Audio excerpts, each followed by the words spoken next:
60 selected MasterCard Foundation scholars, here's the news that changes everything. For one, it's a joyous shout of excitement that echoes with hope. Yes, thank you, Jesus. Thank you, Jesus. For another, tears of gratitude flow freely as a lifetime of hard work is finally recognized. When the MasterCard Foundation scholars arrive on campus, the air is charged with anticipation. They are greeted warmly, handed welcome packs that symbolize the support and resources now within their reach.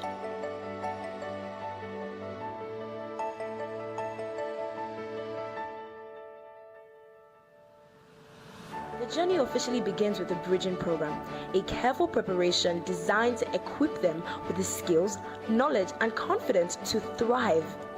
Here they connect, learn, and transform, setting the foundation for academic and personal success. During this time, the MasterCard Foundation scholars receive another special welcome: their laptops, tools that will open doors to creativity, discovery, and connection to the world beyond the campus. One MasterCard Foundation scholar's story stands out, her voice trembling as she shares the challenges overcome, the sacrifices made, and the dreams that now feel within reach. I had something to look forward to, and then I got the call that I'd been accepted to. The arrival of the MasterCard Foundation team is a moment of celebration and affirmation. Their presence reminds everyone that this is a partnership for change, a promise that these young leaders are never alone. As the Bridging Program concludes, the cultural night lights up the campus, a vibrant celebration of identity, resilience, and unity.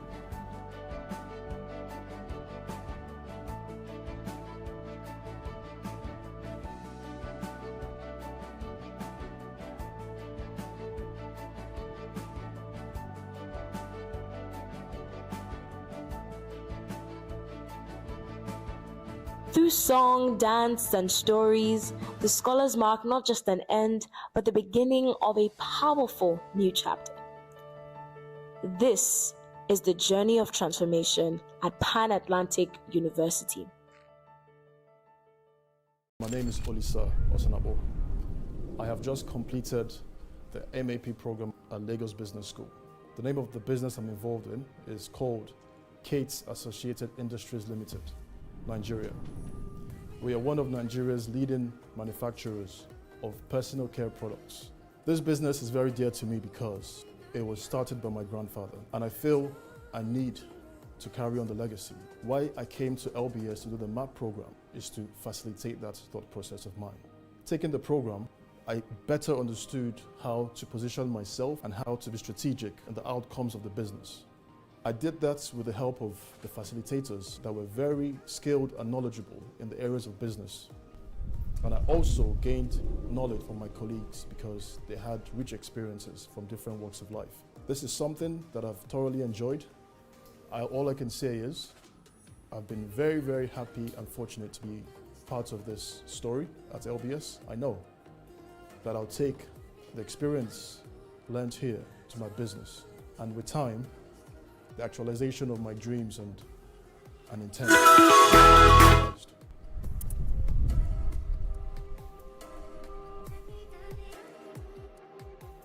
Preparation goes before the retirement. Because if you allow yourself not to be proactive, but to be reactive, then you have a lot of problems. The key thing about retirement is that you must have a purpose. The minute you lose your purpose, then what are you giving your energy to? If you're not giving your energy to anything, you die.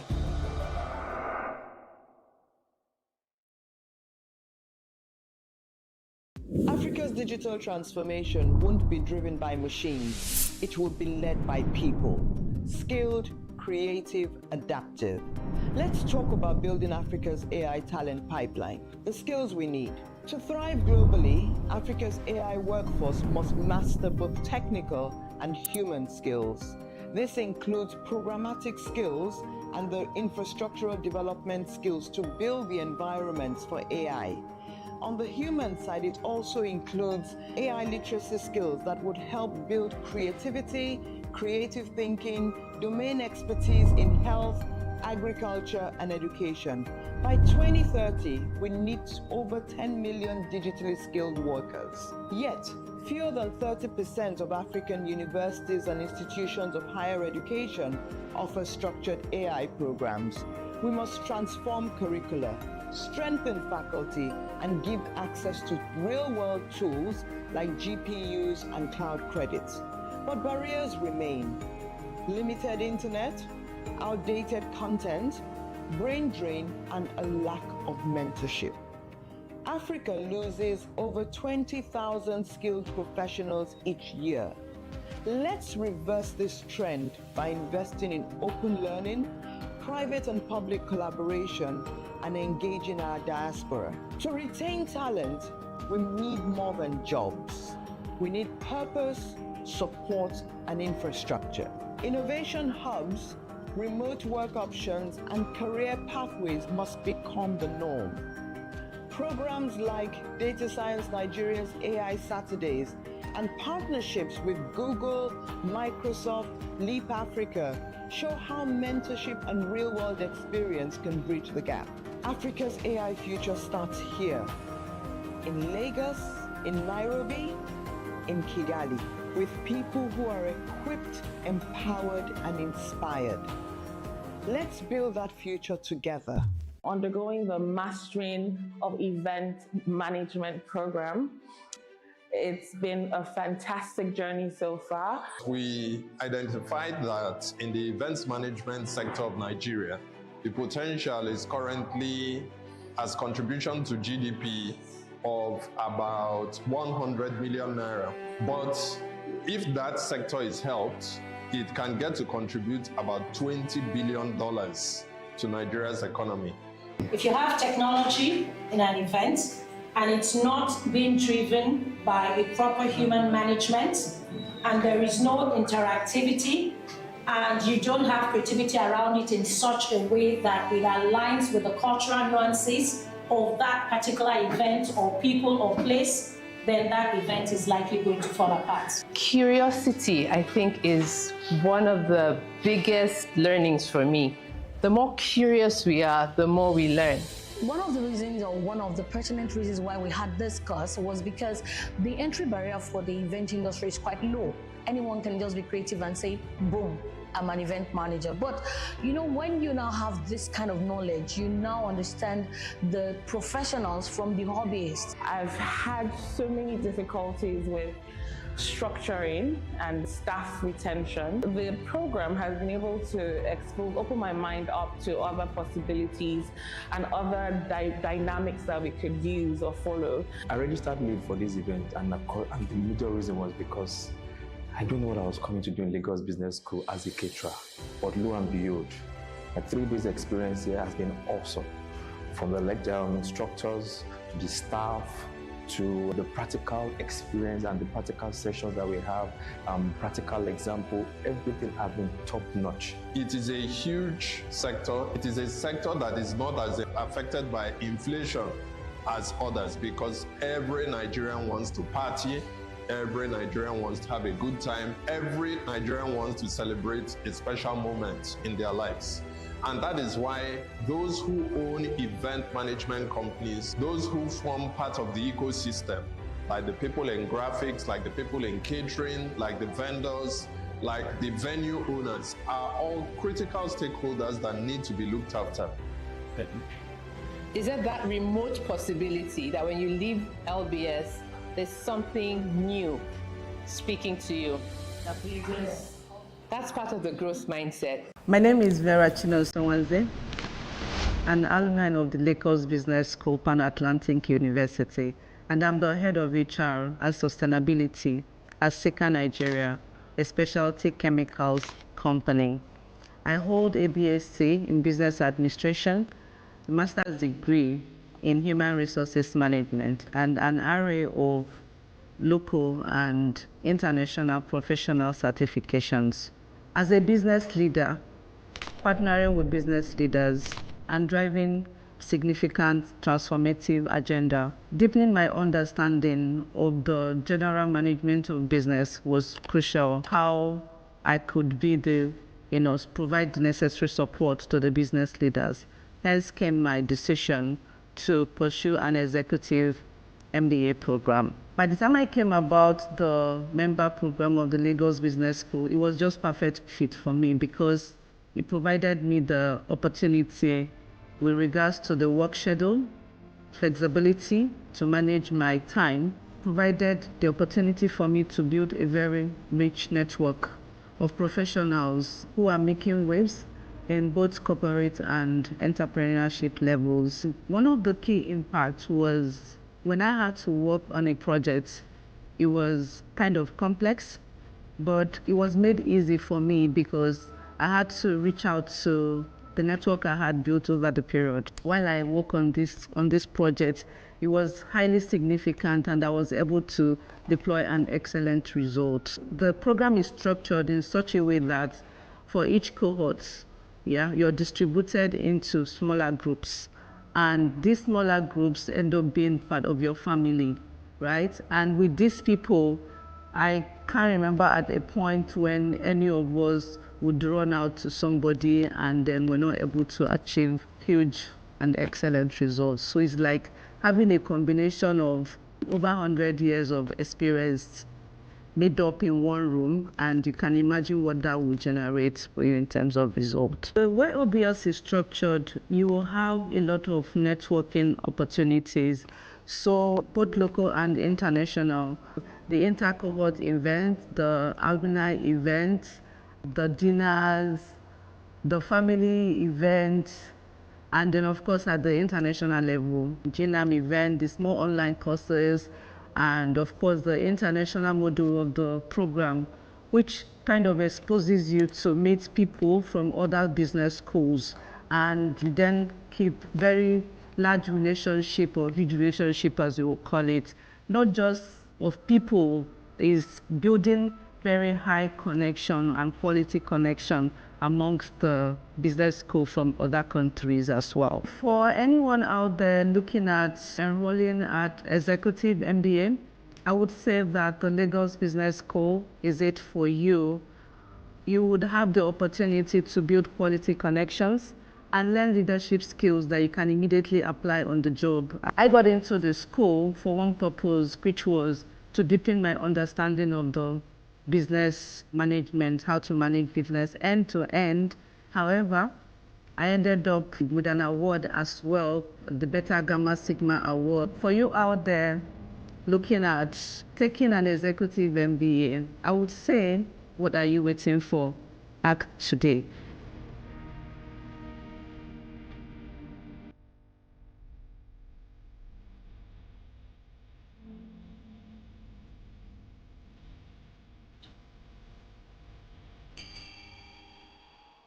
The school system programs us to believe that we were born to go to school to get a job.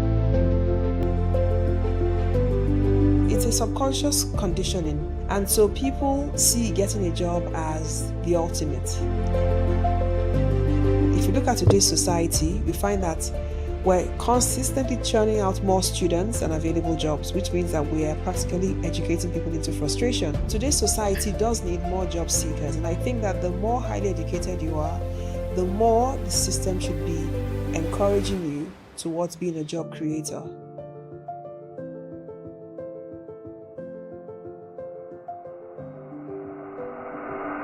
My name is Gary Winter. I'm a co-facilitator on the Authentic Leadership Competency Program. Authentic Leadership Competencies is a unique program where we provide individuals with the skills to be an effective leader. The program is contained over 3 modules: A, pre-work, B, some seminar work, and finally some embedding post-application work. The main objective of the program is to allow the individuals concerned to learn leadership skills, which are very different from just reading from a book. We can talk and refer to leaders in business, but in the context of the individual's own work environment, what we try to do is ensure they have skills that will allow them to transfer the learning from this program into their workplace. When people come to LBS, the seminar isn't just about me talking or other facilitators talking to the delegates. It really is about allowing them to learn the skills through practice. So within their dedicated teams, delegates actually can have an opportunity to reflect on what they think is right and then get feedback from colleagues about what they think and feel about what they've seen. I think the big distinguishing effect is we allow people to learn skill. So when they come into LBS on this program, many people just think it's going to be a program where they learn knowledge. The big distinguishing effect is that people take away a set of skills that they can practice in their own way, so they develop their leadership brand and they implement it into the context of their organization. I think the advice I give anybody attending this program is to be surprised, positively. And what do I mean by surprise? I think we're looking at something which is, in today's environment, different and additive. Far too many programs, I feel, have now moved to modular, self-tuition, online programs, which sadly really don't get anywhere.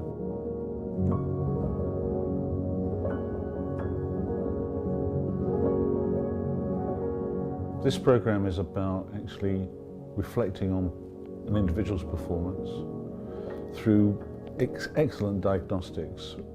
This program has two big diagnostics. One, we ask people to consider their predisposition. What do we mean by that? Their psychological profile, based on the Big Five. And then secondly, we give them a 360 behavioral diagnostic. So we can actually work out what they're currently doing as a point on a map, like coordinates on a map, so that we can actually then set the dial for their future development. So it's a very different type of program.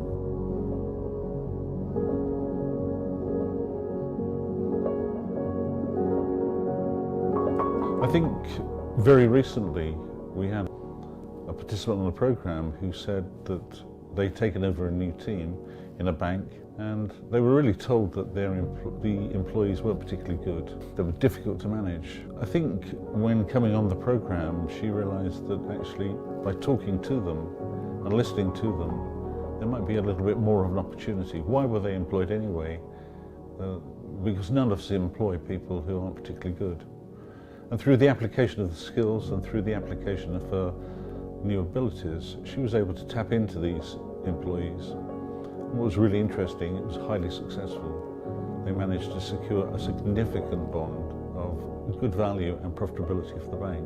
Yes, in my own way, I went on this program quite a few years ago when I was a sales manager, running a series of field sales managers and a team of around about 50 salespeople. What I found there is that, you get to a point where you wonder what you need to do next to raise the bar, to get more from the people you've got. I suppose what I found is I had limited exposure. I was coached, I had a good boss, but we still couldn't actually change the dynamic of the team that much. We really couldn't expand the territories, and therefore what could I do? I was invited to go on this program, and through the opportunity I had then, I realized that most of the issues were down to me. The effect I had on the team, the effect I had on my sales managers, and the effect I had on my salespeople. By recalibrating my thoughts and recalibrating my behavior, all of a sudden I was able to tap into what was a potential that just I didn't see. And what that led to is me being promoted. What that led to is a number of my sales managers being promoted into more senior positions. But what was really important was that we actually met the target for that territory for the first time in 10 years, and we were awarded the Chairman's Prize. It really is true when they say age doesn't matter. The important thing is to recognize the opportunity that you stand in today. And I think if I look at the African continent, and that's not just speaking to Africans, we're looking at people who want to bring foreign direct investment into Africa, it's now. There's a plethora of opportunities. I think be extremely bold, risk a lot, you can recover. And in looking at the MZOR experience, I think what's helped us is a measure of ignorance about what could go wrong.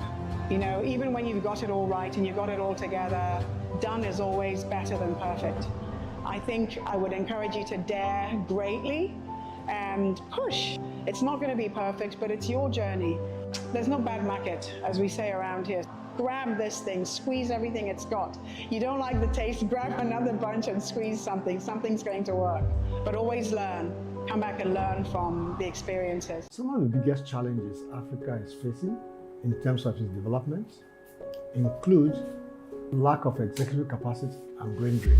At Lagos Business School, we started a program we call a Young Talent Program, aimed at bringing smart, brilliant Nigerians, spending some time with them, seeing how we can transform them into becoming responsible leaders. It's an academy of young scholars. We bring them into Lagos Business School. They spend 2 years with us, and then we put the institution behind them, and we help them secure funded PhD admissions at top universities around the world.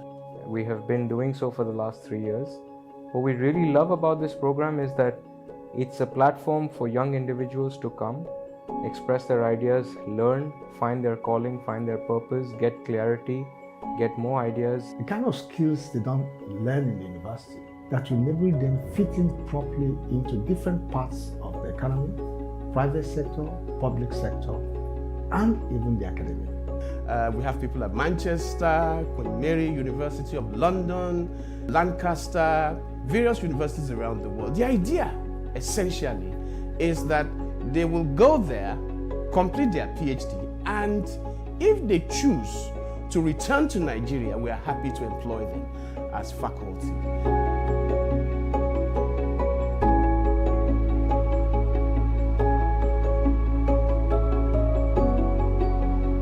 Those of them who run businesses should see business not as a means of making money, but as a means of serving society. So they take into consideration both the profit element, societal needs, and environmental challenges. I applied for this program because the LBS is a renowned institution, world class, and it has been nothing short of my expectations. I was not disappointed. Joining the Young Talent Program exposed me to people, forward-thinking people, young people like me, change makers like me, and also people that have gone ahead and have done the work. LBS is a rich and influential community I'm very happy to be part of. I have learned a lot, self-reflection, work ethics, and one thing keeps resonating in my mind, and that is you do not need to be big to start. For you to be big, you just have to start. Being at Lagos Business School today has been really awesome as well as rewarding. I applied for the Young Talents Program because I wanted to boost my career and learn more about management and entrepreneurship. And I must say, Lagos Business School has beat all my expectations.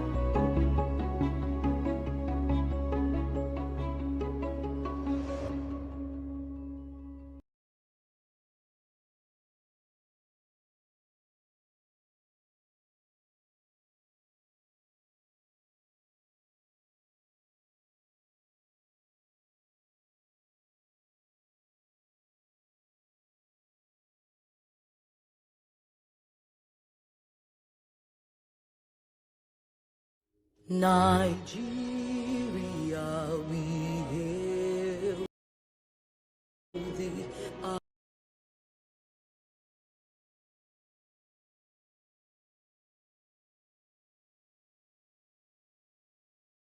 Breakfast. Or you didn't take advantage of the breakfast. Let me try again. Good morning, ladies and gentlemen. Wow, welcome. Please, I have one very brief but important request. If you're sitting on a seat and there's an empty seat in front of you, it's very likely you're sitting on the wrong seat. So what we are trying to achieve, early comers, early birds, should please come forward so that when you take pictures and share them, you're not revealing that they will have a lot of late comers.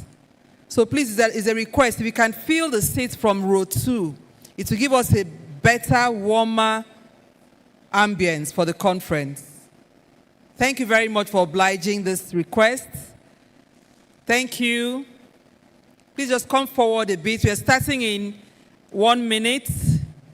So the only thing stopping us from starting right now is that relocation. We apologize for the inconvenience. Thank you. So please just come forward. Those coming now, no, come forward. Please come forward, row 2. Thank you. If you're just coming in, come to row 2. We'll fill in row 2 and then to 3. Thank you. Please come forward.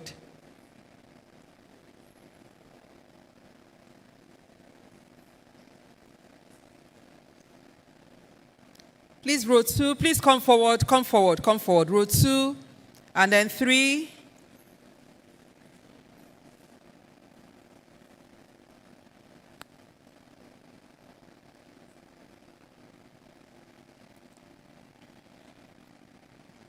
Just allow them to settle down.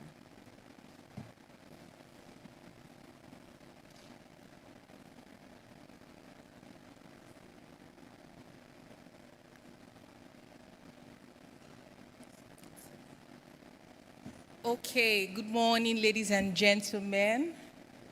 Welcome again to this year's Africa Retail Congress. Now that we are settled, in 1 minute, I know in congresses, conferences like this, we are used to being very, very serious.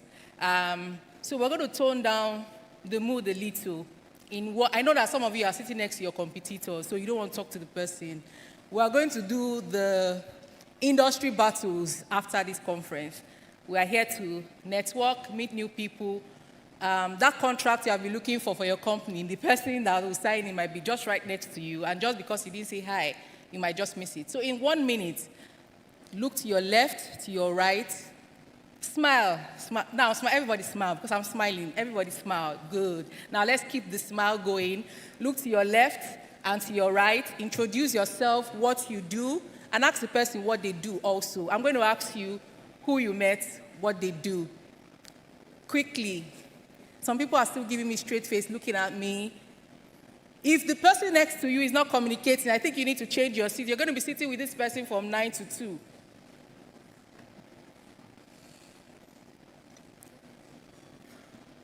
If they are not smiling, you need to tell them to smile.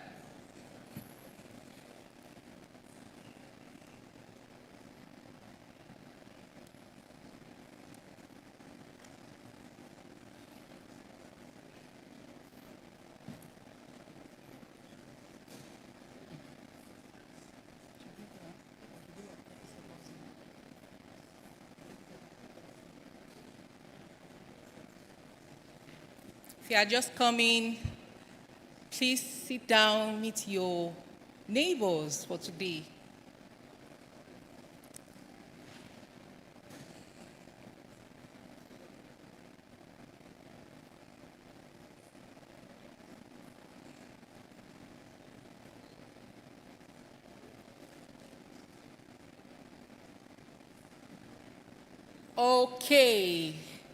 Okay, I'm sure some people have made $1 billion deals just in 1 minute. We'll do more of networking later on in the program. If you don't have the brochure with you, you can scan the QR code right on the screen. You get an e-brochure to show you everything we'll be doing today. Good morning again, distinguished guests, ladies and gentlemen. Welcome to the Africa Retail Congress 2025. I thought somebody would give a very good round of applause.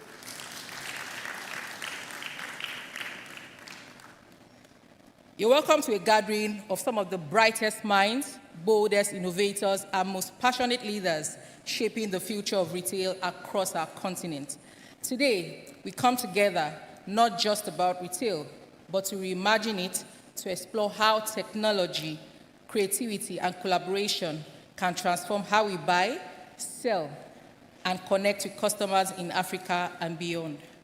Over the course of this event, you would hear from inspiring speakers, engage in powerful discussions, and hopefully, not hopefully, I'm very sure and certain that you'll be leaving with new insights, new partnerships, and renewed energy to take African retail to even greater heights. So get ready for an exciting day of ideas, innovation, and impact. Once again, welcome to Africa Retail Congress 2025. We need to clap, we need to clap. We're not doing boardrooms here. So the more you clap, the more I smile.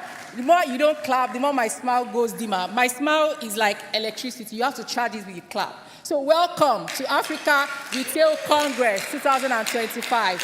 My name is Oluwakemi Samuel. I'll be anchoring today's program alongside my colleague. Good morning, everyone. Nsima Ogedalakwe, delighted to have you here today. But the energy is not giving us the vibe that we want. Please, this is retail. Retail is live. So one more time, can we give it up for yourselves for being here? Clap, clap, clap, clap, clap, clap. Thank you so much. So without taking much of your time, we are going to flag this off with the national anthem. So please rise. And we take the first stanza of the national anthem. We believe that technology will show us the lyrics. If not, we use that to assess how much you have learned our new national anthem. National anthem, please. Nigeria, we hail thee. Nigeria, we hail thee.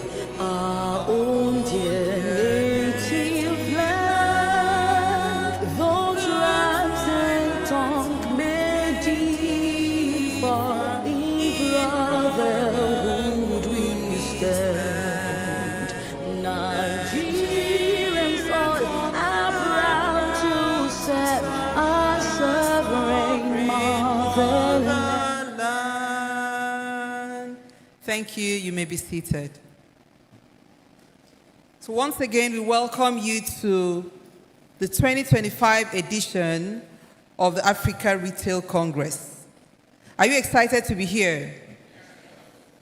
On a scale of 1 to 10, where is your excitement level? 11. Someone said 11. I love that. 11. Because you decided to leave everything else you could have done on a Saturday to come here. And if you live in Lagos, I know that you had a very hectic, traffic-blessed week. And on this Saturday that you would rather, maybe you would have slept a little longer, or maybe gone for one Owambe or something, you decided to prioritize this. So it's an investment, and I think you deserve a warm round of applause. Thank you. So who is coming for the Retail Congress for the first time? This is my first time. Please just look back. Prof, I think you need to see this audience. My first time of coming. Thank you, thank you, thank you. Give yourselves a warm round of applause. Who can guess how many times you've had this Congress? Who can guess? You can shout it out if you know. Sorry? 7? Okay. I heard 4. Someone said 4. 3. You're now guessing, eh?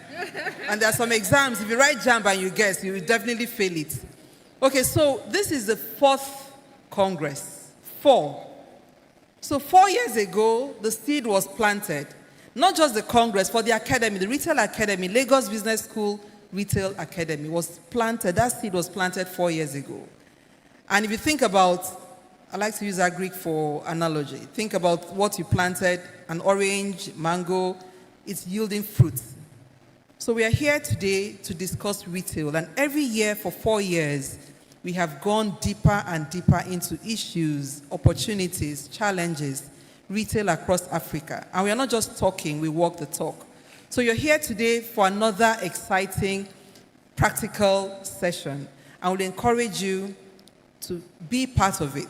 There's a reason why you signed up. Make sure you get the most out of it, from the content from the speakers, from the interaction from everybody else here, so that you leave here with some actionable insights that will make a difference in your life, in your business, and in the economy. So once again, welcome to the 4th edition of the Africa Retail Congress. At this point, we'd like to bring on stage very quickly the representative of the Dean, Lagos Business School. Our Dean is unavoidably absent, but she is here represented by one of our esteemed faculty members, a member of the Management Board of Lagos Business School, Pan Atlantic University. Join me in welcoming Dr. Uche Ato to the stage. Please clap until he gets to the podium. Thank you.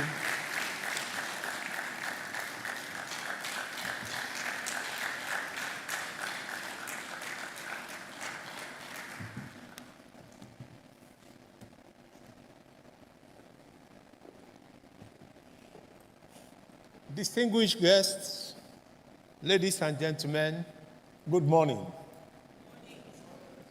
I bring you the very best wishes and welcome of Professor Olayinka David West, Dean Lagos Business School, who, as my colleague Nsima has said, is unavoidably absent. Now I proceed to read her welcome address. Where I add anything, I will let you know. It is my distinct honor to welcome you to Africa Retail Congress 2025. My journey into the world of business began not from a traditional management background, but from technology. I started my career analyzing systems long before conversations about artificial intelligence or digital transformation became mainstream. In those days, I learned something profound. Technology is not just a tool, it is an enabler. It changes how we think, how we work, and ultimately, how we create value. That realization continues to shape how I see the world and how I see retail. When we first conceived this Congress, our goal was simple: to create a space where Africa's most forward-thinking minds could imagine what retail could look like, not merely as an industry, but as an interconnected ecosystem powered by technology. Our theme this year, Transforming Retail with Emerging Technologies, captures that very idea. If you walk through any city or town on this continent, you will see it happening. The market woman in Onitsha now restocks through her phone. The young entrepreneur in Nairobi builds a customer base through social media. The supermarket chain in Accra uses data analytics to understand what its customers' value or true value is. When we established the Africa Retail Academy in 2021, our vision was to equip the retail ecosystem with the knowledge, skills, and research it needs to thrive in this fast-changing environment. Since then, the Academy has developed hundreds of professionals and entrepreneurs across multiple countries, helping bridge the gap between the structure of formal retail and the agility of informal trade. Retail remains one of Africa's strongest economic engines, contributing between 20 and 50% of GDP across nations. Yet, we must acknowledge the realities: fragmented supply chains, limited access to finance, infrastructure deficits, and slow digital adoption. These challenges are not setbacks. There are opportunities waiting for leadership, collaboration, and innovation to unlock their potential. Gatherings like the Africa Retail Congress are essential. They enable us to move beyond theory into action, designing frameworks that help retailers, policymakers, financiers, and innovators collaborate to build an inclusive, integrated, and technology-enabled retail ecosystem. As we begin our sessions today, I encourage you to engage with openness, share your experiences generously, and collaborate boldly.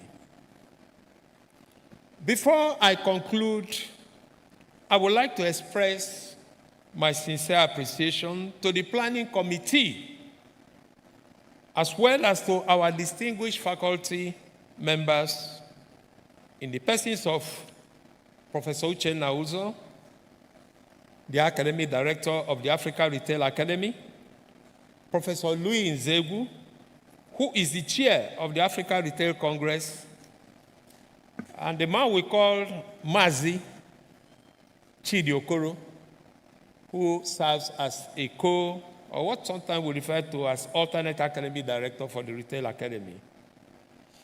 I want to thank them particularly for their vision and dedication. I also wish to thank all our sponsors and partners who have over time been supporting, and they are still supporting us to make this kind of gathering possible. It remains for me now to wish all of you an insightful and impactful Congress. Signed, Professor Olayinka David West, Dean, Lagos Business School. Thank you very much.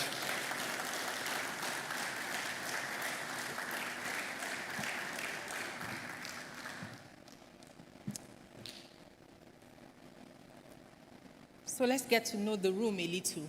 Raise your hands if you have been in retail over 10 years. Wow. Over 5 years?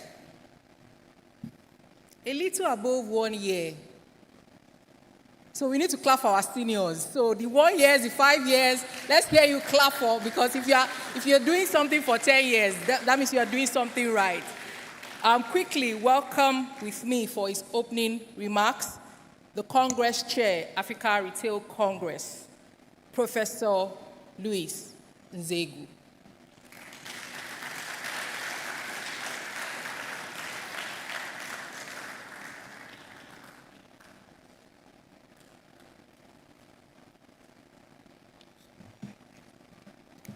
Good morning, distinguished guests, industry leaders, partners, and friends.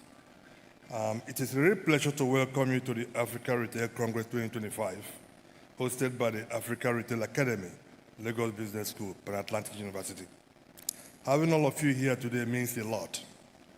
Whether you represent the formal retail sector, work with the informal markets, drive technology solutions, or shape policy, your presence reflects a shared commitment to build a stronger, smarter, and inclusive retail future for Africa. Our team this year, Transforming Retail with Emerging Technology, speaks directly to the moment we find ourselves. In where technology is increasingly impacting how products move and how decisions are made. In the informal sector, platforms such as Wasoko, Alazo, and ShareRide are rewriting the rules. They are giving small shop owners the ability to restock faster, access working capitals, and sell more directly and efficiently from their cell phones. On the digital front, e-commerce across Africa is currently worth around $40 billion. It projected to double by 2030. That growth is driven by widespread adoption of mobile technology and fintech innovations. Platforms like Worry in Egypt or the mobile money revolution in Kenya, together they process millions of payments daily, creating a new kind of retail rhythm built on speed, security, and access. This development reminds us of something simple yet profound. Technology drives efficiency, connects markets, and gives the everyday trader as much potential as the multinational retail chain.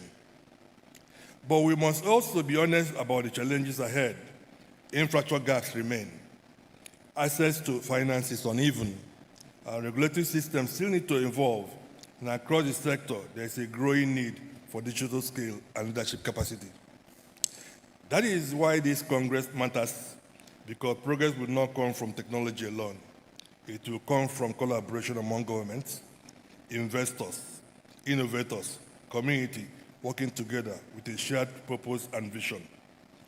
Today, you will hear insights from leading voices shaping retail across Africa. You will experience conversations that cut across formal and informal systems, policy and innovation, commerce, and also community. I hope that each conversation will leave you with one clear takeaway and inspire you to think, act differently. So as we begin, I encourage you to connect wisely, question deeply, and then share openly. Let us explore not just where retail is going, but how we can build systems that truly serve people, from the market trader in Ibadan, and then to retail tech founder in Nairobi. On behalf of the organizing committee, our headline sponsor, Sunday Market, and our valued sponsors and partners, including Zoho, Foodco, The Rocky by Paga, Duplo, Sims, Tolerant Group, and then retailer AVD, as well as our official partners, Nairametrics and KPMG. I welcome you once again to the Africa Retail Congress 2025. Thank you for being here. Thank you for believing in Africa retail potential. Let us learn, network, have fun here at Lagos Business School.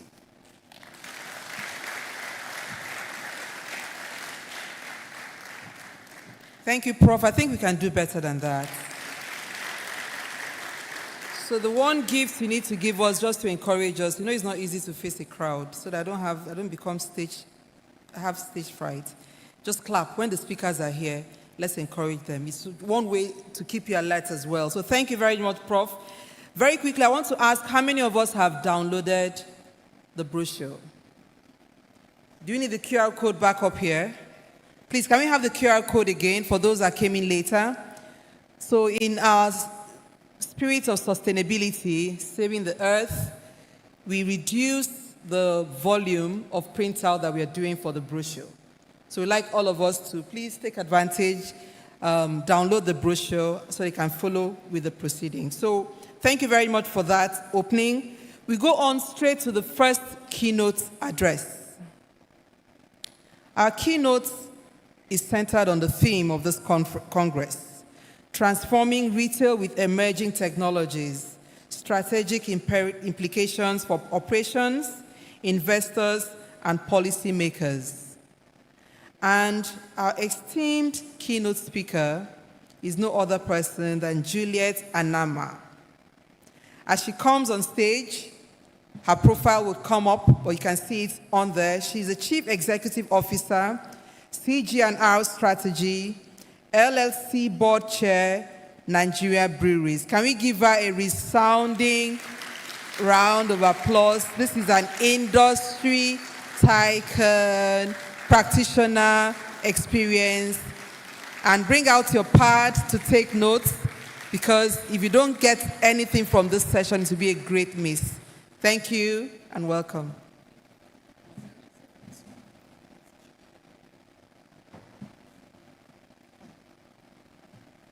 Good morning. Morning, everyone. I was going to suggest that if you really want us to be more lively and clap and be more energetic, you might turn down the AC a little bit.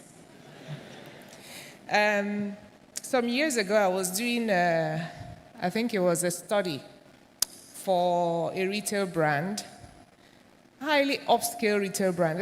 They wanted to understand why a lot of ordinary Nigerians were not coming into the stores.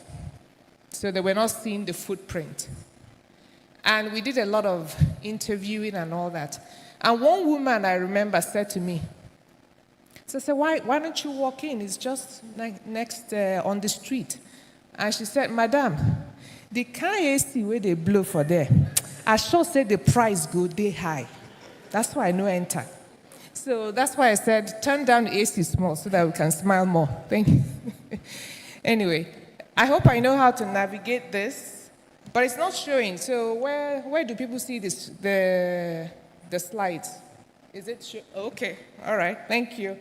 And I have to learn new technology of how to move the thing around, right?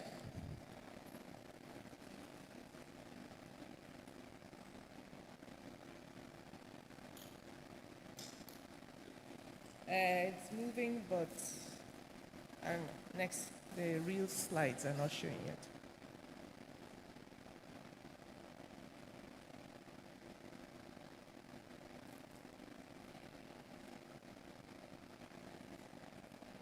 Can we have Are you sure you uploaded the slides?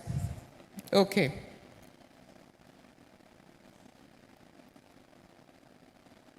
So this is the part where I'm supposed to tell jokes until they come. Okay, thank you. All right, let me see whether it's right, left. Okay, yeah, okay, perfect. Okay. So, yeah, so, retail, I've been in retail literally all my adult consulting life, from consulting all the way to operations. So, and it's one of the sectors that I really, really love. I'm so happy that we have our own Africa Retail Congress. Every year I attend the World Retail Congress, and I sit there and I'm listening and saying, everything sounds great for New York, but not for Ojuelegba, not for Balogun Market. So I'm so happy that you're having this Congress, because then we can speak to things that are really relevant in our own environment. Retail is the most simple business. Okay. In one sense, you plan, you buy, you move the goods, you sell. Okay. And you run the business. You have the business operations, you have the HR, you have the finance, you have the technology, everything that runs the business at the back end. So in that sense, it is one of the simplest business to do. But in another sense, it's also one of the most complicated businesses. You have multiple categories. So in your average store, whether it is a ShopRite or Sundry Markets or any other retail outlet, there are multiple categories. There are alcoholic beverages, there are fashion goods, there are electronic goods. There are multiple categories you can have. Of course, some retailers are very much into one vertical. In other words, they just have one category they're concentrated on. But a lot of retailers are multi-category. So it can be very complicated. It's even more complicated because, there are multiple touch points. Retail is always somewhere in the middle between different other touch points, so to speak. So you've got manufacturing on one side that is providing the goods which retail is selling, except if retail is into its own private label, which is a different kettle of fish entirely. And then you have distributors, you have sub-distributors, you have wholesalers, you have bulk breakers. And then down the chain, you then have corner shops, e-commerce, neighborhood stores. There are many areas in which retail can play. And the interesting thing is that retail is one of those businesses, one of those areas where, to borrow the much used phrase, belongs to everyone and yet belongs to no one. Everyone thinks they can play in retail. And I'll give some examples of what's happening in the global environment now, because everyone thinks, hey, retail is a space that we can play in. Okay. So it is multi-complicated. And also, high level of tech adoption. In fact, retail has more tech adoption than traditional companies like manufacturing, in some sense. Okay. Look at the array of different solutions that are available for retail, either from the wholesale side in terms of warehouse management systems or retail management systems and solutions, or it's in the payment side in terms of payment solutions, or it's in the distribution in terms of transport as a service, last mile delivery, e-commerce, all of that. All of those different technologies are things that retail has adopted, and quite rapidly. In fact, there is a study that shows that the fastest industry to adopt new technology when it comes up is retail. is because retail is so close to the consumer that whatever the consumer is adopting, no matter where they're adopting it from, it could have started from banking services, it could have started from any service, as long as the consumer has started to use it, it comes into retail very quickly. Okay.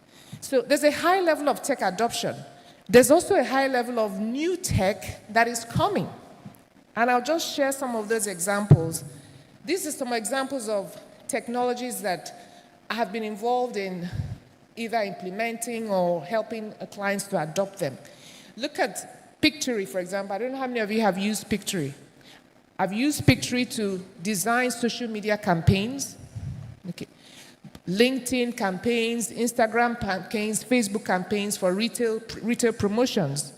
You can use Purple.ai, for example, for when you plug, is a plug into your inventory, and it's a pre-ordering tool, so that when you're running out of stock, a customer places an order, and you're running out of stock, and it pre-orders on behalf of the customer, so that when next you restock, the order is already in the system. Okay, so you don't lose that item, that order, because you are out of stock. Okay. So these are some examples of things that are coming. Raspberry.ai does a lot of design for fashion. I've used Leonardo.ai also to design complete fashion mock-up for a brand, integrated with manufacturing in China, developed, never spoke to a single person, developed, delivered to store, and sold. So that's how much is happening with retail. I'm sure some of you know about Amazon's Just Walk Out. Although each time I see Just Walk Out, I actually don't see anybody inside of those spaces. Just Walk Out simply means you enter the store, there's absolutely no one. You go in there, you make your purchases through your app, and that's it. You don't meet anybody, checkout is done, and the payment is done on your card or whatever system you use for payment, and you just simply walk out of the store. Not a single salesperson is inside that space. Okay. So that's what they do with Just Walk Out. Walmart, as you can see there, has just launched with ChatGPT. So you can place orders with on AI, on chat, basically. Okay. Those are examples of tech that is out there. Okay. There's even more coming. So recently, OpenAI and Stripe just announced their agentic commerce protocol. With that, there's no need to click anymore. So you see, we moved retail from an environment where you had to go into the store and pick something, put in your basket, and pay for it, to an environment where you didn't have to go to a store. You can sit with your phone or an app, you select something, you click on it, and it goes into your basket, and you order. Now we're moving away from click completely. So that's a fundamental shift in the way retail is going to be designed and operated. No click. I just pick up my phone, and I speak on ChatGPT, and I say, this is what I want to buy. And it's the agent's responsibility to find what I'm looking for, place the order, and ensure that the item is paid for. Okay. So there's a lot that is going on out there. The final one I'll share is, of course, on TikTok. You can now have, I can imagine any store in Nigeria, any retail platform in Nigeria, just having its own AI agents as virtual influencers. Okay. On TikTok, and it's possible. These are really human voice activated agents that can become your influencers. Imagine how much it costs to onboard a human influencer, the ego management you have to deal with when he's a famous artist and all that. All of that's gone. 24/7, the agent is available as your virtual influencer. So I could go on, but I just picked a few examples of things that are going on in the market, and it could and will at some point come to our own shores. Okay. Having said all of that, still, our market is a population of consumers, large population of them with feature phones, 50% with smartphones, but 60% still have feature phones. Right?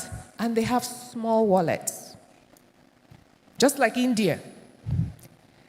Once I was in a congress with a very successful Indian fashion retailer. I just said our markets are the same. We're characterized by a large population, but small wallets. Okay. And we have to design for those and for that kind of environment. Okay. And that's why the predominant retail channels are still the ones they understand. Is the kiosk, the open market, the neighborhood store, the tabletop. Those are the predominant channels in Nigeria. It's not the quote-unquote modern trade, as we call it in retail. Okay. But it's not a problem. You know, we've spent how many years, 30 years, saying informal market, where we have to formalize them. Who the hell are we trying to formalize something that wants to stay informal? Why don't you just accept that it's informal and work with it? And that's the mindset I want us to live with, that stop trying to formalize the informal market. It is what it is. It is an opportunity. Let's try and figure out rather how we utilize that informality and how we design and use technology to squeeze out a lot of value out of that informality as we describe it. And there is a whole lot that can be done. But before we can start doing that whole lot and creating the opportunities that will expand retail beyond the size it is now to 10 times more in terms of value, there's some thinking that we need to get out of our heads as people who are in retail. And predominantly, the thinking we need to get out of our heads is we've always seen retail as being part of another type of business. Either retail as a channel for manufacturing, retail as a channel for financial services, retail as a channel for transportation. That's the way retail has always seen itself, as something in the middle of another industry and influenced largely by that industry. Whether, like I said, it is manufacturing or it is banking services because of the payments that they push to retailers to be able to use for consumers to make payments, all other kinds of considerations. How about we think of retail for once as a standalone asset class on its own? You know, I was wondering, are we not the ones who are most ready for agentic AI? I think so. 2 days ago, I changed my thinking completely. I thought, oh, no, it's going to take a little while. No, we are ready for it. I listened to a presentation by a company they're based in Mexico, Peru, and Guatemala. These are markets that are pretty much like ours. They're called Tiendo Pago, is the name of the company. And they were telling me about an AI app which they built on their own. Nobody in the company is an AI expert. They built it on their own, and what does it do? It is a companion for small stores. So just imagine the malam on the street. As long as he has a smartphone, he picks up his smartphone in the morning and he says, let's say the name of the AI agent is, what's the nice name we can pick? Obi? Yes. The name is Obi. Obi, I did for Nasarawa market here. I don't sell chewing gum yesterday. What do you think I go sell today? And Obi say, it be like so it go rain, no make I tell you. So the thing where you go sell today, it be the kind thing where they go make pepper soup. So you get Maggi, you no get Maggi. I don't check your store, you no get Maggi. You go stock up for Maggi for today. Crayfish, you no get crayfish. You go stock up for crayfish today. That's what Tiendo Pago's AI agent does. Why the hell can't he do it here? What's stopping us? It can. Imagine such an AI agent that amplifies the sales of every single small corner store or neighborhood store or kiosk in Nigeria. And they are paying 100 naira per day because of the insights it's producing and helping them to amplify their sales 3 times or 5 times more than they're doing. They'd be happy to pay 100 naira per day. Guess what? It's worth almost $1 billion in revenue per annum. Okay. So why are we not thinking that way? It's because, like I said, we've always thought of retail as part of somebody else's ecosystem rather than being an asset class on its own. There are other things. Why is retail not the one deciding the products that should be sold in retail? Because we know the kinds of products that the consumers want to buy. We know the price points they want to buy. But we accept the prices that manufacturers give us, and we just say, okay, we're fine with 5%, 10% margin on it. And we're fine. But what about redesigning the entire product and saying, look, it's not going to work unless it comes at this price point. 20,000 naira will not work. Can you produce it at 15,000? Go back and think through the product details, the design requirements, the materials that are involved in the manufacturing, and get it at that price point. These are some of the things which retail is well positioned to do, if retail can take up the challenge. I keep asking, why is it that retail is not the one saying, let there be a fund, an infrastructure fund? Simply because the infrastructure, the roads, the rails, they are what we need to reduce the cost of products at the last mile for the consumer in retail outlets. Because these things come from the ports, they are shipped, they are distributed. Depending on where your store is, there's an additional markup just because of cost of transportation. So why isn't there a fund for that? Why do we stop at Africa Retail Congress? And we're happy that we have a Congress. Why isn't there a fund for different aspects that deal with retail, that impact retail? And retailers are the ones that are taking the lead and then crowding in investment into these sectors because they're important for retail. Why is no one taking over sets of corner shops and creating corner shop as a service? Okay. One of the apps that Tiendo Pago has, it just, know how they acquire new stores? It's not by sending a sales agent to go and scope Alaba market. No. On your phone, Madam Risi, on your phone, please download this app. It downloads the app. With the app, she takes a scan of her store. How many fridges? 2 fridges. It calculates the average revenue from that store in a day. Not one single sales rep was sent out to go to Alaba and spend 3 hours in traffic going and coming back.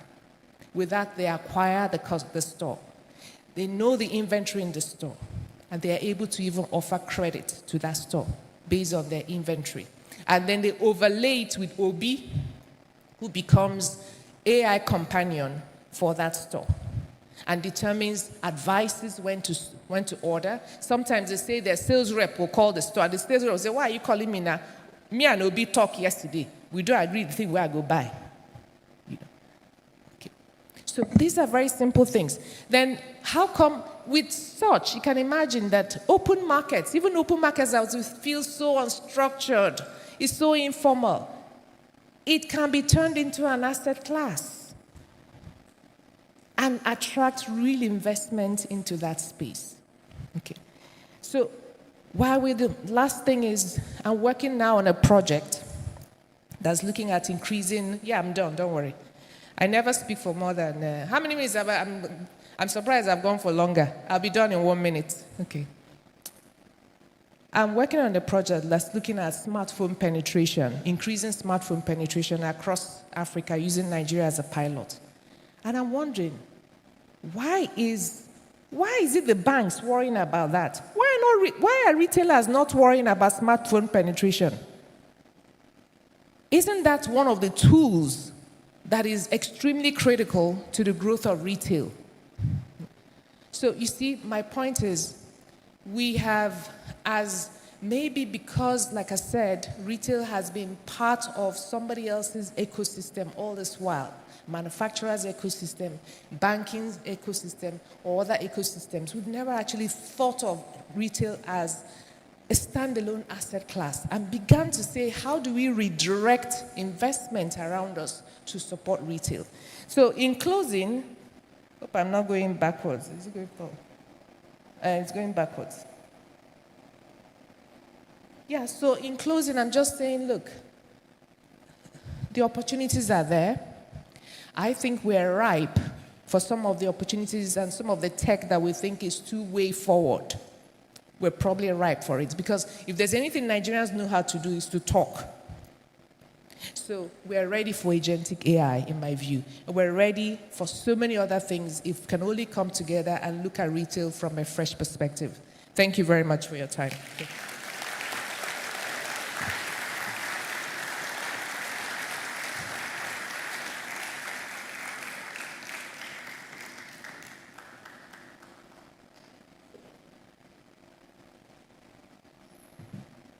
Please, let's keep clapping till she's well settled. I don't know about you, but I've jotted a lot of ideas and businesses that, so if you are just here and it doesn't spark something off your mind to say, oh, I can start that as a business. Before you know me, I've started it too, you know. And she talked about having a mindset, mind shift in retail, looking at so many opportunities out there that are unseen, creating corner shops as a service, seeing informal retail as an opportunity. I'm sure if you've not written up to 5 businesses already, then maybe you need to go back home and listen to her keynote address. Please can we clap, a warm round of applause for her. Thank you very much, Ma, for that wonderful keynote address. Quickly, if you're just coming in, you don't have the brochure, please scan the QR code for an brochure.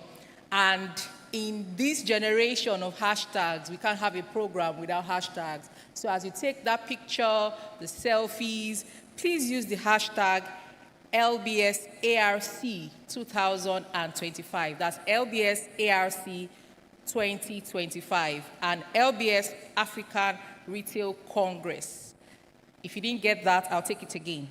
LBS ARC 2025 and LBS Africa Retail Congress hashtag, so that you can say, oh, this was the person that sat next to me. So as you take your pictures as a network, please kindly use this hashtag. We'll be taking messages from our sponsors right away, and we'll be taking messages from Sundry Markets and Zoho. Dedicated people working together.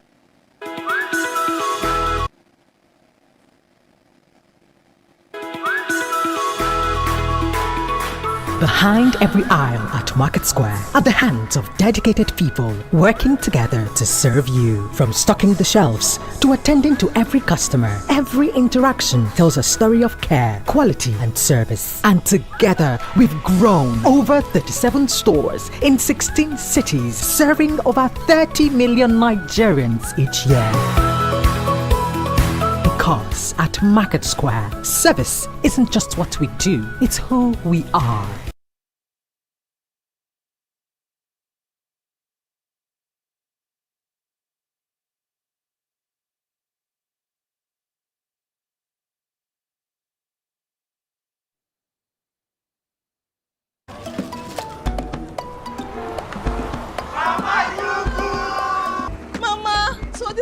Call you Mama Dugu. Yes, now, because they know I always express love to them.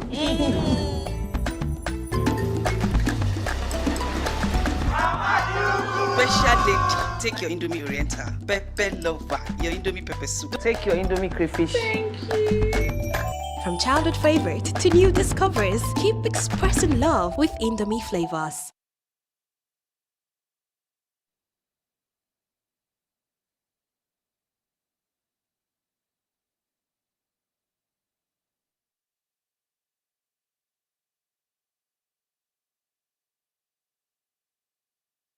A round of applause to all of our sponsors. So we have sponsors that have been with the Congress for about 4 years. Every year they invest in this Congress. They make it possible for us to reach out to many retailers across Nigeria, across Africa. Without them, this Congress would be very difficult, if not impossible, to put together. So thank you, Market Square. Thank you, Zoho. Thank you, Indomie. Thank you, all of our sponsors, for making this possible. And thank you once again to our keynote speaker. That was really mind-blowing, thought-provoking. And like my colleague said, if you haven't noted 2 or 3 things you do differently in your retail business as you live here, ask your neighbor so you can share insights from them. So we'll move very quickly to the second keynote speech, keynote address. And it's coming from the CEO Omni Retail. The theme or the topic is Transforming Retail with Emerging Technologies, Strategic Implications for Retailers in Formal and Informal Markets. Join me in welcoming Dipankar Rustagi. Clap until he gets to the podium. Thank you.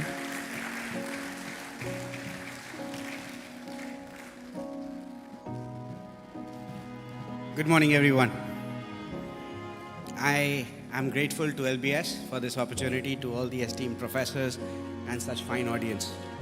I will start the presentation by telling you that I know Juliet, but her and I have not planned the presentation. When you see my presentation, the things she spoke about, the place where she ended, is exactly the place where I'm starting from. And it was not planned. Thank you.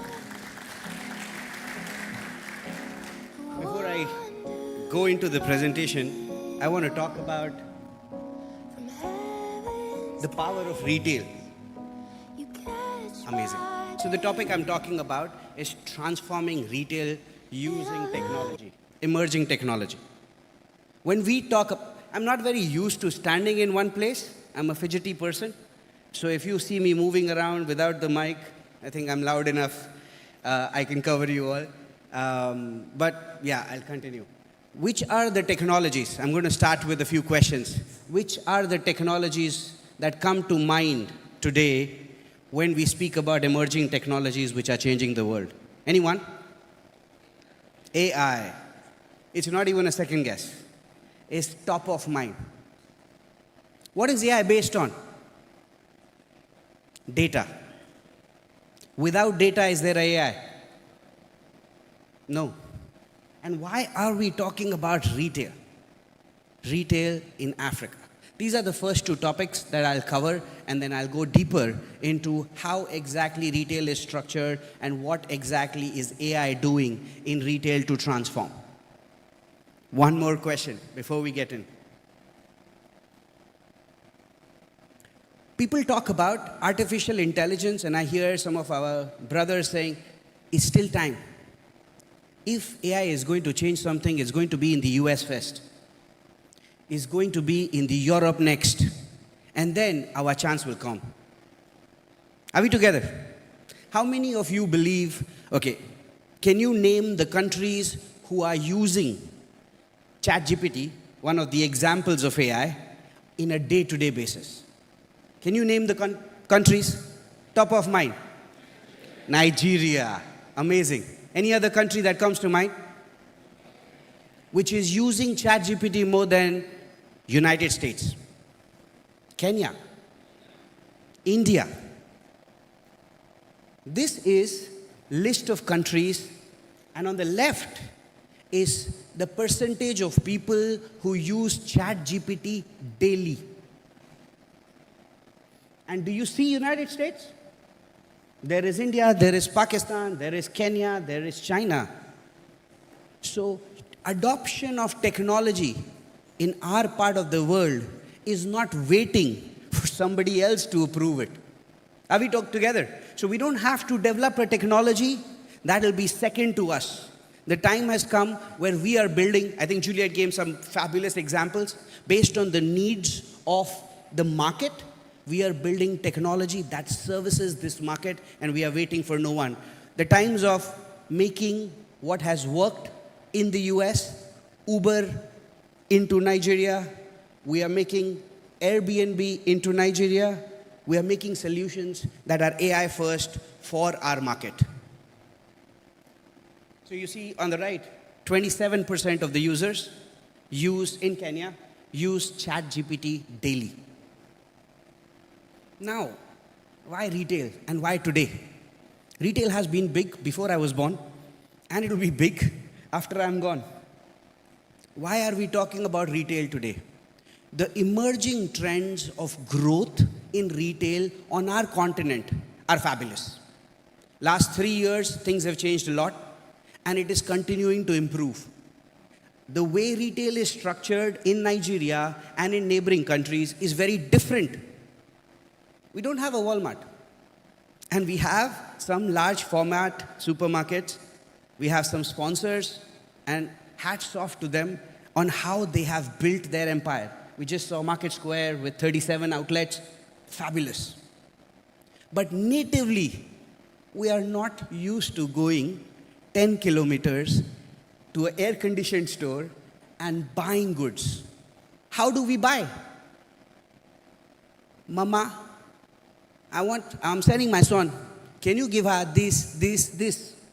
How do we buy? It's the neighborhood stores who built the retail economy of our country, and not just our country. I'm actually going to skip this slide and go to the next. It is actually 97% of the overall trade is done through neighborhood stores. But it's the same trend in other countries on the continent. So if you see overall, 75% of the overall retail in our countries are done by traditional trade. Mom and pop stores, alabaros, abukis, malams, whatever you want to call them.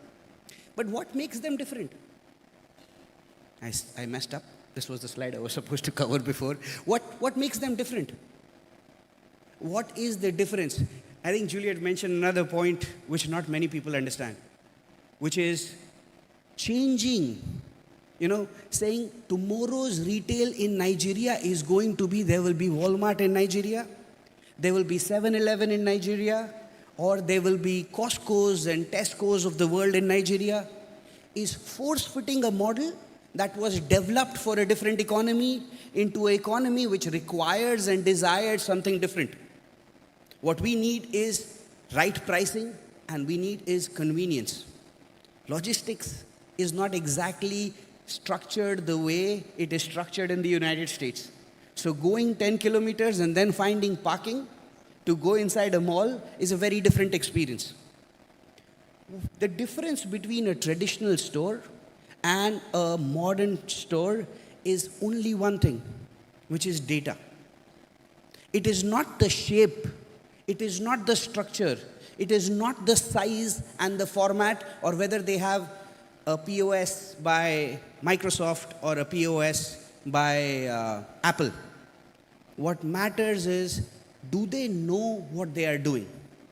Retail has flourished, but predominantly that flourishment has been 10% of the market potential is because it is driven by gut.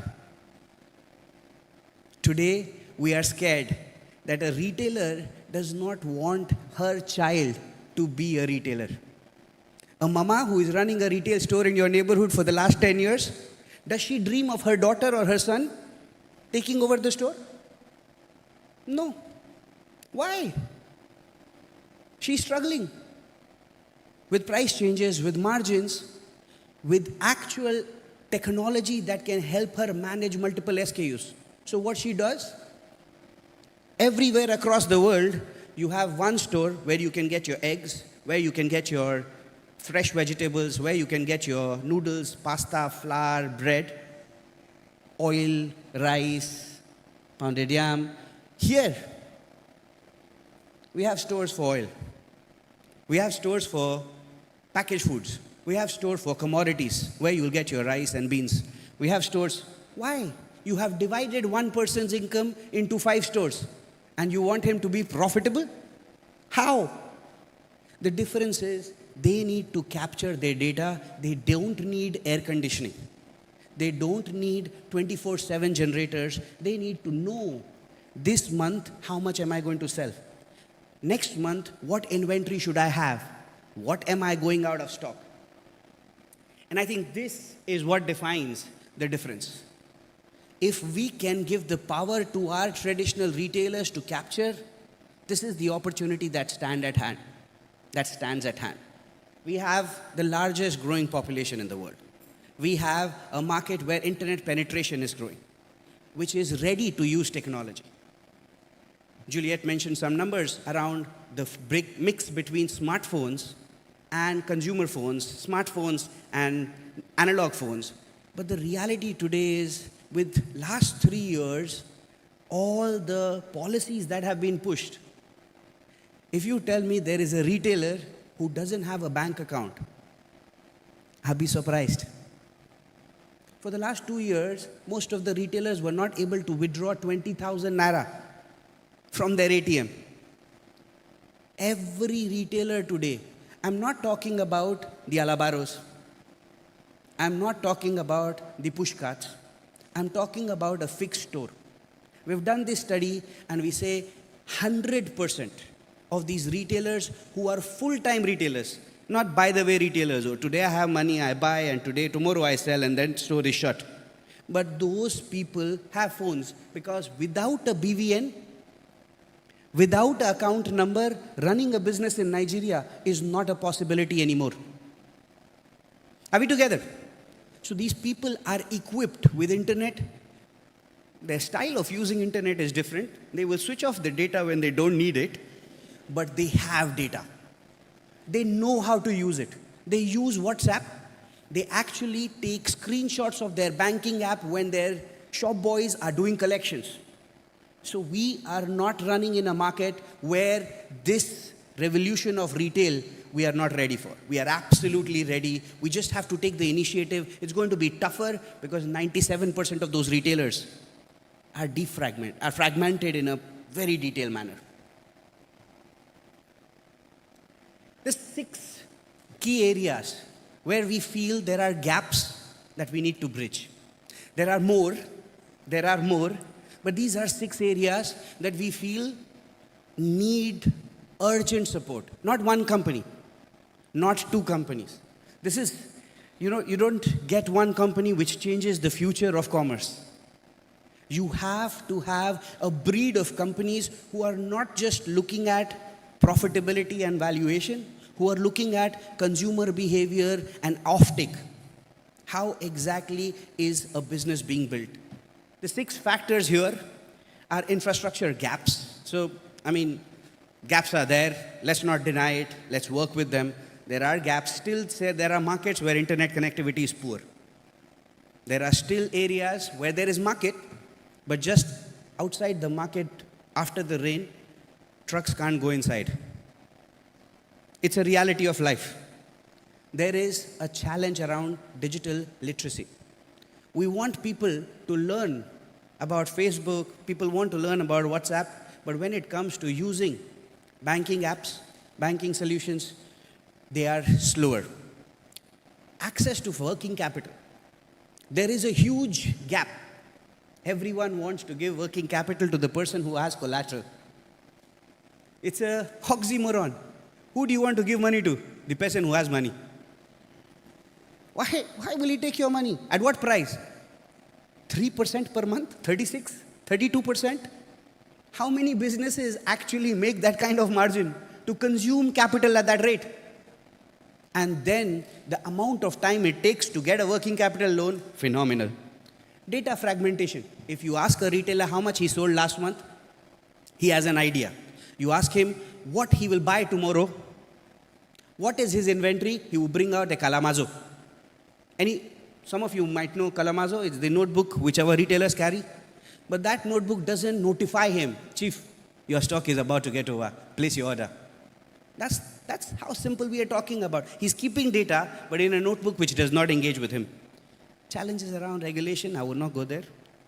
And the challenges around low trust.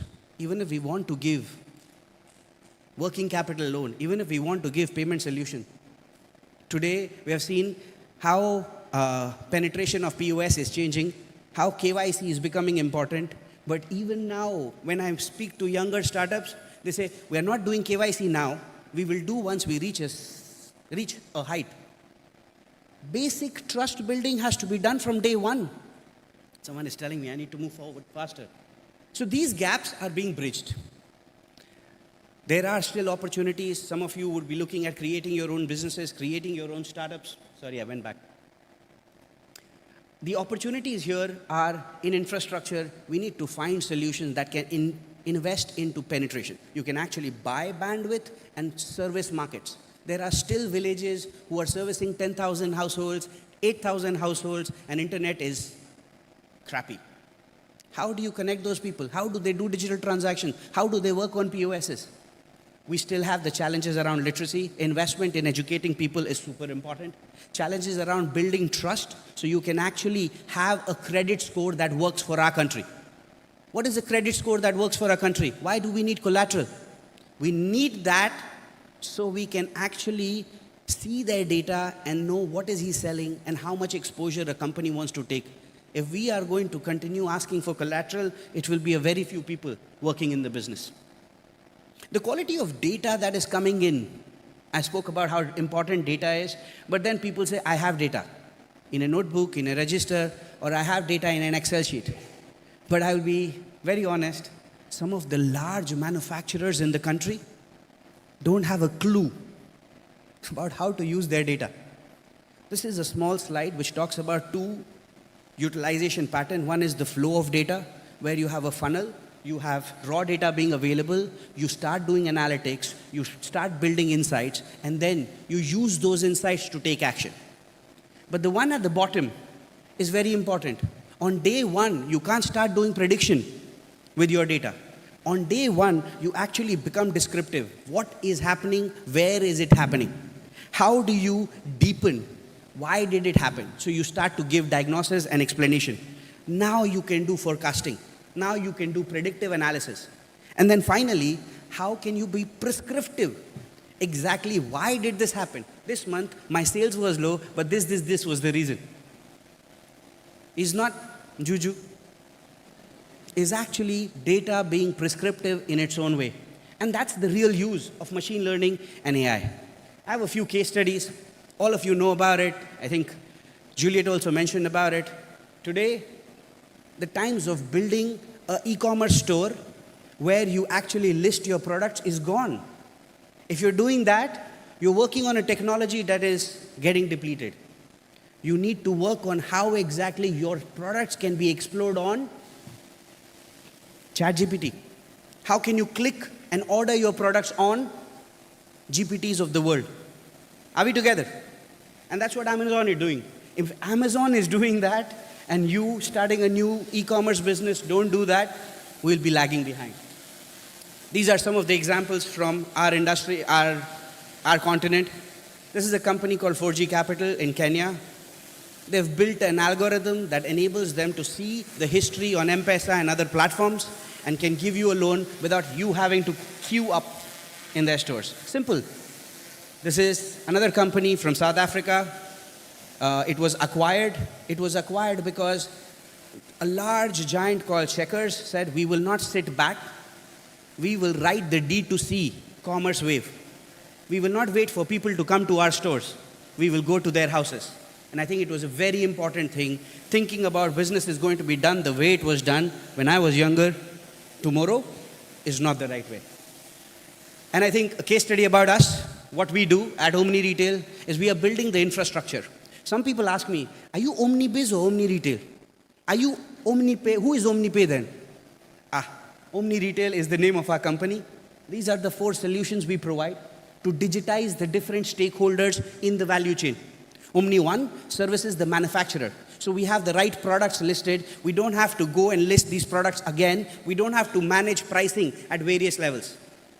Omni Hub is a distributor solution.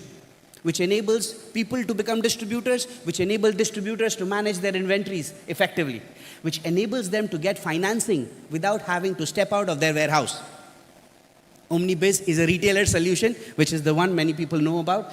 This solution enables the retailer to get predictive analysis on what he needs to buy tomorrow. Predictive orders in a notification so you can view it and then approve it. And finally, OmniPay, which is embedded in the three solutions, collecting the information around transactions and moving it forward. Our vision for, I'll skip this, these are numbers. Our visions for tomorrow is instead of building a Walmart, instead of building a 7-Eleven, what can we provide to our retailers, our traditional retailers, so we can build them into chains of supermarkets? They don't need air conditioning and 5-star infrastructure. What they need is data infrastructure so they can be as efficient as some of the modern trade businesses are. Thank you. Happy to talk.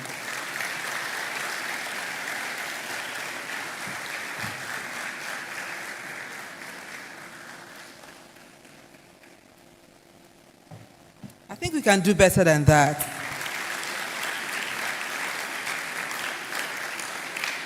So here in the business school, we learned that challenges are opportunities. They're business opportunities. So as he showed those 7, 8 challenges, our first keynote speakers shared challenges. These are opportunities to transform. And he also said to us, those 2 keynotes have said to us, the future is not tomorrow, the future is here. So if you're waiting for emerging technology, the technology is here. They've given us practical examples. So from Kuza in Kenya, Checkhouse in South Africa, Amazon that is global, Omni Retail here in Nigeria, things are already happening. So ask yourself, what am I waiting for? What's stopping me? What's the barrier? So the next session is a fireside chat, where our 2 keynote speakers would deep dive more. We take questions from you, those questions, burning questions in your mind. What do you want to know? How do I get out from here? Something very practical. So without taking much time, I'd like to invite Imam to join Dipankar on the stage.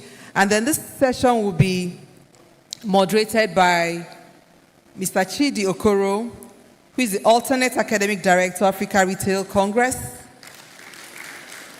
Please clap as they come on stage. And just to let you know, we'll take they'll set the tone. We will take questions using technology.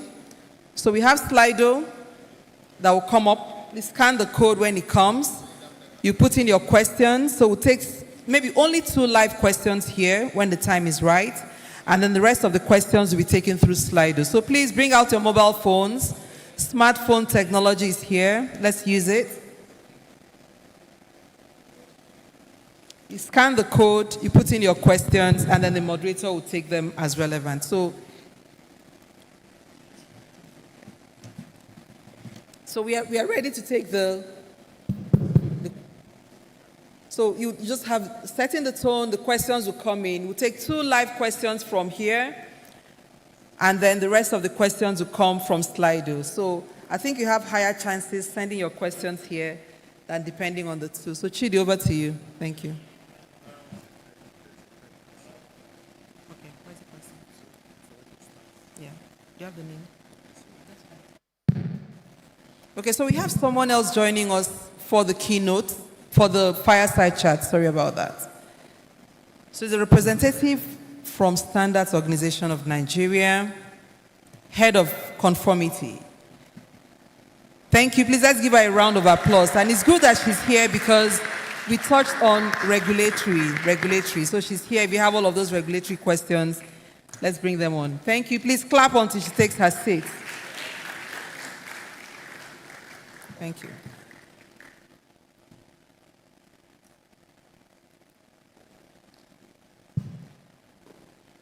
Morning, everyone. Good morning, everyone. I think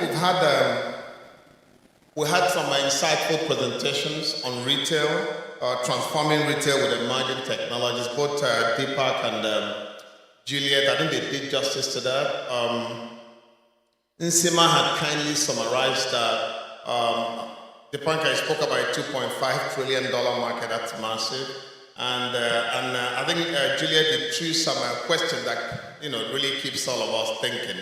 And some of the challenges were raised, but those challenges were presented as opportunities.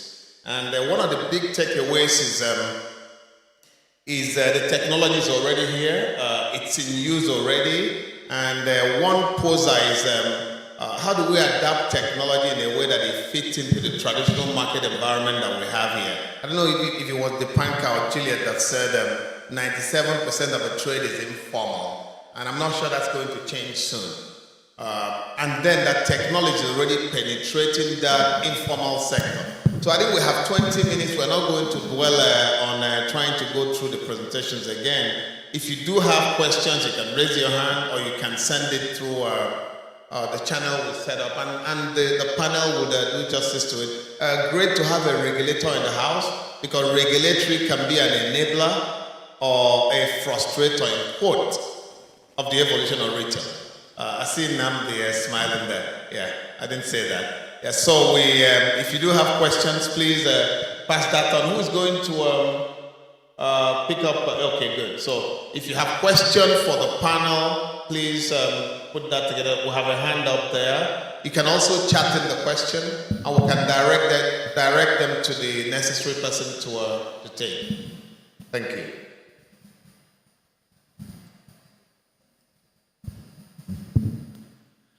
All right, good morning, everyone. My name is Samuel Ajayi, and I'm the founder of Stocking Profits Corporate Limited, and I'm also a retailer. I ship out agricultural products from West Africa to East African markets. And my question for Mr. Panka is, how can someone become a broker for OmniHub? Because I think I can serve as a broker to the small retail shops in my area. And I want to ask if we can make it this simple, like what our mama said, like if I walk up to them, can they just take a video of their shop, their products, and automatically they become an agent on your application? Thank you very much. Thank you. You want to get one more question, then we can, okay? Let's take one more. So how can someone become a broker to, I don't know if OmniHub is one of our sponsors. Are there? Where's Tommy, please? Oh yeah, I get that. That's right. So thank you so much. So my name is Daniel. I'm one of the directors for Federal Investment Limited. So basically, we sell phone accessories, and the presentation from both of our speakers really pointed out a lot of problems that we need to solve, and solutions have come. But one major thing is that, like now for our distributors, they are very traditional. And the change involved from going from traditional to digital can be very uncomfortable. Like now, just like how it took, like he said, or I can't remember which of the speakers said this, that it took them a while for them to be able to transfer. And the only reason that happened was because of that cashless policy. So it made them very uncomfortable. And because business had to move, they needed to adapt. They needed to change, forcefully change. So now I don't know if we can talk about processes at which we can actually guide these distributors to really help them change, because it will benefit our business, yes, but to also benefit them, their business, because now they'll be working very efficient, very effective. But we all know how uncomfortable change can be. So how do you guys suggest we guide these people on how they can become better? Thank you so much. Thank you. So we'll take these first two questions. Juliet, you probably take the last one before we come to the Panka to take the question by the other guy. So you can go ahead, Juliet, please. Yeah, okay, it's working. Yeah, I'll take the second question. So, what you just described, believe me, it's the same thing across all emerging markets. We're not alone. Like I was saying, I gave the example of that company, that they're in Mexico, Peru, Guatemala. These are all the same type of profile of stores. They don't have time for all the Turenchi, okay, all that. Come and type something in text, and they don't have time for that. Okay, so that's why they went with talk, because it's easy. Okay. So how did they launch and acquire the first 100 stores? They embedded the app, uploaded the app, okay? The store continued to do his business the way he was doing it, intuitively, deciding what he needed, the inventory he needed to purchase, okay? But by the time they had done that camera scan, they knew the size of inventory in the stores, the kind of inventory in the stores. They built that data into the app. And so that agent was able to say, Oga, in their local language, not in Queen's English, okay, in their local language, talk to him in the local. So the training of that, the agent has to be in the local language. If it's Pidgin that works, it's Pidgin. If it's Hausa that works, it's Hausa, Igbo, or Yoruba. That's how it works. And talk to the store and say, look, Oga, this thing, you ordered this X and X last month. I can tell you that if you had ordered this is what your profit for this month would have been. And it shocks him initially, and then he tries to listen to that insight and uses that insight for the next month. By the time he sees the impact, he switches on automatically. So it's reduced what we expect them to do. We expect them to type a prompt, an advice, or we expect them to fill a form, and then the form is uploaded somewhere, and then someone gets back to them. It's too tedious, you know. So the more we simplify it into the way in which they actually operate. A typical store guy in a store, a malam, he's talking to 5 people at the same time. One customer is buying. Somebody is settling market. He's ordering, if it's a woman, she's also ordering vegetables for dinner that she's going to cook later at night. So she's having 5 different conversations at the same time. There's no time to be typing, filling form, and all that. So it's really coming back to the design that is designed, human-centered design that's around that particular type of profile and what they do on a daily basis. That's how you're going to break those barriers. Okay. It doesn't always have to be through, that kind of sledgehammer of we switch off all cash and then people climb through walls of banks for a couple of weeks and then everybody adjusts. Thank you. Thank you very much. Dipankar, you want to ecosystem? Okay. Yeah, I want to add to what he asked and what Juliet said very quickly. I think simplifying the product for adoption is superb. There's one more thing that we have done and have got some success on it, is aligning the incentives. So if there is motivation, sometimes when you go and tell a retailer or a distributor that you build your data, he's like, wow, FIRS will come stand next to me, right? He's not interested in that. He doesn't see motivation in the power of data. But tomorrow when his business is going to scale, tomorrow when he wants to recommend and do things better, he will need data. But he doesn't understand that today. Like we didn't know we needed an iPhone till actually Steve Jobs gave it to us. We needed a touchscreen phone. We didn't know it. Could any of you define it, that we needed a touchscreen phone without buttons? Couldn't. Similarly, he doesn't know the power of it. What you need to do is find a way to align his incentives today so he is working towards those incentives, and tomorrow he will realize the power of the technology that you have given him and he'll continue to use it. So I think that's a huge one. If you can see what benefit you can give to your distributors showing you the data, that'll be great. The part on Omni Hub, it's a very simple process. Go on the website, register. But exactly what is Omni Hub? We didn't want to create warehouses. We don't think there is a lack of warehousing in Nigeria. But we know there is a challenge around invisible warehouse. Not that they are not visible. It's today, if you ask me in Ikorodu, how many extra pallets are available? How many square meter of warehousing space is empty? Do you know one person who can answer that question? Nobody. Nobody. Why? You don't even know how many warehouses are there in Ikorodu. If you digitize this warehousing, even if the warehouse is owned by him or by her, it doesn't matter.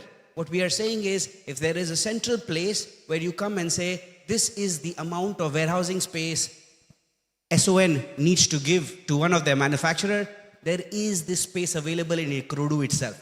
So OmniHub is a digital franchise for warehousing where you as a warehouse can participate, buy FMCG products, get access to working capital, and also sell your products just using technology.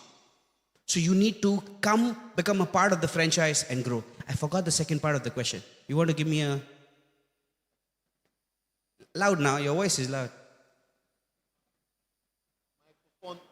Microphone to him, please. Microphone. I'm sorry, I couldn't hear. Have you taken that first question? Yes. Down The with OmniHub he part has of it- another question. No, he had a continuous part. Shall we come back to you? Because we don't have a lot of time, please. Do we have any other question? We'll come back to you, please. Yeah, there's someone there. Let's come back. We'll probably take 2 more questions. I'm not sure we'll have a lot of time, do we? And Sima, how many minutes do we have? 5 minutes. Okay, please. We'll come back to you. Hello, afternoon. My name is Lanry. I'm a bit confused about some of the clarities that were spoken about. There's a lot of talk about AI, a lot of talk about the future, development, technology. But particularly Juliet and a little bit Dipanka, you guys seem to have a great belief in the informal trades, which doesn't develop any of those things and doesn't make any of those things easier. So how do the two work together?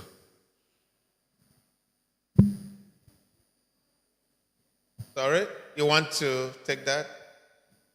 I'm struggling. I'm not sure we got that question. Is the mic working? Can he write it? Or you can chat that in. There's a lot of questions in here. We'll take that one, then we'll come down here to take questions. Okay? You want me to repeat? Okay. Am I clearer? Okay. So just point of correction, I'll start again a different way. The informal trade is about 70% of the retail landscape, with modern trade being 30%. Modern trade is where most people build their brands, which is where retail really sits. AI, digital payments, and all the future technologies you mentioned can really largely only work in the formal landscape. Juliet in particular, and a little bit of Dipanka, largely spoke about not changing the informal trade, how things can thrive within the informal trade, which I disagree with. But I'd like to hear from your point of view how you think all of the digital future technologies can work in a country that's largely informal.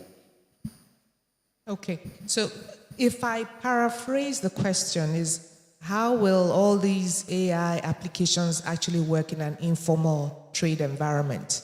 Okay, very simple. How many Nigerians do you think are on WhatsApp?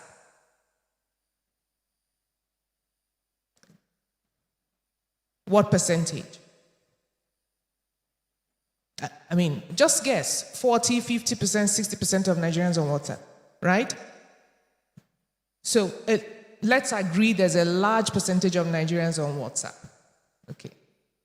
Was there a specific WhatsApp strategy? Did anybody develop a WhatsApp strategy to onboard Nigerians on WhatsApp? No. One person is on WhatsApp, and then you realize that, hey, you know, I could actually speak to Tola on WhatsApp, and then a network effect, it starts to build from there. It's the same mindset. That's the only way that AI is going to be adopted. I was listening to one CEO 2 days ago, and he said to me, there is nothing like an AI strategy. Doesn't make sense. AI is a tool. It's like email, it's like WhatsApp. So the people who have developed the best use of AI have no technology background. They say, here, I have a problem. I need to solve it. Hey, let me start with ChatGPT. Before they enter ChatGPT, figure out how much ChatGPT can do. And then they say, not quite there. Let me see. Maybe there's something else I can use. That's how they built it. They build the application, but it starts from a problem that they have. Okay. Some of the problems we talked about, informal retail, we talked about people not knowing even the value of the inventory in their store on a day-to-day basis. What they sold last week, what they are likely to sell tomorrow. What are the implications of weather patterns on what they are going to sell next week? They don't know that. Okay. But we don't need to have a super strategy for them to figure it out. They may not speak English, Queen's English, but the applications they are using. No one came and had a big strategy of how people are going to adopt WhatsApp. It's the same thing that I think would happen with AI. It just starts with the one company that's going to be progressive enough to figure out what is the one app, one solution that I can use AI agents to solve for the average man on the street in retail. And you see the adoption move very fast. Thank you. Good. Yeah. So before we come to we're going to pick a couple of questions from here. We do have 2 or 3 minutes to go. Before we come to regulatory, we still have something to have you crack. There are issues of human resources in retail. I think I'll bring this to you, Deepak. Issues of human resources. How can we apply technology to optimize human resources better? And then the last question we're going to come to. How can we apply technology to optimize human resources in retail? I think that's a very wide question. How can we use technology to optimize human resources? I would break it into 2 parts, 2 things that can be done. One is the learning and development of the people in retail. Using technology, you can upgrade them. You can provide them on-the-job training. You can have data enable them, which are the things they are weak at and how they can improve. And the second part is, in retail, I hear a lot that if you hire many people, there will be theft, there will be pilferage, there will be challenge. Only one person in the team should handle cash. You can actually deploy solutions where your team has visibility of collections, but payments are done by a secured or authorized person only. These are simple solutions which are using technology to manage human resource and scale that. And it is itching me, Prof. I'm very, very sorry. That question of yours, which we spoke about, I think, Jen Ogasa, you are in your phone. I just want to answer. There's an example to the point. You can't build an AI strategy. It has to be problem and purpose-led. The answer, one of the things we have done, we have something called as OmniShelf. What OmniShelf helps you do is to take a picture of your display. You know, like when you go to ShopRite, you see these Indomie or Coca-Cola being displayed, and ShopRite is getting paid for it. But none of the retailers ever get paid for it. Why? 97% of the retail trade is done in the traditional shops. So what OmniShelf does is enables these registered retailers to take a picture of their display, and instantly it counts how many SKUs, how many sachets are displayed, and gives them a credit for that quality of display.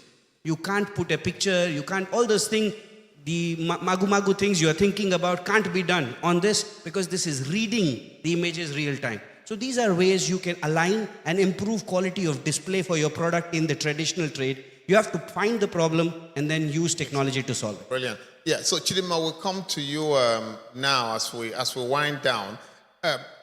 How does a government agency like yours plug into this ecosystem of retail that we're building so you become a facilitator of the evolution of retail, knowing that technology is having a big play in it?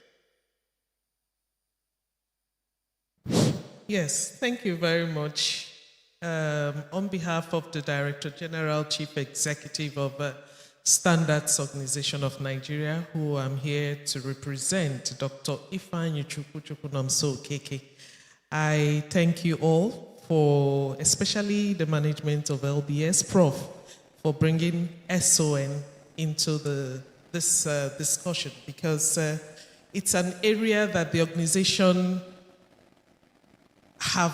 in fact, we're into, and you know, most things, people don't understand that SON cannot function without you, without the business.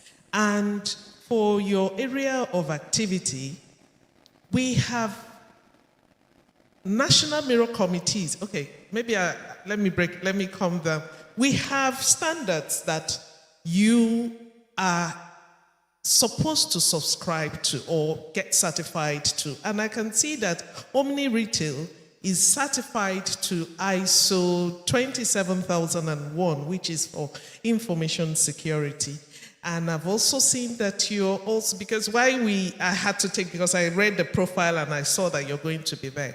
What does that speak? It speaks volume. What does that say to the public? That when you put in your information into their system, it's secured. That's what they're trying to say. Now, I ask Omini Retail, are you a member of the National Mirror Committee on the international, that's mirroring the activity of the technical committee that developed that standard that you're using? Because as you're implementing the standard, you're observing gaps in the requirements of that standard, or things that you're finding it difficult to comply with.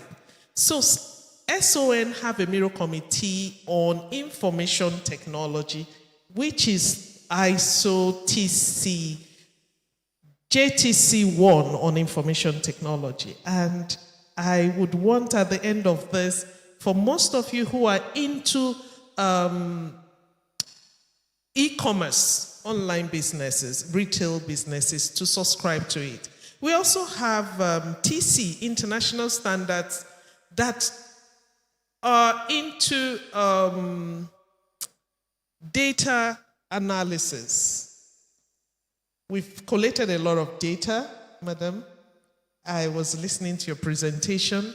These are information that we can take as Africa to try to solve our problems. But most times, data from Africa, they are not utilized properly because they have not followed the international required steps. And there are standards, international standards, that you can access through SON that are available so that you can take your work for us to let the world know what we are doing. Then, lastly, let me now come to the display of these products. When you go to the website, I know most of us here have our phones with internet. When you go to the Walmart or Amazon display requirements, you see that they require that most of the products that come to them obtain certifications. For Walmart, you must have food safety, GFSI globally recognized certifications before they can accept your product for display in their shelves, on their shelves. I went to a popular Nigerian supermarket to check their requirements. All I saw was on finance, these corporate, those. There was nothing on quality. That's why it's difficult for most Nigerian display online retailers, e-commerce retailers, to get buyers from outside Nigeria. And I heard you say, the young man that was asking a question, he said, you export your products, okay? Now, after African Free Trade Zone agreement is there, you talk of standards, you talk of quality control. So when you don't comply with quality, so what am I trying to drive at here? SON, we provide certifications. We have started certifications on hazard analysis, critical control points for food products, for handling. It cuts across, in fact, the scope is wide.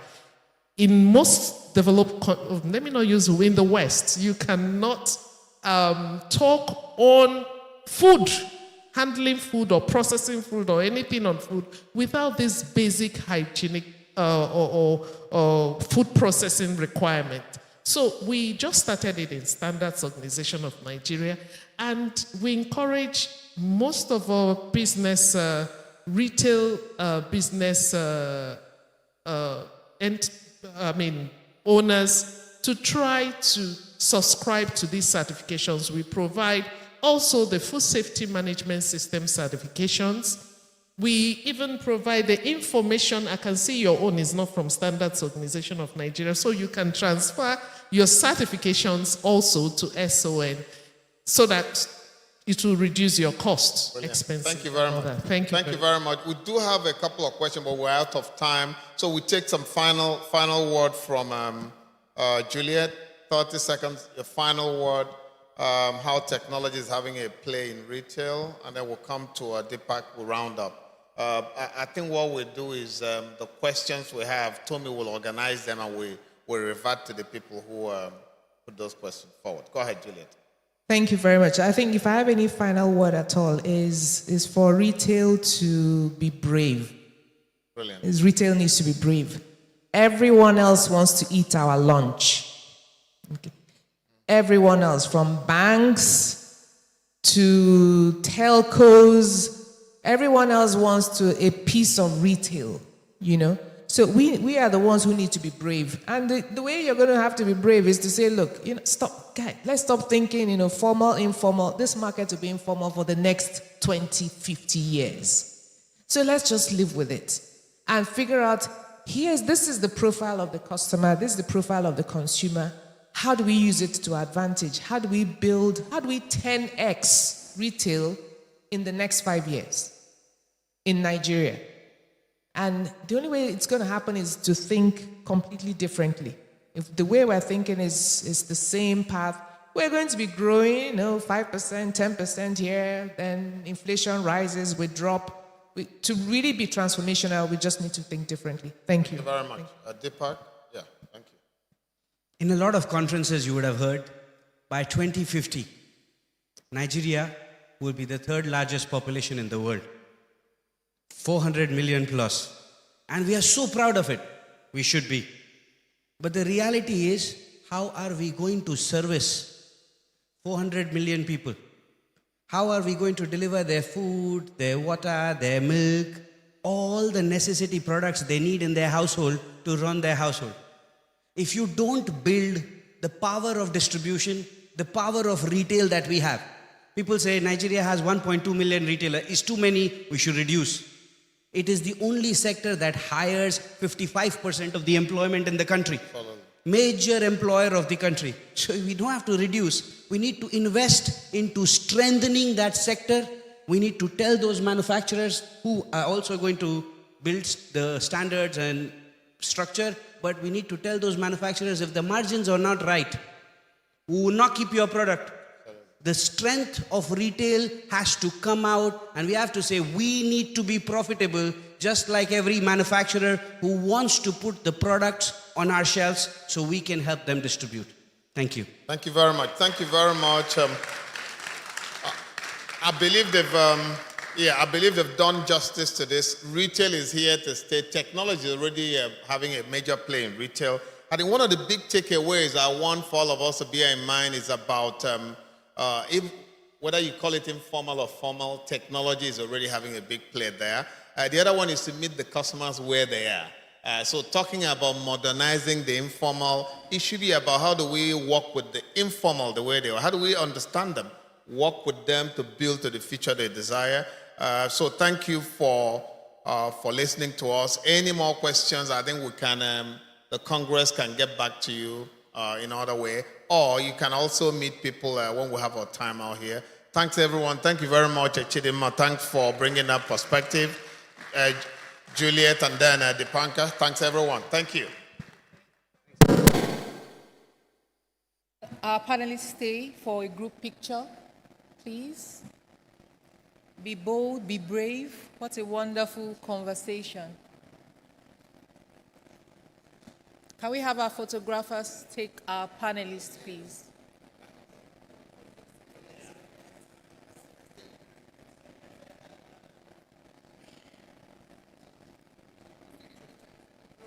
Our photographers, do we have it? Oh, okay, okay, thank you. So they know where they are facing. I think each of the panelists has to decide who I'll be going home with today because I need more of this insight. Okay, quickly, can the members, okay, we're looking left now.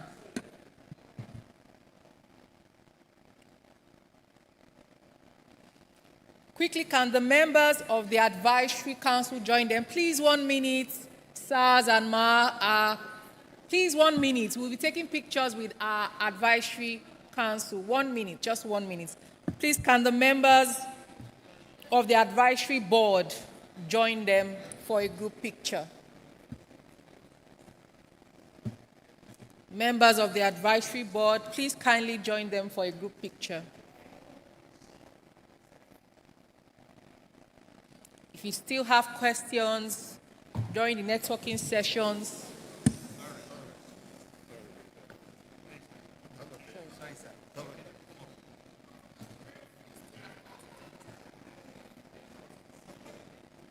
If you still have any questions, you can see our speakers during the networking sessions.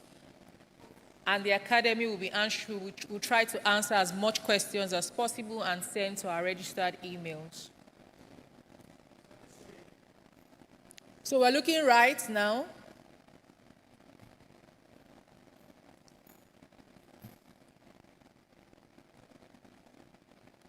Are we done, photographers?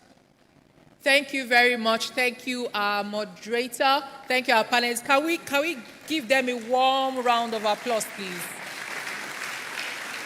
If you really learned something, I think that clap can be better. We'll clap until they are seated. Please keep clapping. Thank you. Quickly, we'll be taking messages and advert from our sponsors. And immediately after, we'll be having a 20-minute, we call it digital experience tour. So outside at the foyer, we have businesses, partners, and exhibitors out there. We'll go around, look at what they're selling, look at people we can partner with, people we can buy from, people we can learn from, right outside from your right and your left at the foyer. And while you are doing that, please meet as many people as possible. I told you your next contract might be sitting right beside you. So don't just walk around, meet as many people as possible. I will be taking that for just 15 minutes, quickly. So we'll be moving outside. Everybody's looking like, who will be the first to get up? I don't want to be. So who's going to break that ice? Thank you. Thank you. So we'll be stepping outside and taking a digital experience tour, meeting with partners, exhibitors, retailers like you. By the time we are done with this conference, the cards, business cards you have should be like a full Ghana Must Go bag, I believe.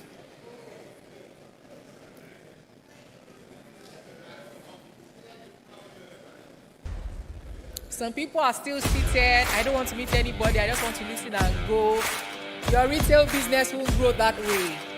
Meet people, and we'll be back in 15 minutes for the second part of the Africa Retail Congress.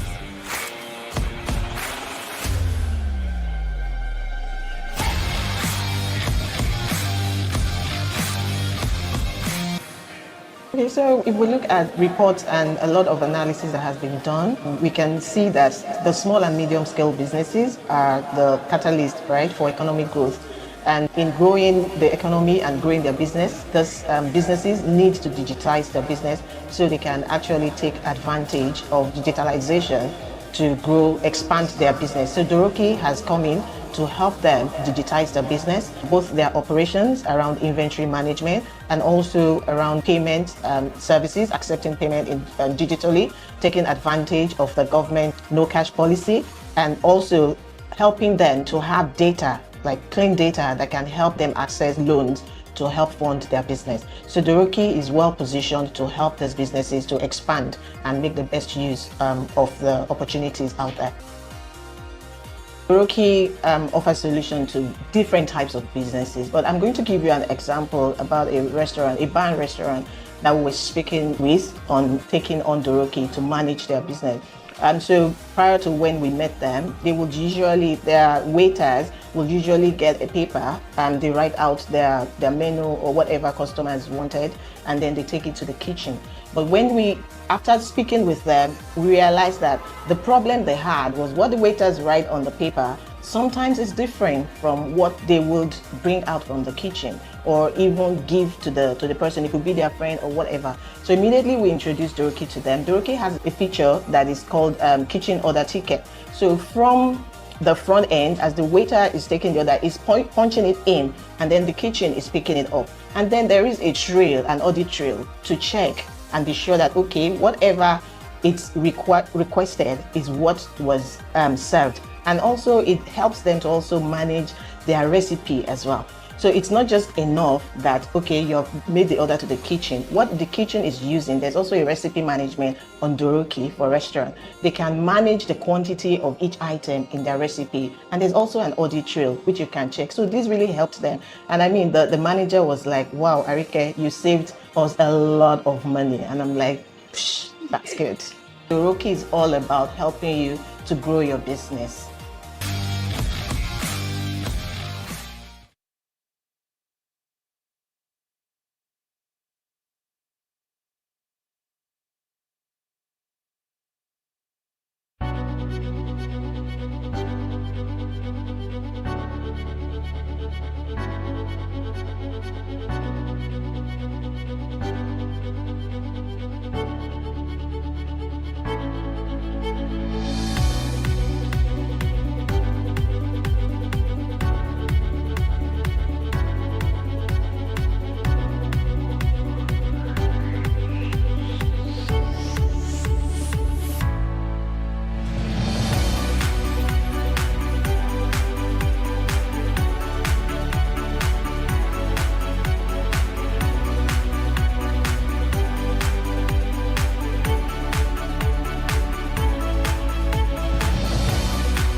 It all begins with a call.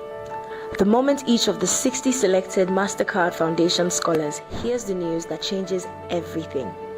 For one, it's a joyous shout of excitement that echoes with hope. Yes, thank you, Jesus. Thank you, Jesus. For another, tears of gratitude flow freely as a lifetime of hard work is finally recognized. When the MasterCard Foundation scholars arrive on campus, the air is charged with anticipation.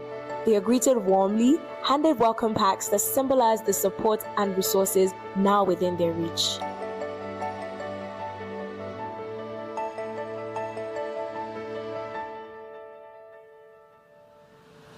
The journey officially begins with the Bridging Program, a careful preparation designed to equip them with the skills, knowledge, and confidence to thrive. Here they connect, learn, and transform, setting the foundation for academic and personal success.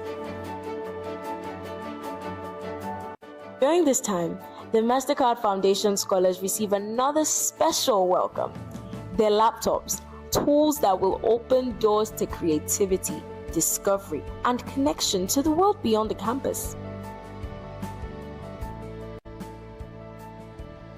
One MasterCard Foundation scholar's story stands out. her voice trembling as she shares the challenges overcome, the sacrifices made, and the dreams that now feel within reach. I had something to look forward to. And then I got the call that I'd been accepted to. The arrival of the MasterCard Foundation team is a moment of celebration and affirmation. Their presence reminds everyone that this is a partnership for change, a promise that these young leaders are never alone. As the bridging program concludes, the cultural night lights up the campus, a vibrant celebration of identity, resilience, and unity.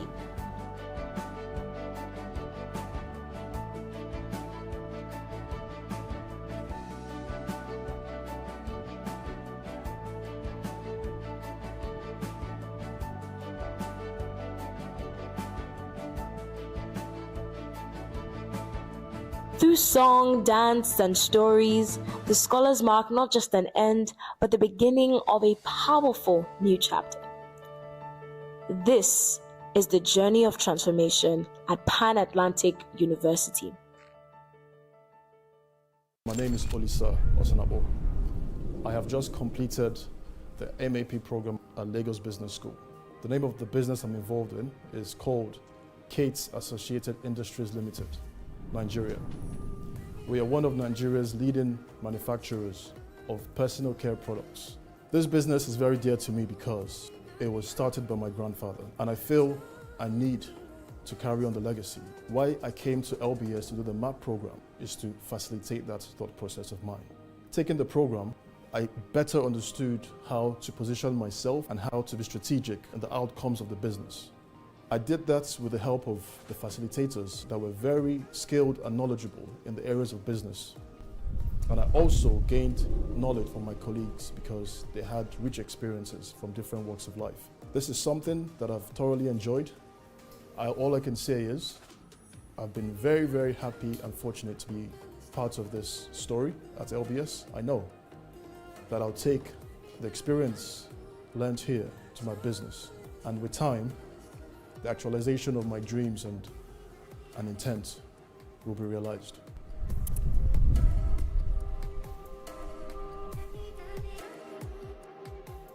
Preparation goes before the retirement. Because if you allow yourself not to be proactive, but to be reactive, then you have a lot of problems.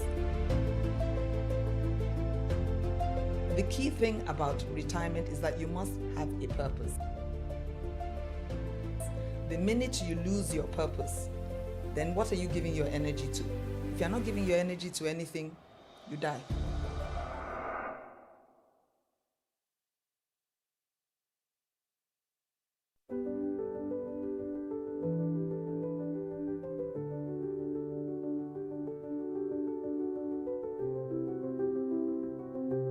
I have this philosophy that right after school, I wanted to find myself. My aspirations are to go into full-time development, but I also want to make impact around the world. I actually have 2 startups that I'm trying to grow right now. I want to become an effective business leader that will help drive these startups in the right direction and, take over Africa. I aspire to be a project manager, but before being a project manager, I want to work in different firms, different industries. I want to know how the business world goes and where else than in the mighty Lagos Business School. I wanted to do my master's abroad, but due to some circumstances, I could not go. So I was looking for a school that has the same criteria as Harvard and, those big schools abroad. So I picked LBS. Lagos Business School just fits the bill in terms of how I had pictured doing my postgraduate education. Every leader is looking at that result. We can also use growth, maturity, and decline. So in organization, why do they get? They gather to produce what? Result that will sustain the company. With that result, the company will die and all of us will be out of job. So I chose LBS because LBS is the best business school. If I was going to school here, I wanted to go to the best of the best. And I had been here a few times and I loved the environment and met some of the facilitators in the past. And I thought they were just awesome people. if you look into some of their backgrounds, you think, oh my gosh, these are people that I even just want to meet in the workspace. Faculty are actually very, very responsive. They always question your thinking. They always try and make sure that you are on the right page to become an effective and efficient young growing leader. We are constantly hearing from the facilitator what we need to transcend in our careers, what we need to manage ourselves and manage those around us. And I think that's like one of the key highlights for me in this program. And here I've realized that money is not everything. Like being financially focused is one of the things, it's not the major thing. My first aim was to make profit, but now it has helped me change my mindset. And now what I want to do is to create impact. And what I think of is the common good. For a while, I wasn't clear on what direction I wanted to take in those my big plans. And the Masters in Management came up, putting those skills that I already developed in those few years after school into a certain place and developing myself, learning more, learning from these really cool people. Anyone planning to apply for the MIM program should keep an open mind. And this is because in the little time I have spent here, I've seen my mind change. I have seen my thought processes improve. If you are trying to be an entrepreneur, if you're trying to work in big business, big firms, it helps you know what is expected, how you can have a competitive edge above your peers. With the Masters in Management program, it will set you down the right path in terms of thinking ethically, in terms of strategy, and in terms of actually analyzing critically.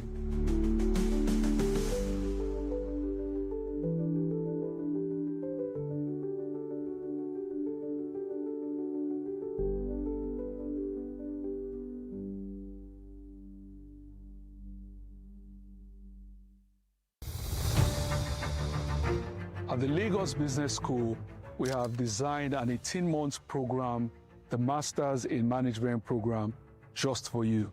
New graduates and early-stage managers who want to transition into management and leadership positions. The program lasts for 18 months, with the first 2 semesters comprising of 12 months of intensive core coursework, followed by an additional 6 months focused on the research-based exploration of management. The Masters in Management program has a crucial research focus, and it enables you with the requisite research skills to not only influence policy, drive innovation, but indeed pursue a PhD. So join the next generation of young African leaders.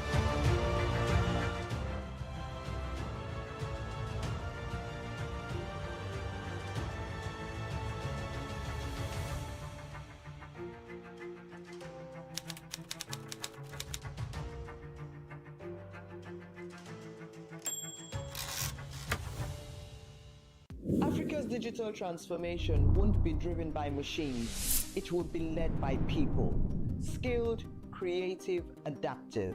Let's talk about building Africa's AI talent pipeline, the skills we need. To thrive globally, Africa's AI workforce must master both technical and human skills. This includes programmatic skills and the infrastructural development skills to build the environments for AI. On the human side, it also includes AI literacy skills that would help build creativity, creative thinking, domain expertise in health, agriculture, and education. By 2030, we need over 10 million digitally skilled workers. Yet, fewer than 30% of African universities and institutions of higher education offer structured AI programs. We must transform curricula, strengthen faculty, and give access to real-world tools like GPUs and cloud credits. But barriers remain. Limited internet, outdated content, brain drain, and a lack of mentorship. Africa loses over 20,000 skilled professionals each year. Let's reverse this trend by investing in open learning, private and public collaboration, and engaging our diaspora. To retain talent, we need more than jobs. We need purpose, support, and infrastructure. Innovation hubs, remote work options, and career pathways must become the norm. Programs like Data Science Nigeria's AI Saturdays and partnerships with Google, Microsoft, Leap Africa show how mentorship and real-world experience can bridge the gap. Africa's AI future starts here, in Lagos, in Nairobi, in Kigali, with people who are equipped, empowered, and inspired. Let's build that future together. Undergoing the Mastering of Event Management program. It's been a fantastic journey so far. We identified that in the events management sector of Nigeria, the potential is currently as contribution to GDP of about 100 million naira. But if that sector is helped, it can get to contribute about $20 billion to Nigeria's economy. If you have technology in an event and it's not being driven by a proper human management and there is no interactivity and you don't have creativity around it in such a way that it aligns with the cultural nuances of that particular event or people or place, then that event is likely going to fall apart. Curiosity, I think, is one of the biggest learnings for me. The more curious we are, the more we learn. One of the reasons, or one of the pertinent reasons why we had this course was because the entry barrier for the event industry is quite low. Anyone can just be creative and say, boom, I'm an event manager. But you know, when you now have this kind of knowledge, you now understand the professionals from the hobbyists. I've had so many difficulties with structuring and staff retention. The program has been able to open my mind up to other possibilities and other dynamics that we could use or follow. I registered late for this event, and the major reason was because I don't know what I was coming to do in Lagos Business School as a caterer. But lo and behold, my 3 days experience here has been awesome. From the lecture instructors to the staff, to the practical experience and the practical sessions that we have, practical example, everything has been top notch. It is a huge sector. It is a sector that is not as affected by inflation as others, because every Nigerian wants to party, every Nigerian wants to have a good time, every Nigerian wants to celebrate a special moment in their lives. And that is why those who own event management companies, those who form part of the ecosystem, like the people in graphics, like the people in catering, like the vendors, like the venue owners, are all critical stakeholders that need to be looked after. Is there that remote possibility that when you leave LBS, there's something new speaking to you? That's part of the growth mindset. My name is Vera Chino-Sonwanze. Bonjour. Why haven't you received our shipment? Business School, Pan-Atlantic University. We cannot ship. And I'm the we have not received the payment. As sustainability at Sika Nigeria, a specialty chemicals company. I hold a BSc in Business Administration, a master's degree in Human Resources Management, and an array of local and international professional certifications. As a business leader, partnering with business leaders and driving significant transformative agenda, deepening my understanding of the general management of business was crucial. How I could be provide the necessary support to the business leaders. Hence came my decision to pursue an executive MBA program. By the time I came about the member program of the Lagos Business School, it was just perfect fit for me because it provided me the opportunity with regards to the work schedule, flexibility to manage my time, provided the opportunity for me to build a very rich network of professionals who are making waves in both corporate and entrepreneurship levels. One of the key impacts was when I had to work on a project. It was kind of complex, but it was made easy for me because I had to reach out to the network I had built over the period. While I work on this project, it was highly significant and I was able to deploy an excellent result. The program is structured in such a way that for each cohort, you're distributed into smaller groups. and these smaller groups end up being part of your family, right? And with these people, I can't remember at a point when any of us would run out to somebody and then we're not able to achieve huge and excellent results. So it's like having a combination of over 100 years of experience made up in one room, and you can imagine what that will generate for you in terms of results. The way OBS is structured, you will have a lot of networking opportunities, so both local and international. The inter-cohort event, the alumni events, the dinners. I know you found that session engaging. Now we've lost half of our population, so we need to find a way of getting everybody back into the auditorium. But we'll start, or we'll continue. We have an insight session. And this session is very important because it's a discussion on research that would definitely impact your business. And I'll be calling on stage the academic director, Africa Retail Academy, to take us through the first part of the session, after which he would call his partner in progress. So this session is Beyond Algorithms, Understanding African Shoppers and AI. And just cast your mind back to the conversation we had with the keynote speakers.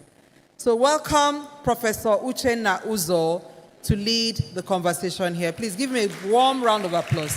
Thank you.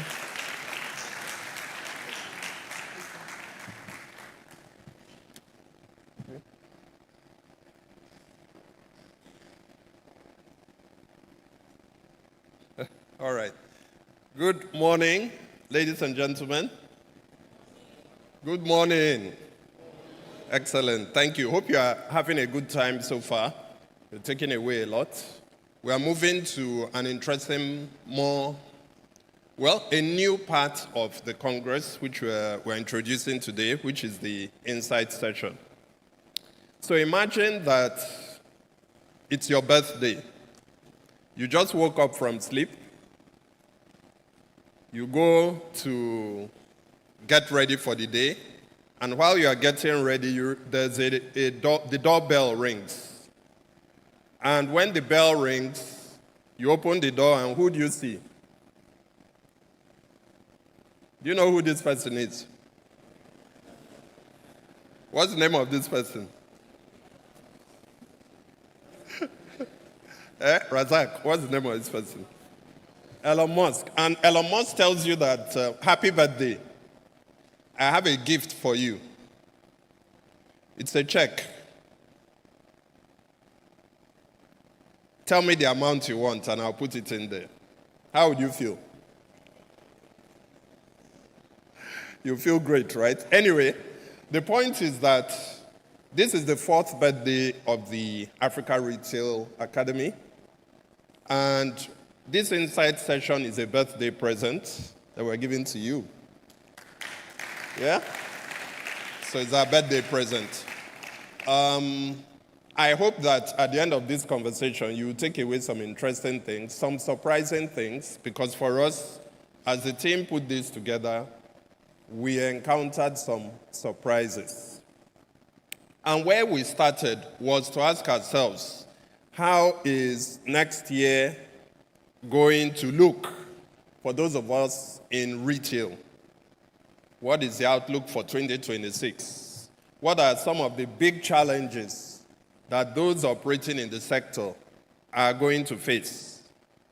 One interesting one, and we got that from Kemi. Thank you so much for bringing this up during our last meeting. Tax. This new tax law.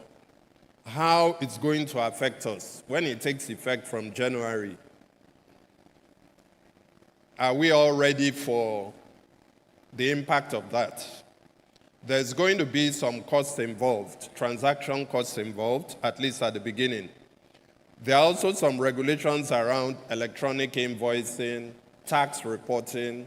We need to be ready for that. Also, we know how retail has been faring in the last 1 to 2 years. Sales are not what they used to be. And on top of that, Many of our staff in retail are leaving. In fact, the attrition rate currently is around 48%. So that means that people are losing like half of their team almost every year. But there's another staggering statistic, which is that theft, pilferage, is on the rise. There's a report that says about 2,500 phones are stolen in Nigeria every hour. Please don't be afraid. Nobody will steal your phone here. Eh? Esther, I saw the surprise on your face. Okay? No, but there's a lot of theft going on. And of course, we know what is happening with competition. There's a lot of competition going on. So how do we prepare ourselves for 2026 to stay competitive, to not be thrown out of business, especially in this new world of AI, of new technologies, which those of us in retail are beginning to adopt. So this was the background of where we started our study from. And we went to town. So we did do a survey, and I would like to thank all those in this room and also those who are not in this room who were part of this survey. By the way, it was an Africa-wide survey, over 400 participants. We had interviews, we had a focus group, we looked at documents. And you can see the countries represented here: Nigeria, Kenya, Ghana, Cameroon. We did talk to CEOs to give you a holistic perspective of what we are about to share. So I'll tell you the story of our data collection journey and the surprises that we encountered as we did this. And I'm going to try to do this in an engaging way to ask you what you think the result of our study is, and then give you the answer so you can score yourself to know whether you passed or you failed. Would you like that? Yeah? Good. So, who do you think uses AI more in Africa? Shoppers or businesses? And here we're referring to retail businesses. If you think shoppers are using it more, please raise your hand. Okay? If you think retail businesses are using it more, raise your hand. The shoppers have it. You can clap for yourselves. Yes. Now, by what percentage? What do you think is the percentage utilization rate? Shoppers using it in their shopping decisions versus retailers using it in their business decisions? Percentage, over 100. 60? Who said 60? Wow, very good. Anybody above that or below that? We're very close. Okay? 70. Okay, so shoppers, 70. Retail businesses, about 30%. Last year, when we started looking at this, retail businesses were using AI more than shoppers were, but shoppers have since overtaken. So there's something very interesting going on. And so we started to ask ourselves, what is it that is taking shoppers into AI? What is it that AI is doing that maybe we retail businesses are not doing as well? And we got some interesting findings. So number one, shoppers are using AI for price comparison. They are using it for product recommendations. They are also using it for negotiation, coaching, especially in price negotiation and other forms of negotiation. In fact, there's a study that says that if you look globally, currently, one of the biggest things people use AI for globally is emotional support. Have you heard of that? Yeah. So we're beginning to see a bit of that. And then advice on delivery is also happening. So this we found interesting because it seems like AI itself, the algorithm of AI, is becoming almost a competitor to those of us in business. Because there are some things from the point of view of positioning that they are doing better than retail businesses. So we sought to find out what is it that is satisfying shoppers, or are shoppers satisfied with how retailers in Nigeria, and you can say in Africa, are using AI to serve them? What do you think the answer is? Yes or no? Yes or no? Any yes in the room? Okay, there are a few, okay. The answer is no. Okay? Now, 6 in every 10 appear to be frustrated. It's a bit surprising, right? Because if shoppers are using AI in their shopping decisions more than retail businesses are using it for their transactions, and this change has happened quite fast, why is it that when shoppers engage with retail businesses on the continent, there's a bit of frustration going on? So we sought to understand what was driving this frustration. And there were some interesting findings. First, we tried to look at the loyalty behavior of shoppers. And this one, I'm bringing it down to Nigeria now, loyalty behavior. And we identified 3 types of loyalty. The first one is incentivized loyalty. So that is the kind of person, and if you are in the room and you are this kind of person, you let us know. Before you buy, the person selling to you must give you a discount or a promo. There must be something enticing. Is there anybody like that in this room? Please raise your hand if you're an incentivized loyalist. Okay, yeah, I see some hands. There's another group. I call them the polygamous loyalists. These are the people that in the morning, they are supporting your brand. They are buying from you. By the evening, they've switched. But next week, they may come back if you offer a better deal. If you are that type of loyal customer, please raise your hand. Yeah, I can see some people are not sure. Okay? Then we have the till death do us part customers. Ever faithful, ever loyal. Their grandparents use that brand, so they will always be there. Now, can you guess where Nigerians, in which bucket we have the majority of Nigerians from our study?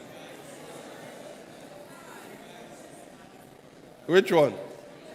Number 1. Okay? Yeah. So currently, we have a lot of, the Nielsen study that came out this year showed that the switching rate, 6 in every 10 Nigerian customers switch brands frequently. So it's not surprising that we have this, right? And so, when you have shoppers who don't always stay, then you have to think carefully about how you engage them using AI. So this was one interesting thing. Now, we went further. There are other frustration drivers. And for those of us who are running retail businesses, this is for us to think about. Shoppers complain that while retail businesses use AI, sometimes it's not clear what the benefit to them is when they are engaging through AI with these retail businesses. So imagine a business using a chatbot, for example. Sometimes the value proposition is not clear. The benefit is not clear. They also feel that there's not enough support. So it seems like the connection between offline and online support during the purchase process is not strong. It's not good enough. And one of the biggest insights they gave us was that they noticed that a lot of us were using AI just to pitch our pricing strategy or our pricing options to the target customer. And people are saying, pricing is not necessarily the first thing that makes me buy. I'm also looking at, are you trustworthy? Am I looking at the quality? I'm also looking at the service experience. And then price. Price is number 4. So if we want to use AI, we have to think about how we can be a platform that builds the trust connection between us and the target customer. And the interesting thing, I'm not going to repeat this. Juliet mentioned it and a couple of others about some of the trends. But there's an interesting one. I don't know if you've heard this news. In Kenya, the Kenyan government announced that they are hoping to recover $8.6 billion lost from informal sector taxes using AI. So there's this algorithm working with M-Pesa that they hope will help them profile informal sector businesses and hopefully begin to tax them. This is interesting. I mean, thinking about what is happening in Africa. Question is, will it work? We'll have to see. Amazon is also doing interesting things. Walmart is doing things. But one thing that you see that is threaded across this is that the AI adoption they are doing is aimed at fixing a particular problem they've identified that their target customer or their target audience needs. So we need to be solution-driven. We need to make sure that how we're using AI fits with how the customer wants to be served. I think this is something that is very important. And so, beginning to make some advice on takeaways. If you are in retail and you are thinking of an effective way to use AI to grow the loyalty of your target customer, there are 4 things to keep in mind. The kind of AI that our shoppers on the continent are looking for is AI that is offline. AI that is offline, that they can use with their SMS, that does not rely necessarily on internet. AI that is social, and I'm happy somebody spoke about how WhatsApp, for example, is one way around this. AI that powers informality, and I'm happy that the keynote speakers talked about this, that informality is not going away. We just have to see how to transform that and make it a viable opportunity. AI that builds trust. So a lot of people, when they go, they want to see, how can I trust this buyer? How can I trust this seller, rather? And AI is positioning itself. AI can be a tool to say, look, I am trustworthy, you can trust me. And then AI cannot replace humanity. People still want someone they can feel, they can touch. So it's to see how to integrate the human interaction with the virtual interaction. As I begin to close, there's this innovation case study that I've been watching closely, and just, was it yesterday or day before, we released a study on this. How many of you use buy now, pay later? If you've used the buy now, pay later solution, I can't see any hand. Okay, 1, 2, 3. How many of you paid back within the time frame? Okay, everybody? Okay. I wasn't expecting anybody to say they didn't pay back, right? You know, but can you guess what the default rate is in Nigeria currently? Those who don't pay back, as a percentage of it's quite high compared to the global average. It's about 35% currently, and it's expected to grow. So why buy now, pay later is interesting is the Western model, and one of the problems our study showed is that people feel that when they get onto this, it makes them feel like they are debtors, they are owing. It puts some kind of pressure on them, which they don't want. So we began to research on a model, and we landed. I was happy when one of our keynote speakers showed, she called it Save Now, Pay Later, but it's the same thing. We call it here Plan Now, Buy Later. Interestingly, there's a company called PaySafe. Richmond, where are you? Are you here? Okay, he's the CEO of that company who we built this model with, and we've tested it with his company, and it seems to be working very well in terms of really crashing the default rates. So people plan, then they buy when they are ready, and the pricing is pegged, and so on and so forth.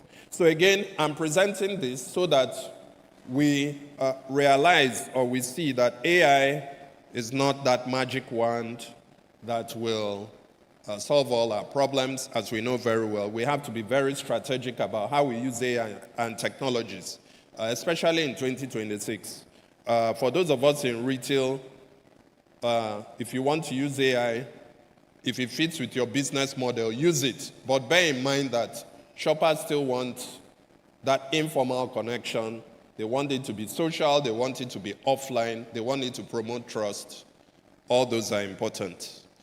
And having said that, I will close and invite my friend, Ahmedov, CEO of Cowrywise, to give us a case-based perspective while you think about your business models. Thank you.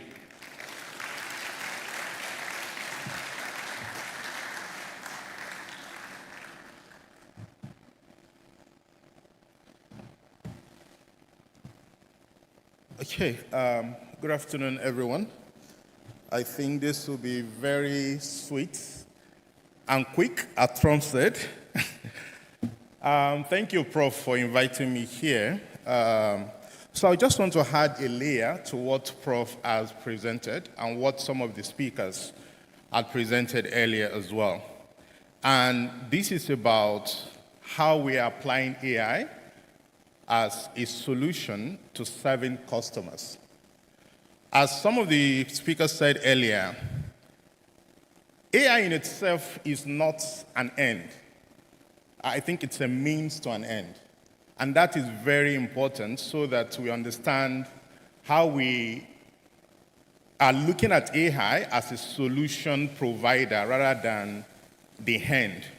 So the whole popularity of AI in recent time needs to be carefully dimensioned so we don't end up in another rabbit hole of just glamorizing what looks glamorous, but rather applying AI for the purpose of solving real problems that customers face. Of course, in the retail space, especially in the fintech industry, one key application of AI has always been in the area of customer service. How do you deploy AI to enable your customers to be served more effectively and more cost efficiently?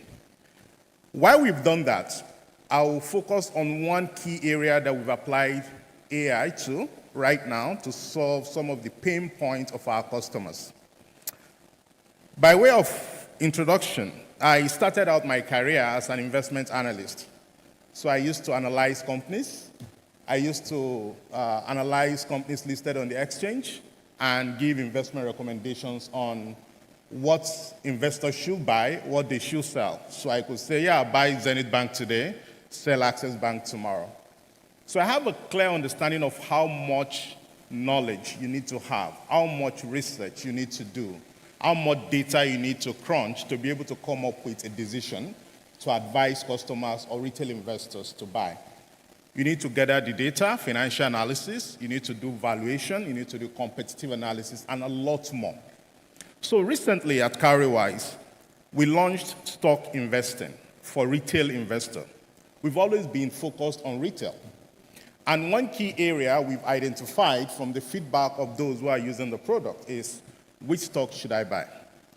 And there are regulations around recommendation, of course. For you to recommend any stock for customers to buy, it has to be based on research. It has to be based on facts, rather than you just recommending stocks for customers to buy. And we realize that there is an application that we can deploy AI to for us to serve that need.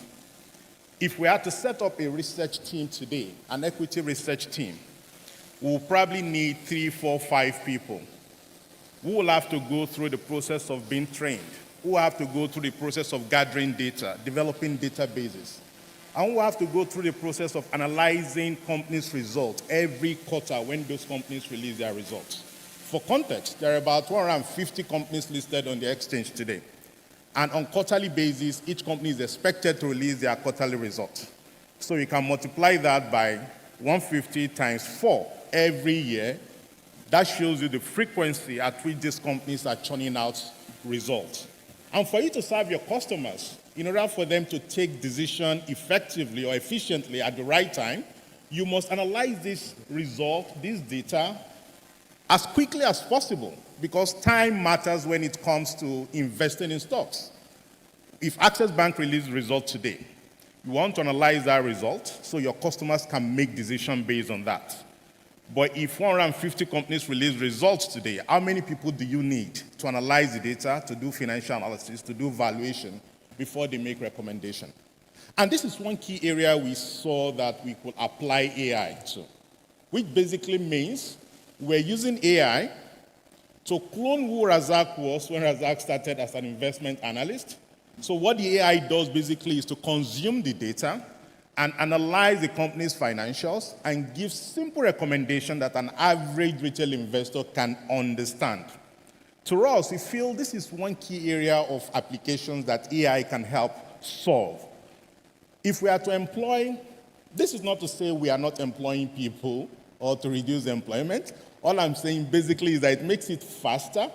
If we are to employ someone who just finished from school today, before the person can have a good grasp of how to do financial analysis, how to do valuation, probably that person will spend the next 6 months or 1 year before the person can have the confidence and the level of competence needed to do investment analysis thoroughly. But AI can do that suddenly, without wasting time. And there is no risk of someone leaving. There is no risk of retraining. So what that simply means is that where we need people to work in will be how do we ensure the integrity of the data we are feeding the AI model with, such that what the AI is analyzing is accurate. What the AI is using to analyze the company information and running the valuation is accurate. And that is one area that people would then need to do. But the whole idea of you running the numbers, crunching the numbers, doing repetitive work is taken care of. So this is one key case study, one area that we've applied AI into, and the result has been quite amazing. And the beauty of it is that every single day that passes by, the AI model gets more intelligent. And that is the beauty. So it creates a natural moat for itself, because it is adding data every single day to the original data you fed it with, and it gets stronger and stronger. I really don't want to understand. I can't imagine how powerful that AI model will look like in the next 5-10 years.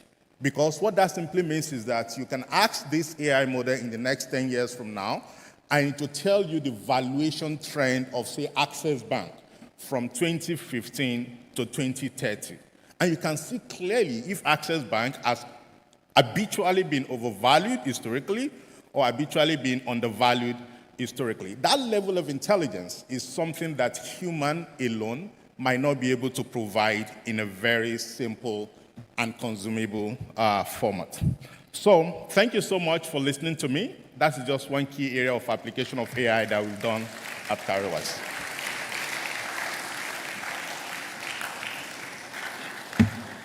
Thank you.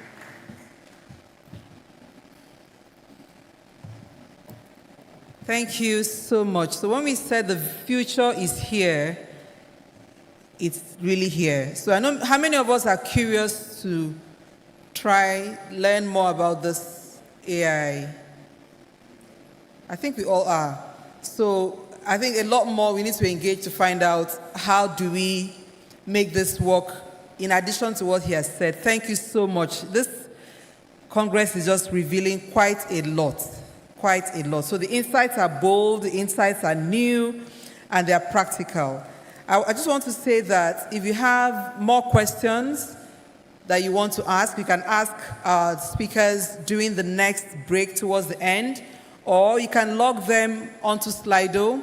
If you put in your email, then you can get a direct answer.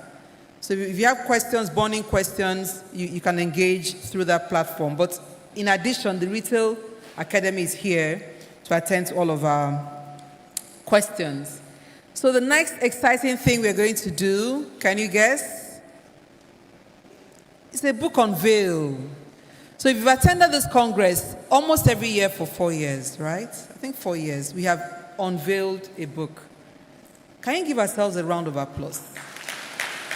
So today we have another book we want to unveil, and I'd like to call on stage the actors, the people that have made this possible. I'll start with the editor, chief editor, Professor Uchenna Uzo,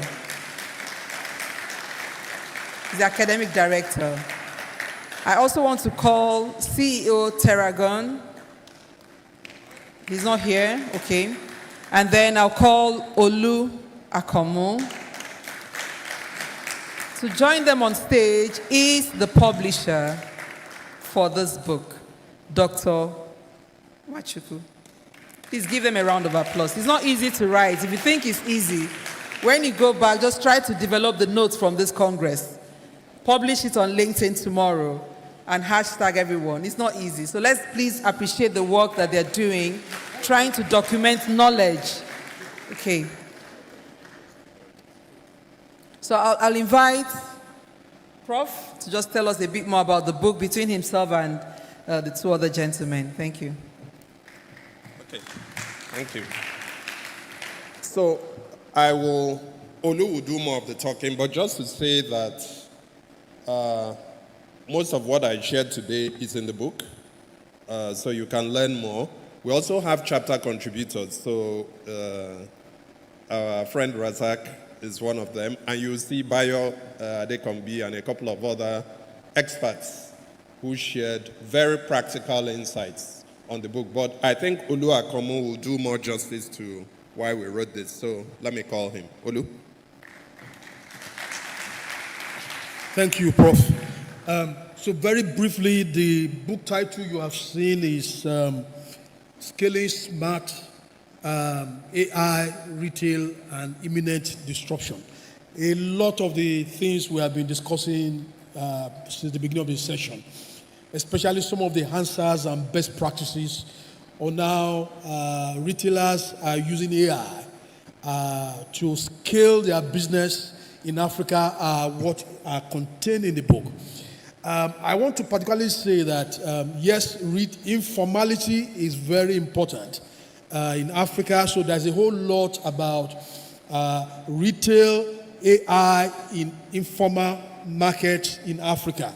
One of the very interesting topics in the book is, I find it very interesting as an editor, is one of the chapters is something about AI blind spots, what African shoppers know that algorithm may not. And it speaks to the challenge of data, how you collect it, to make AI even smarter in the context of informality market. But Africa is not just about informality. There's also a section of our markets that is modern retail that is growing. A whole lot of us here are from modern retail. Africa is what I call a bifurcated market.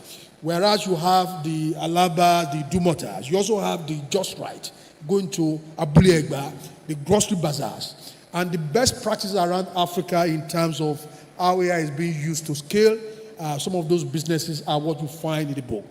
It also goes into supply chain issues, AI, and lessons about leadership and talent management in the context of AI today. How you manage people with AI is going to be different from what we used to do in the past. These are some of the things that you're going to find in the book. And we're going to commend the book to you. So I'd like to invite the chapter contributors who are present to join us on the stage. Thank you. So please, all the chapter contributors, please come up. I'll invite Razak Ahmed. I'll also invite Sandeep Sham, who is Head of Learning and Development Alaram Group. And then also the Advisory Council members. Please join for the unveiling of the book.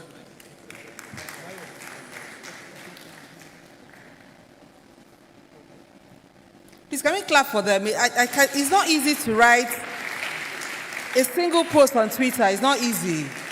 Now you're writing a book, and every year this academy is publishing and releasing books.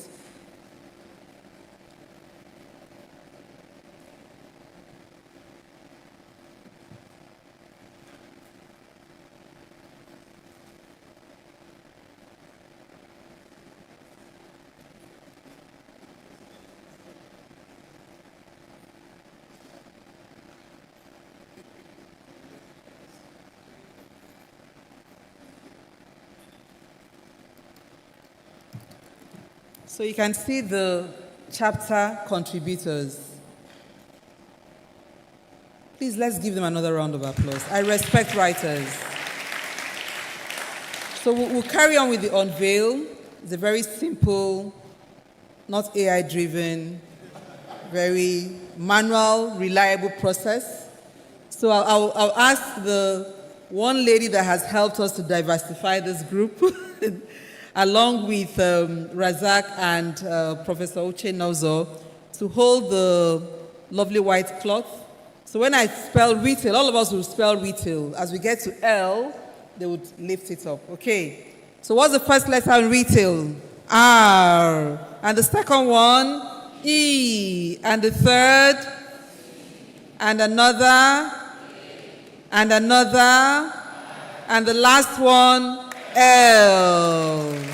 Wow. So each person just pick up a copy of the book so they can proudly show it. I'll pick one for myself.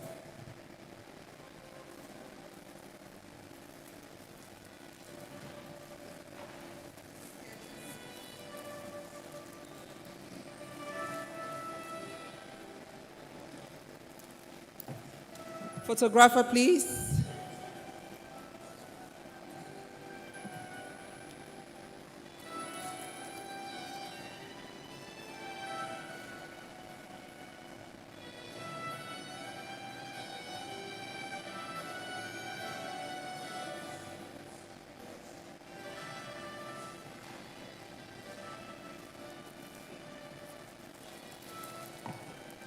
Thank you. So this book, some people already have their copies. It's the product of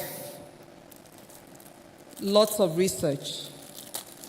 And the publisher has whispered to me that the cover price for this book, can you guess? Is, what did you say? Someone said $20. Let's bring it to Naira. We're in Nigeria. So he said $20 times 1.5, which is, makes it easier. How much would that be in Naira? $10 is 15,000, 20 is 30,000, right? But the publisher says this cover price for this book is just 20,000 Naira. That's fair, right? I'm not getting any reaction. It's fair. 20,000 Naira, simply 20,000, less than $20. But because you have invested in coming for this Congress today, there's a Congress fee that is valid just for today, and it's only 15,000. Thank you for clapping. It's only 15,000. Now, there's something that is often said that if you want to hide something from a certain group of people, because this is being recorded, I will not mention the group of people, but I know those people are not here. Put it in a book. But you're here and these things will not be hidden from you. So pick a copy, not just for yourself, pick for your friend, pick for your organization, pick for someone that is in retail. And in a few weeks, we'll be doing what? Christmas, New Year, hamper. Don't just give groundnut oil that will finish. This is a gift that keeps giving. So I will encourage you to pick not just one copy, more than a copy, 2 copies, 3 copies, 4 copies. Give, share love, share knowledge, and the person will come back to thank you later. So thank you very much to all of our chapter contributors. Keep researching, keep writing, keep making an impact in retail. So thank you as they go back to their seats. So the ushers are going around with POS.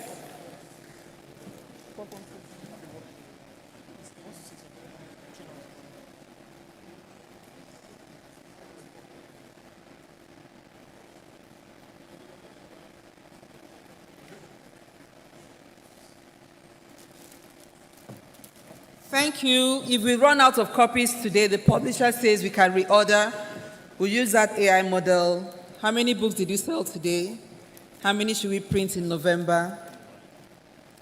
Thank you so much. So we'll go very quickly, take some of our sponsors' messages as the ushers are going around and giving the books to those that want to buy. So, control room, can we have messages from our sponsors? This Retail Congress would not be possible without the support of our sponsors. So let's just appreciate our sponsors. Decided to chase her life.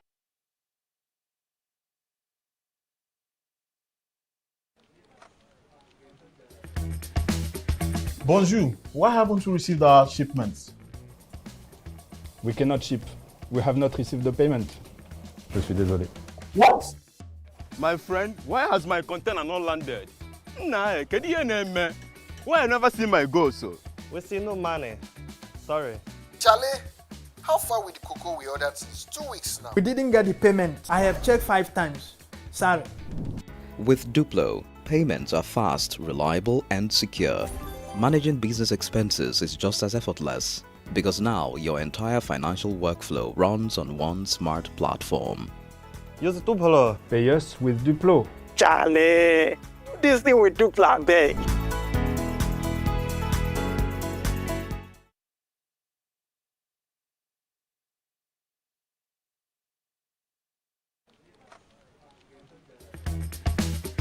Bonjour. What happened?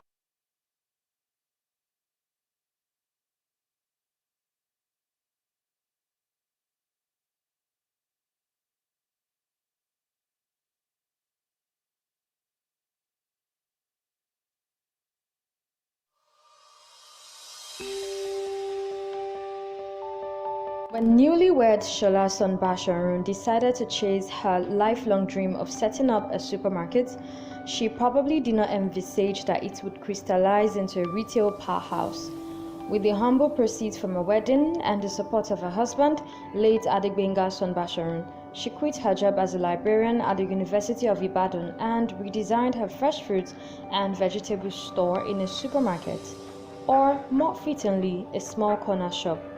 39 years later, Mrs. Sonbasharun's dream, Foodco Nigeria Limited, has grown to become the largest supermarket chain brand in southwest Nigeria outside Lagos, expanding its portfolio to include quick service restaurants, manufacturing and entertainment. Foodco Supermarket is also among the top 5 supermarket chains in the country. The year 2017 started on an optimistic note as we were ready as a company to expand our frontiers as a brand, and we have continued to make impressive strides, taking huge steps of faith.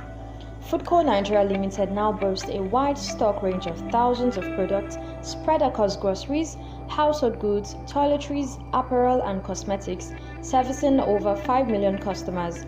Foodco is currently the fastest growing supermarket chain in the country, doubling its brand footprint in the last 2 years. It is also one of only 2 multi-channel retailers in Nigeria. Wide reception and demand for a brand that gives consumers a variety of lifestyles under one roof made us take the big leap of faith and go on planned and adventurous exploration between 2018 and 2020, establishing Akobo in October 2018.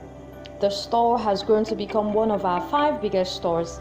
This was swiftly followed by Ring Road, which was opened in November 2018 and has grown to become one of our biggest. The pandemic struck, but we were able to do Ologwenru in 2020, and the store has continued to grow all around. We also rolled out our quick shops in Oluyole, Tollgate, and Monia areas of Ibadan. After these, our employee size tripled. This persistency and consistency with brand innovation and growth led to the creation of more departments as a step in the direction of our mission: be the largest retailer of consumer goods across southwest Nigeria and beyond. However, there were roadblocks. In 2020, we were hit by COVID-19, but were able to bounce back, more determined than ever to excite our customers and operate together as a big family, which was goals that aligned our operations in that year. We were big on ensuring that members of the public, as much as it was within our power, did not feel the full impact of the heat as we engaged in welfare outreaches to several communities and minority groups. Also, we created the customer service and delivery units, which have remained important to the business till date.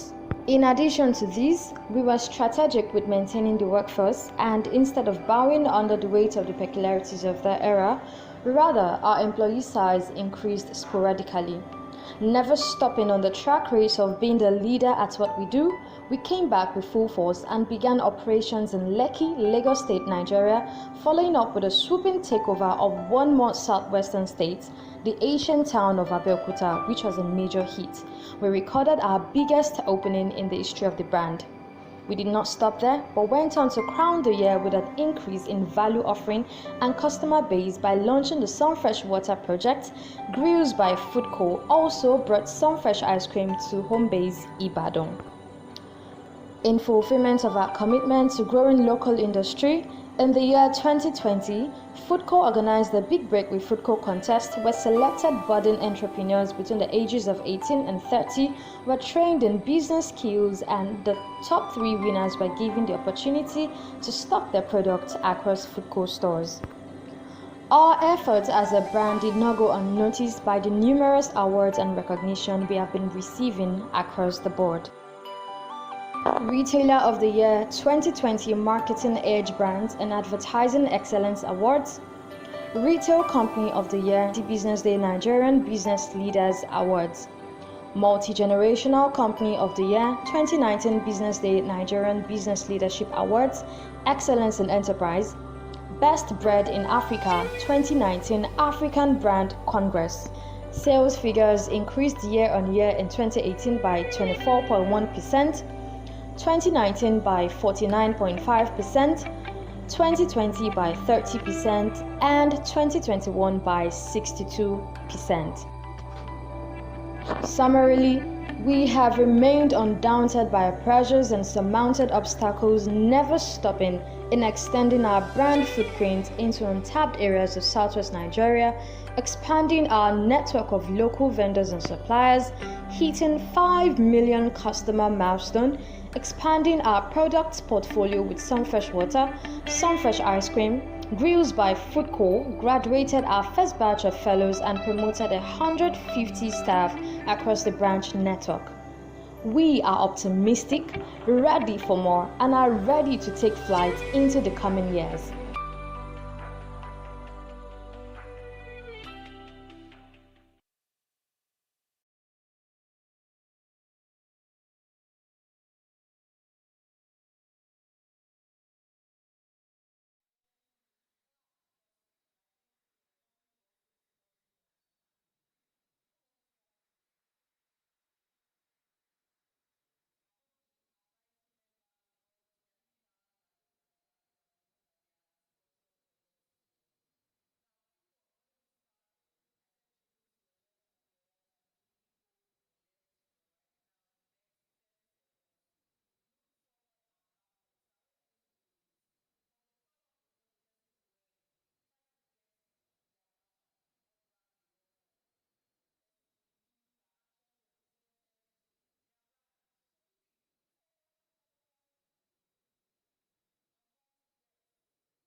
To do it, then when you start, you don't want to stop.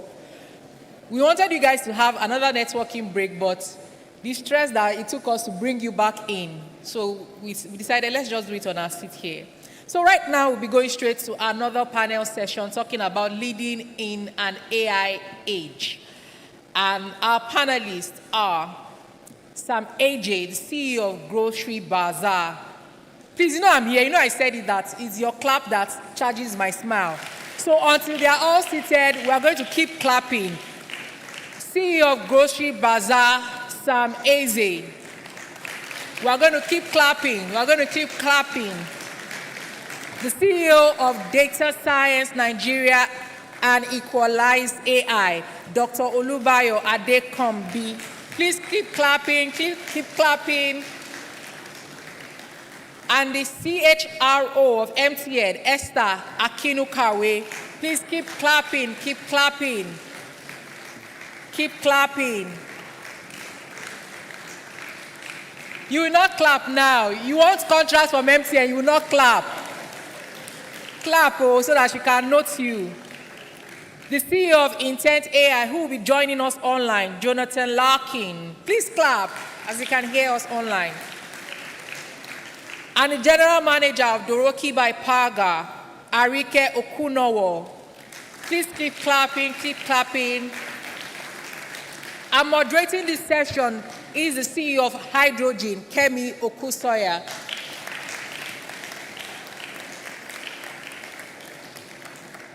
Please keep clapping. My moderator has not sat down yet. Please keep clapping.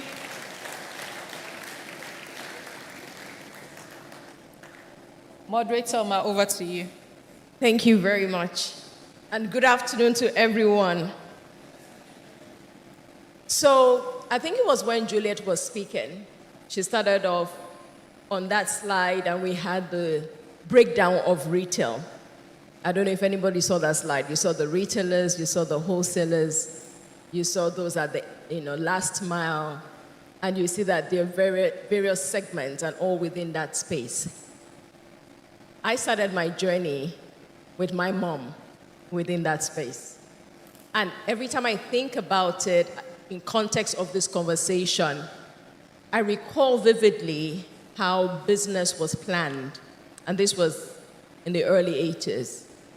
And when my mom would think about growing the business or scaling, it was about having that shop in the right location. It was about having the right pricing from the distributors or the FMCGs. It was about having the best salesperson in store and having enough people to actually also engage the customers. It was about how to arrange the items in the store so that you would actually pick immediately, the complementary item to buy. Now, as we think about that, all that is changing. If you think about scaling and that's the only methodology you have, then you just soon realize that the world has left you. Our conversation this afternoon is going to be focusing on how to scale retail and leveraging the three things that are changing our world.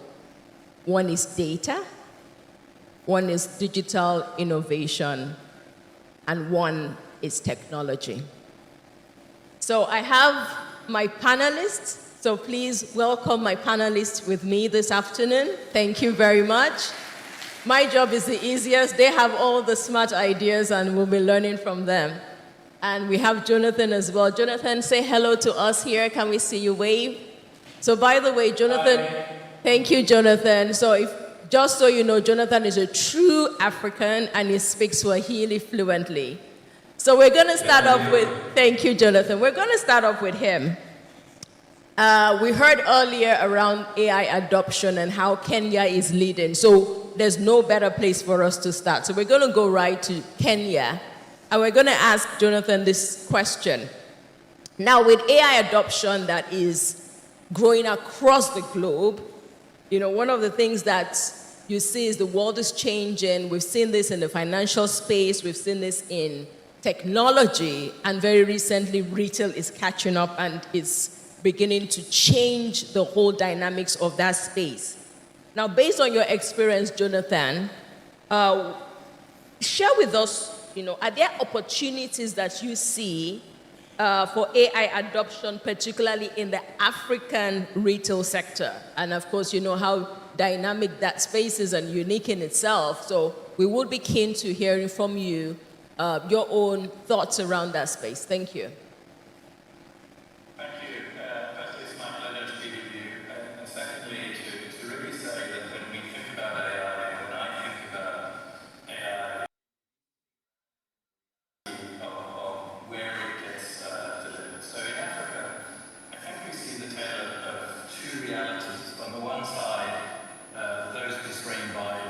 Disposable income and informal markets which prioritize affordability, access to essentials, and so forth. On the other side, you have a group of high-income shoppers who expect everything: instant delivery, sustainability, all of these other factors that represent an entirely different retail construct.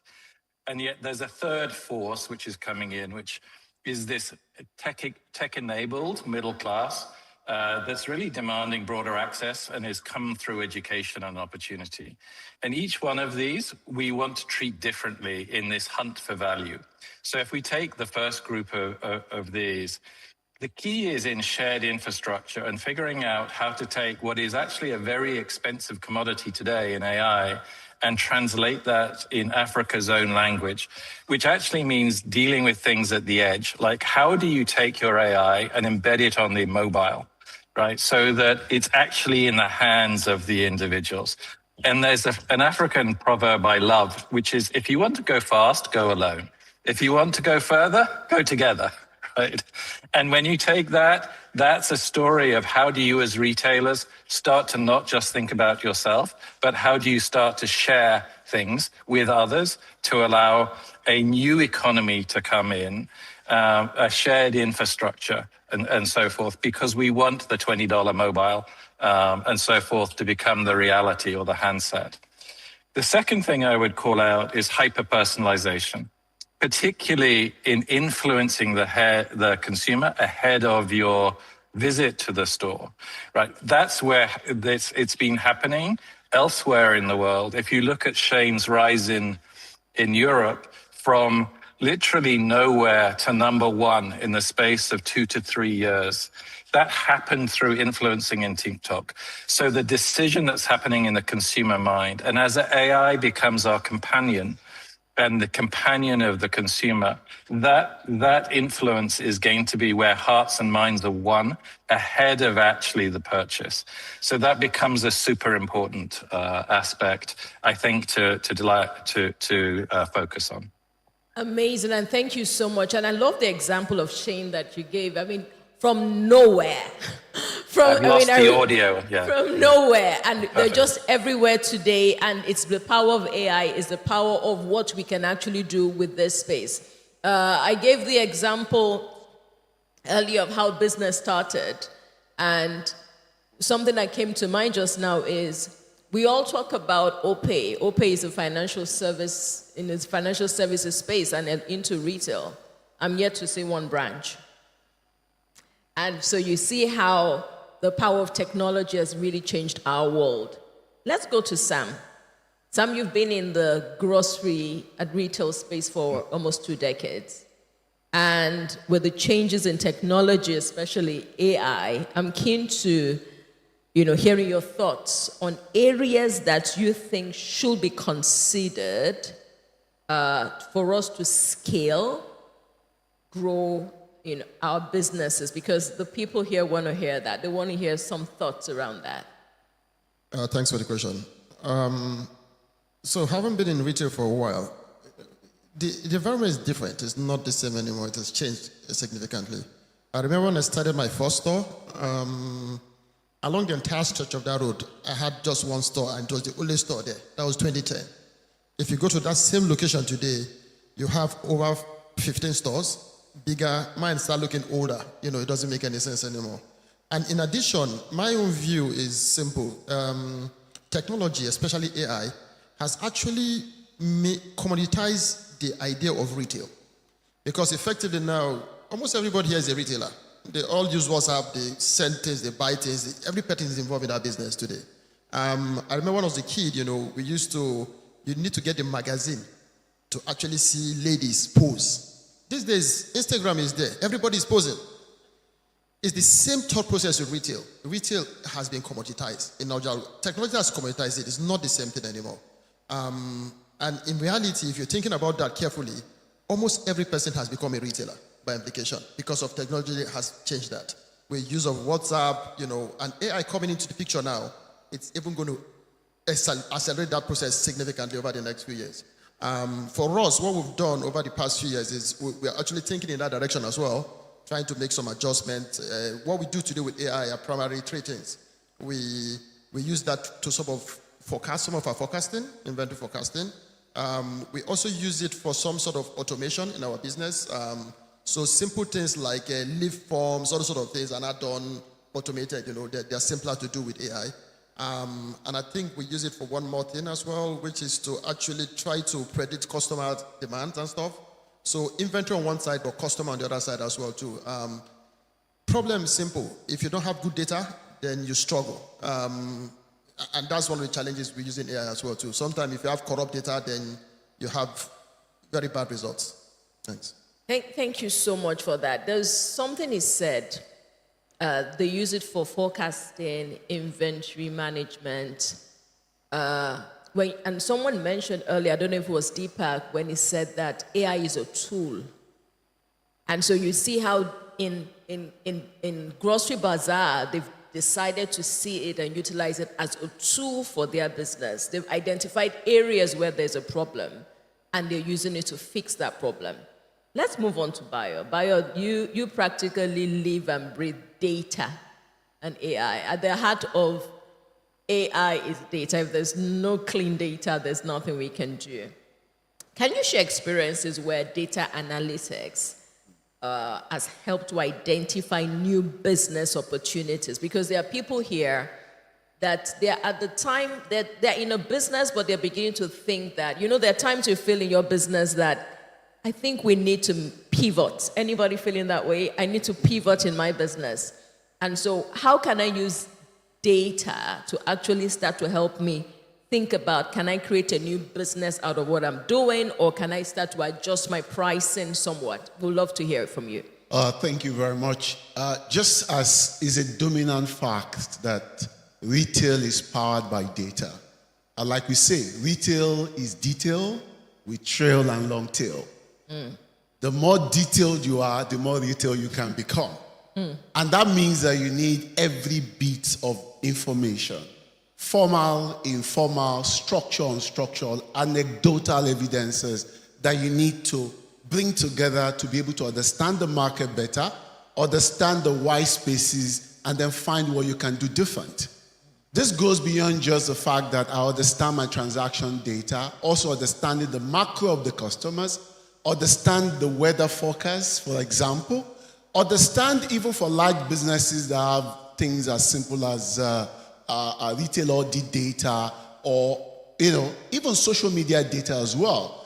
There is something we call triangulation, ability to bring different data together so that they talk to themselves and you're able to understand the underlying drivers, because that is where the opportunity is. There is no one size fits all when it comes to use of data in retail to make business decisions. And I'm going to use two examples just to underpin what was said.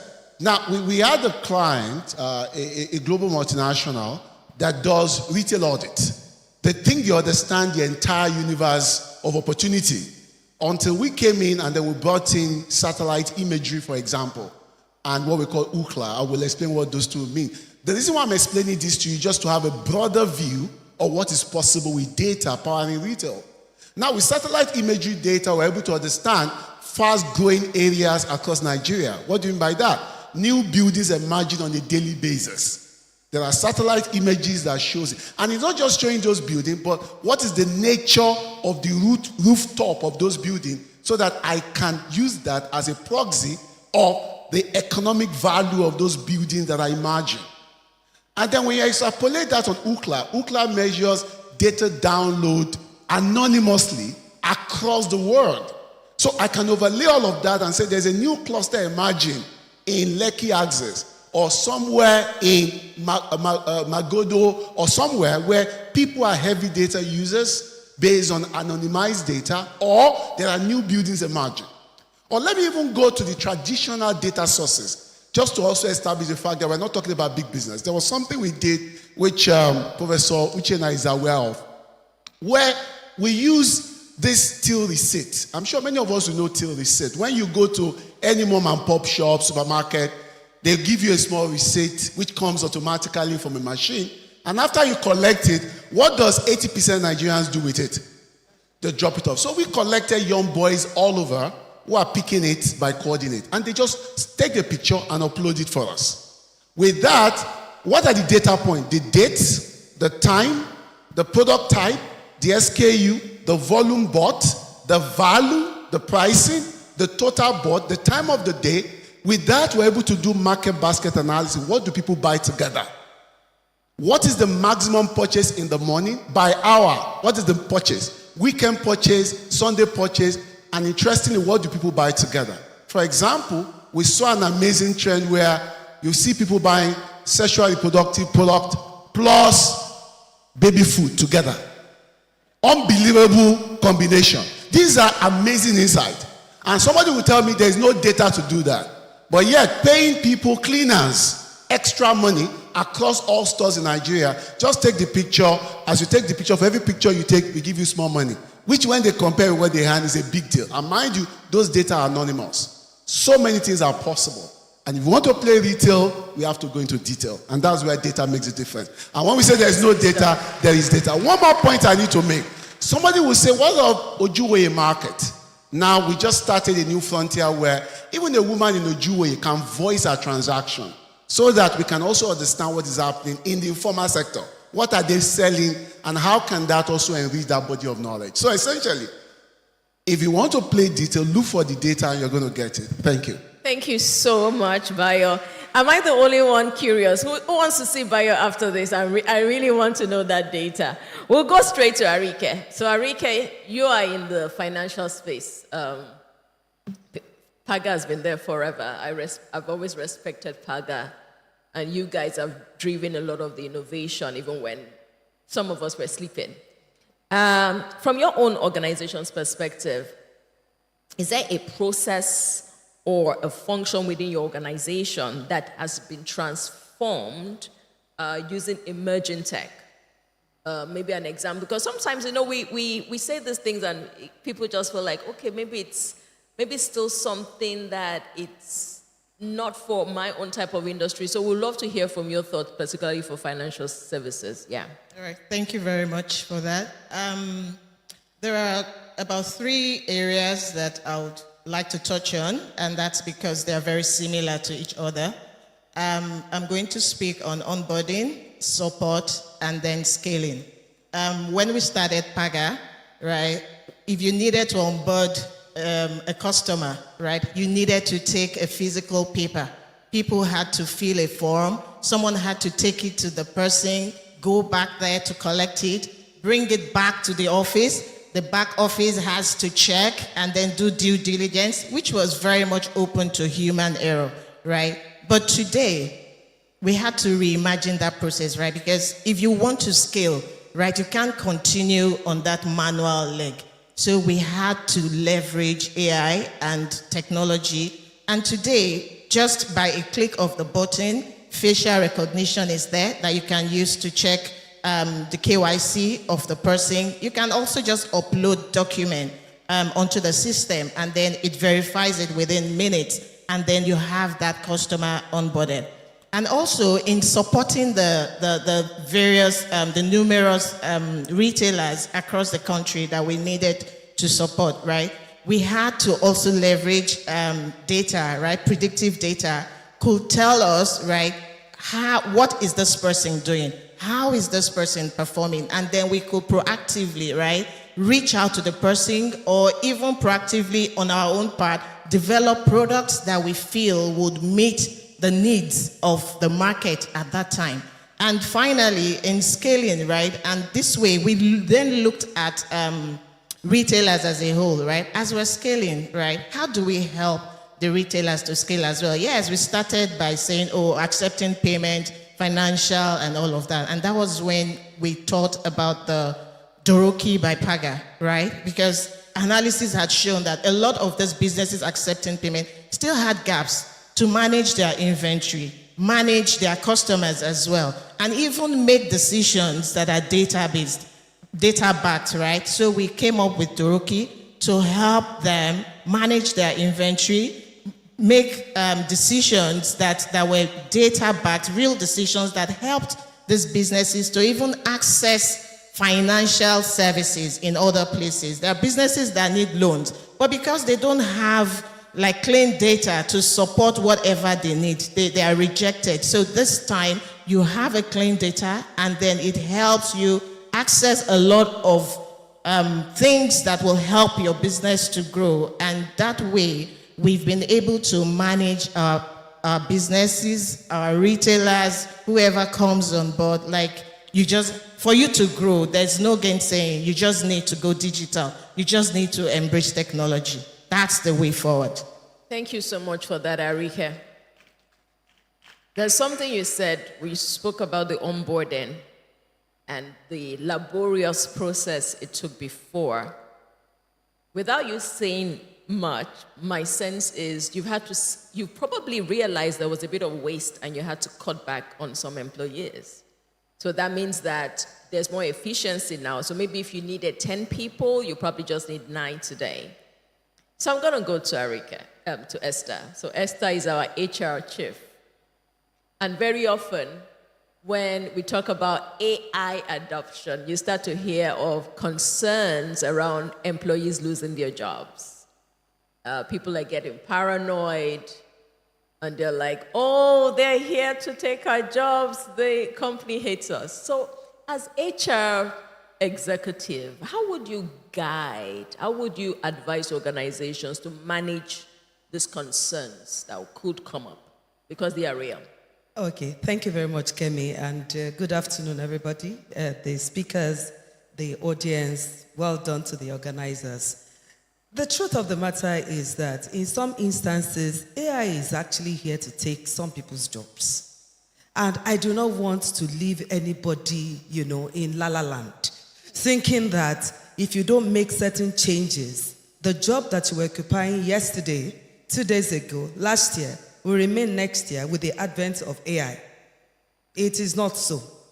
However, even though there's a lot of excitement about, the adoption of AI, the paranoia that you talked about is stemming from the fear of not just losing your job, but the fact that I do not have the skills to do something else, so I'm likely to lose my job. And then it's also stemming from not understanding what this AI is about or how I should navigate it in the organization. In some other instances, it's stemming from loss of control. I used to have full autonomy over what I do. Now there's this thing called AI that is taking a bit of my power. And as human beings, that we do not like to lose power.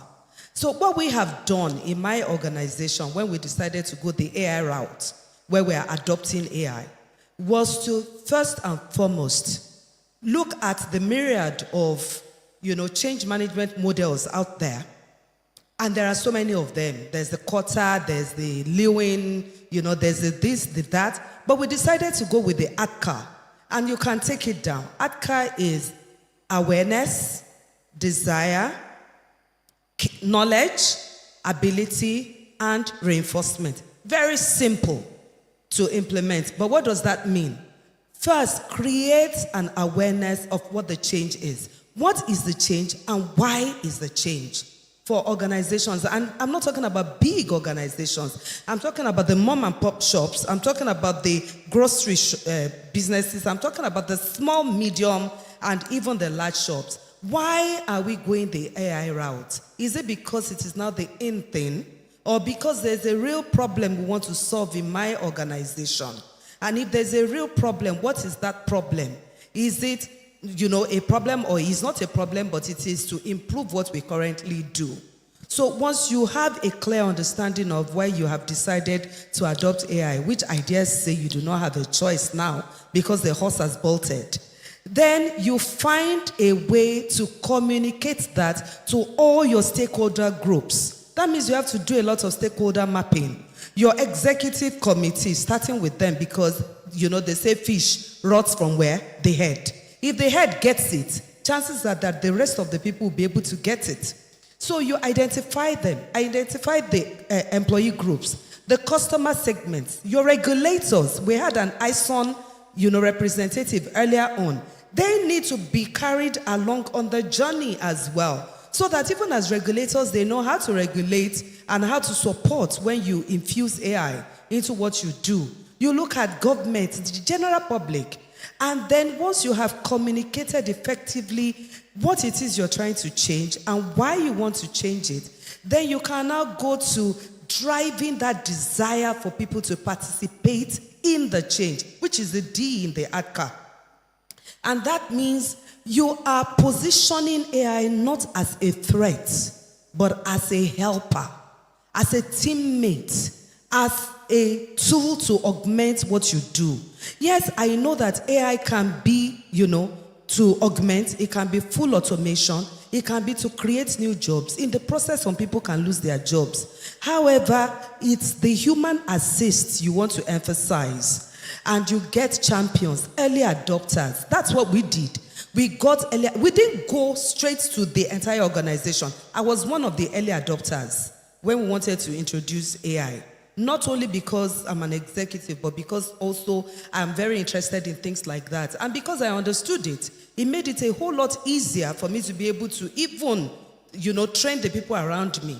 And then number 3 is the knowledge, which is create the knowledge for people to know how to implement AI. Okay, so what's this knowledge? Skilling, reskilling, upskilling.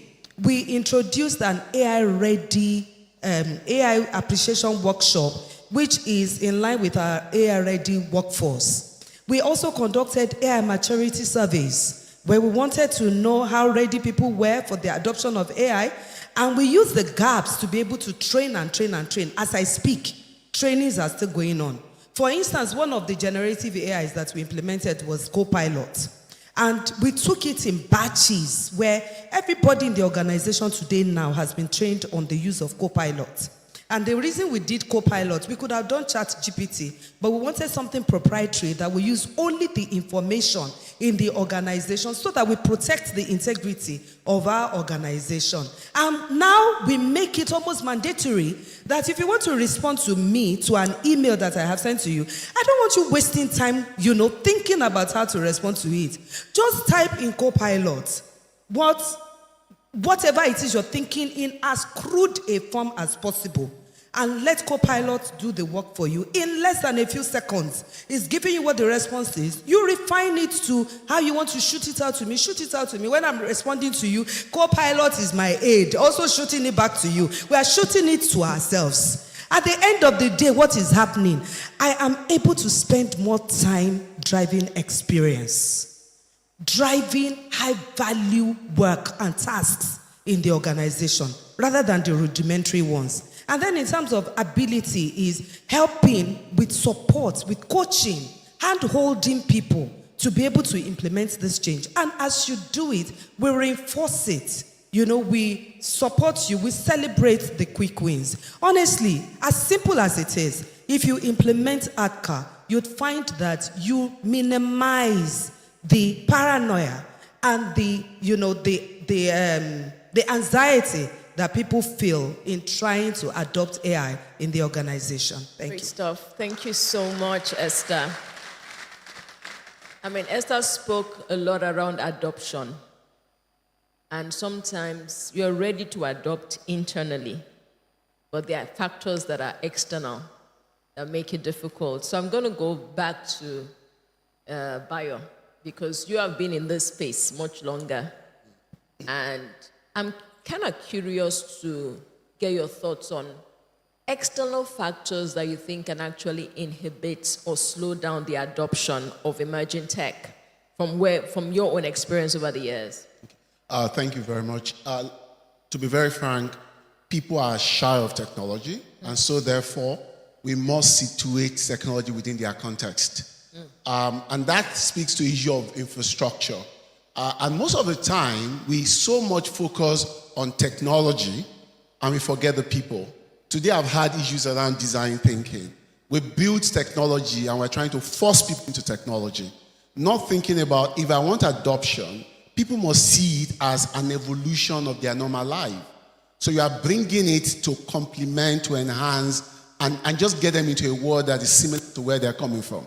Now, and that's why when you look at some of the gaps we have seen in the country today, from things like contactless. It came as a big hype, but like I tell people, I said, tap and pay has become trap and pain to a lot of people. People have invested in infrastructure, things are not working. So for me, it's about what works within the context of the user. And that takes me to the fact that if anybody wants to really drive adoption for AI-related technology today, offline first, remote aware, context rich, and voice first. People want to talk and they want AI to respond to them naturally. And so we are building our infrastructure and we are aiming not just to score another media hype, because there are certain things we launch to create some hype. And there are certain things we launch and we want consumer to use. If you are keen about what you want consumer to use and drive real traction, then focus on what works. Offline inference on any AI that you are deploying, where even when people are not connected to the internet, the last mile is making decisions. You can check things like OpGPT that we just released about 3 weeks ago, where on a device, you can have 7 billion token of AI making decision on-prem, for example. And this is the way we have to think about making AI work. Now, let's come to the traditional big retail, where one of the biggest problems we face today that is cutting a lot of people off is this is what I ordered for, this is what I got. It's making a lot of people stop e-commerce, But now we're seeing more technology that are becoming more people-centric. I'm sure you've seen a lot of try it on virtually, where they use 3-dimensional imaging of yourself and they superimpose the clothing on you and you can see yourself in it and it takes all your 3 dimensions, And now we now have another one which is at a very much advanced stage, haptic gloves. What does haptic glove do? It also checks the fabrics and the texture of the cloth and match it against the one you have in your house. So that it's not when the cloth comes and you say, it's so soft, that is not what I want. For me, this is how we must think. What matters to the user? And how do we make technology work for the user? And that takes me to my last point. There was a gentleman that was talking around the fact that, can this really work for informal sector? Informal sector is actually the biggest market as far as AI is concerned. If we understand what they want to do, they carry a lot of information on their head. They are one of the smartest brains, I'll tell you, because they know what to. It's like a mama put. A mama put knows who to give credit to and who not to give credit to. She knows when to sell rice and beans with plantain. She knows all those details because those information stays in her brain. But now, if I want to build a technology for her, she's used to a traditional model. So what can I do for her? I need to build something where she just voice, for example, and that voice can interactively engage her. It becomes like what Yoruba would call a sewing, for example, like an oracle providing information. So my philosophy is customer first, context first, offline mode, and voice first. That will make a difference in addressing the barrier to adoption that we have seen in our climate. Thank you so much, Bayo. So I'm going to ask Sam. So we've heard Bayo. As a retailer yourself,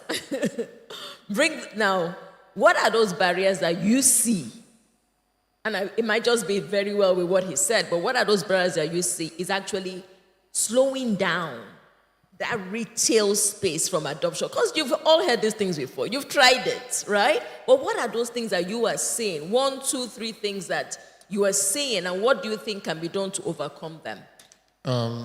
Look, he's mentioned some of them already. So first of all, just data.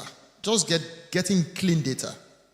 Look, we've used different retail systems. We've been in business for 15 years. So we've had system, in fact, we've used the software we use today, we actually, it's something we adopted on our own now. We've used other people's system, we use other stuff, software. Just getting those data from that system into the new one is a difficult challenge. So just getting accurate and clean data, first of all, is a problem. Second problem, as you mentioned, look, whenever you start thinking of new ideas, new software, new changes, everybody panics. So for the cashier, she needs to learn a new system. For the other person, that means this changing again. Oh my God, I'm going to learn something new. Look, we've had to come to a point in the business where when we're making changes, we have to remind them, when you came here, first of all, you could not use a computer. We have to remind you that, by the way, the phone you use is more sophisticated than the computer. Don't worry. That system you use on the phone is actually more secure than the software we use on the computer. So you'll be fine. We have to encourage them. Because in reality, she's never touched a computer in her life. She's been using her phone with more sophisticated sort of things. She could do a lot of things, but she's scared of touching the computer keyboard because she's not done it before. Some of those things are real practical problems. So culturally, people just being comfortable trying to get things done. Data is a problem. And I think most importantly, cost. You don't think about the cost. But you see, when you start making all these changes, there are cost implications. And look, for a business owner, you have to think about the cost implication and worry about. I think those are some of the things we look at. Thank you so much. Thank you so much. I know we're running out of time. How much time do we have left? 10 minutes. Okay, so we're just going to do it quickly so we can still take questions. Do we have people posting on Slido as well? Do we have the opportunity or not really? Okay, all right. So just want to be sure we have how much time we have. So I'll just take maybe one more question from, and maybe Arike or Esther, any of you can answer, and then we'll take a last thought from Jonathan. So we've spoken so much about AI. We've spoken about the, utilizing data. Some of it sometimes starts to bother around, privacy. You start to hear customers saying that, why are they using my data? At the same time, they want you to be able to predict the next thing they want to buy, so you make it easy. So how do we manage this kind of issues? How do you guide that we should use data accurately? And maybe who wants to go, Esther or Arike? Thank you.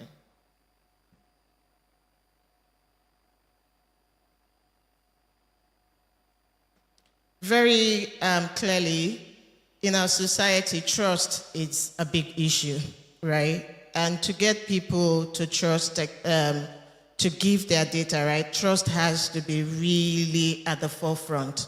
The people that want to leverage the technology need to trust that their data is safe, right? And so the people collecting the data, there has to be transparency and consent, right?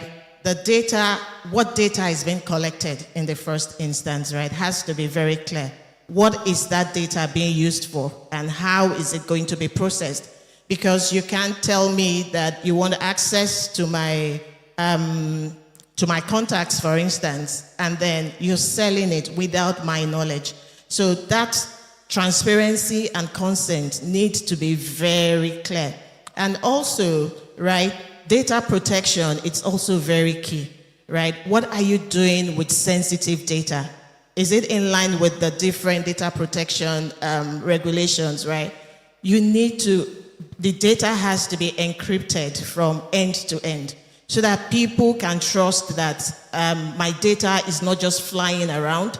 My data cannot be harvested by anyone or being used for what I did not provide it for. So very, very good is that trust, that transparency, that confidence to give data and be sure that it's being used for what it was provided for. It's very key. Fantastic, and thank you so much for that, Rika. Jonathan, we'll take one last question. We'll push one last question to you, and it's about the next 2, 3, 4 years in Africa. It's evident that it has come to stay, but would you say that will be the major change in the major technology that will change the retail sector over the next 2, 3 years? And if so, what should we be doing as organizations? How should we start to prepare as retail companies here for that big move? Thank you. I think Bayo was on the topic in some of the earlier comments he made.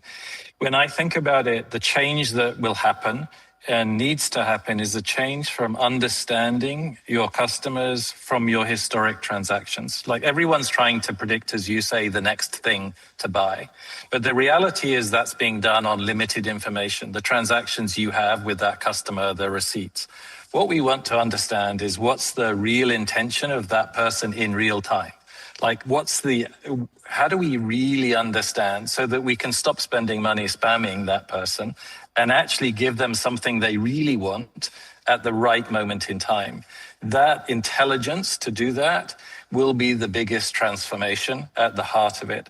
So in my mind, and of course it must come with privacy, right? So, but the challenge is that's not such an easy task, right? To create that understanding, but it is possible and we're doing it, right? So when you think about that, that's the shift to understand the person as a human, like as a real person with all of their needs and all of their wants throughout the entire pattern of their life, not just from the transactions they made with your store, Thank right? you. Or your event. And that's possible today.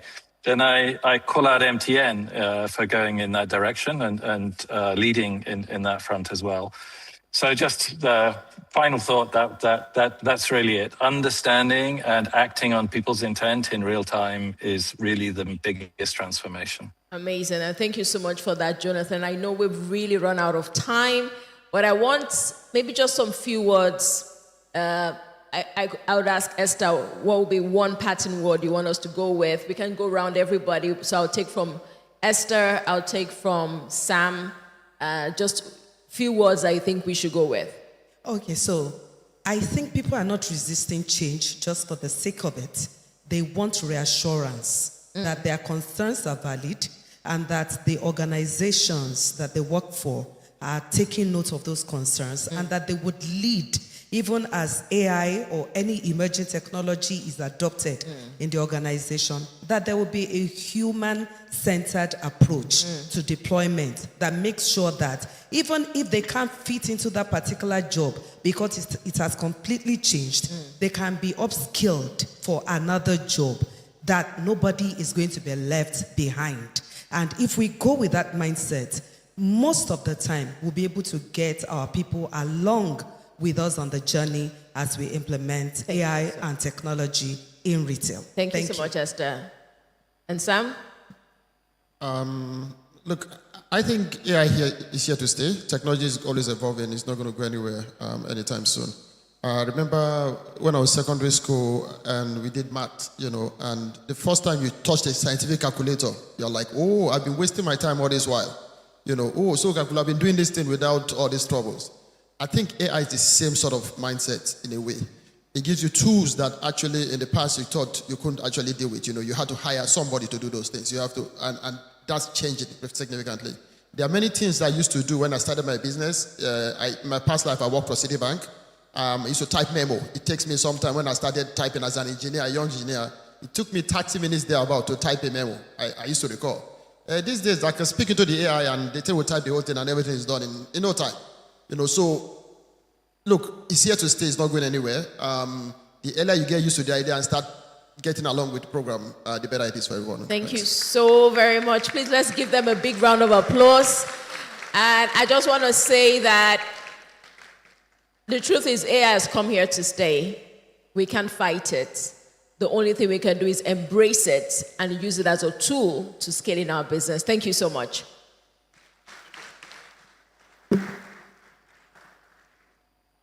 Thank you very much, our panelists and our able moderator. Please, can you wait for a picture session? Please, the members of the advisory board should get ready to join them. Photographers, are we looking left or right? Okay, he's right there at the middle.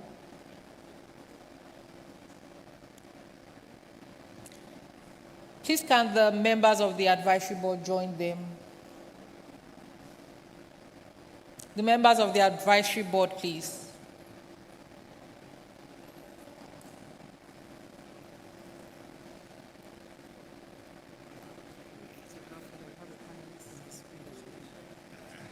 Okay, photographers, I hope you are capturing Jonathan on the screen. Please do capture Jonathan. He's part of our panelists.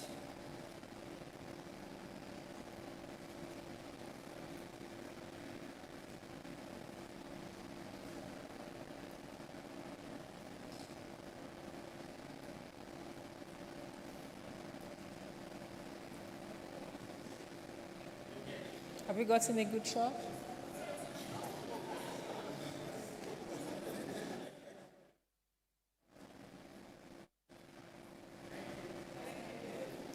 Thank you very much. Please, a warm round of applause for our panelists and our moderator.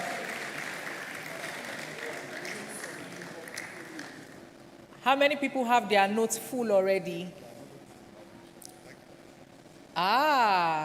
Just my gentleman in white. Okay, how many people have bought the book launched earlier? If you have, can you wave your book? Just make your neighbor jealous a bit. If you've bought the book, just wave, wave, wave. I can't see anybody waving. Is it that we've not bought the books? Yes, please, let's make them jealous. I've bought the book. Try to wave it on their face. Just wave a little past their faces a little. If you have not gotten yours, please speak to the nearest usher to you. Immediately you step out, we are removing the 5K discount. We're not even joking anymore. So if you don't buy it now, 15,000, immediately you just leave that LBS gate like this. It's now 20K. So save yourself 5K that you can use to buy suya, and just get it at the rate of 15,000. And right now we're calling our partner, Nairametrics, to come address us. Please, a warm round of applause for our partner, Nairametrics. Keep clapping. That's the rule. Keep clapping until they get here. That's the fuel that drives them here. She's not here yet, so she cannot hear your clap.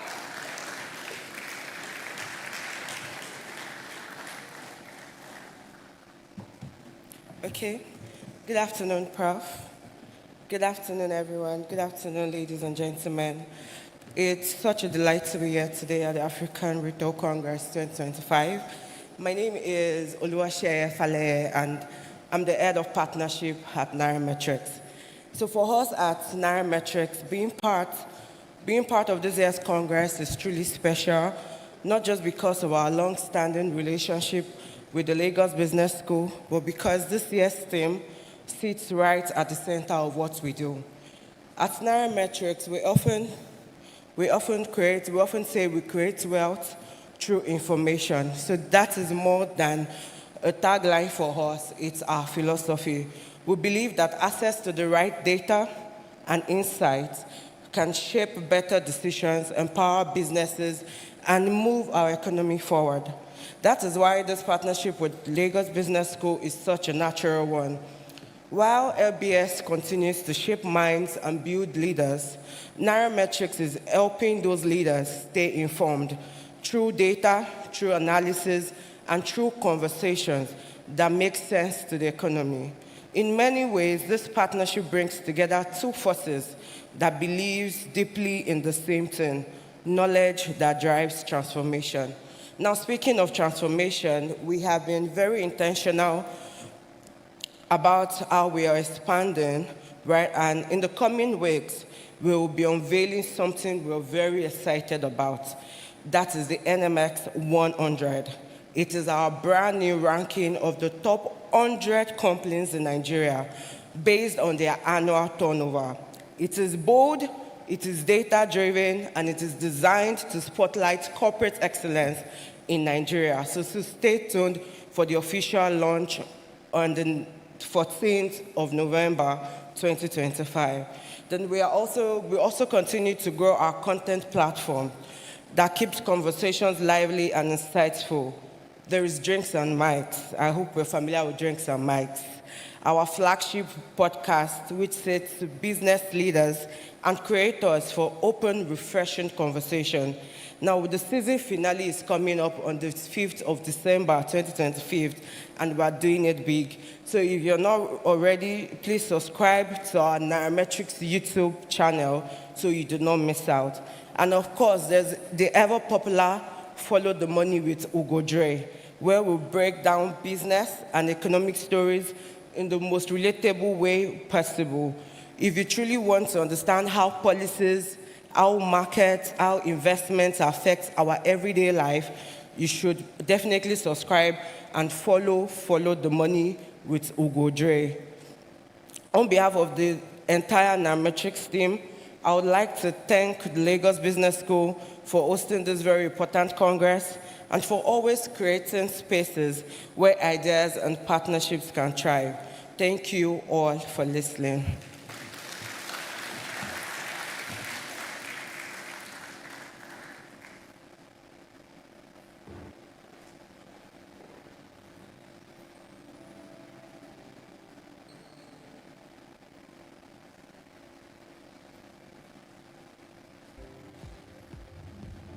In today's rapidly evolving digital landscape, managing technology risk isn't just about protection, it's about powering progress. At KPMG, our technology risk professionals empower your business to thrive securely. We help you navigate IT complexities, enhance compliance, and anticipate cyber threats. How? through modernization, agile practices, best industry standards, and integrated frameworks.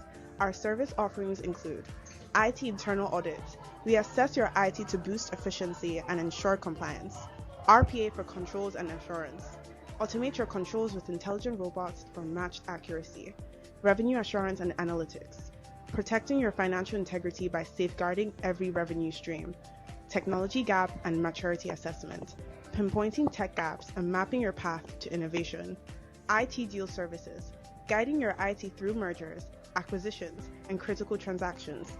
System implementation, QA, and data migration. Ensuring flawless go-live for new systems and data. IT governance and risk management. Aligning your IT with strategy with strengthening risk defenses. IT cost optimization. Maximizing value and cutting technology expenses without compromise. With KPMG, you'll establish secure technology adoption and foster trusted technological advancement. Ready to transform your IT risk into strategic advantage? Connect with KPMG today.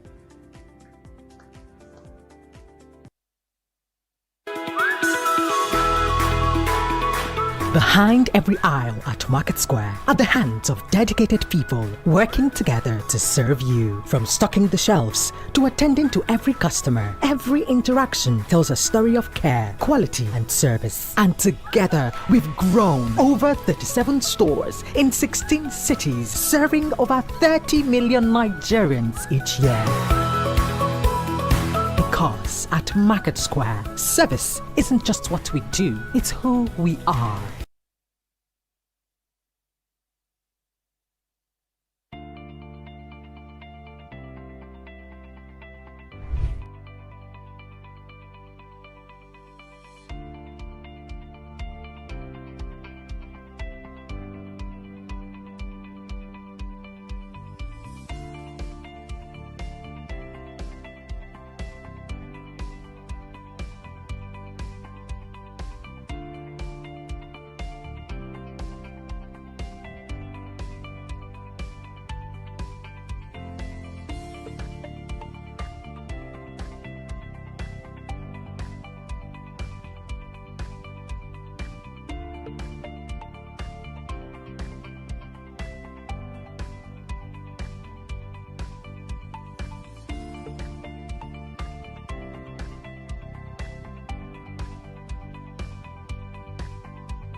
In today's fast-paced world, information isn't just about power. It's everything. So when it comes to your money, your business, and your future, you deserve news you can trust. That's where Nairametrics comes in. We bring you reliable financial news, data-driven analysis, expert opinions, and in-depth insights, all tailored to help you make smarter money decisions. Every article, every update, every report, all designed to help you understand their economy and take charge of your finances. With over 3 million visitors daily and more than 1 million followers across our platforms, Nairametrics is Nigeria's leading voice in finance. business, and economic intelligence. And now we are taking it even further. Introducing Nairametrics TV on YouTube, a variety of shows and podcasts all focused on financial literacy, business trends, and wealth creation. And are you want to listen on the go? We've got you.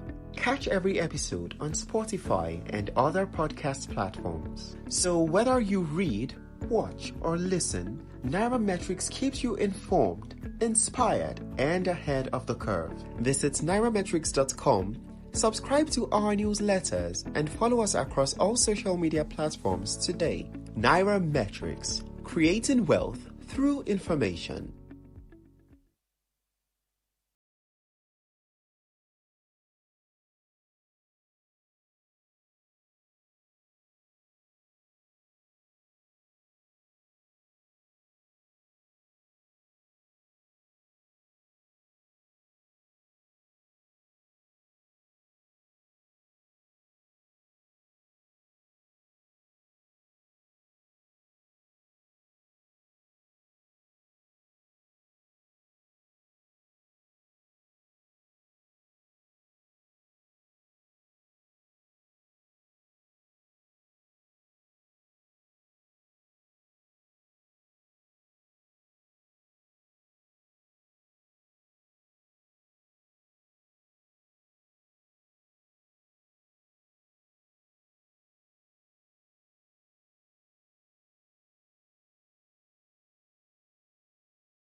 Thank you. Can we just give it to our sponsors? Let's appreciate them.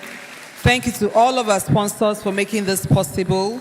Year 1, Year 2, Year 3, and now Year 4. We appreciate you, and also to our partners. We are moving gradually to the end of this wonderful Congress. So let's just do a check. When we started, somebody said energy level, expectations, 11/10. So based on all you've heard so far, on a scale of 1 to 10, how would you evaluate it? 15. Someone said 15. Do you have a better offer? 15. 15 going? I heard something behind. Gone. So thank you so much, 15. Thanks to our panelists. Thanks to everyone that has come on stage to make this 15/10. Now we are moving to the awards. Every year, we give awards to retail organizations that have distinguished themselves across different categories. I will invite one of our partners to tell us more about this award and how we ensure it is credible. So give a warm welcome to the representative from KPMG. Please clap until he comes on stage. Thank you.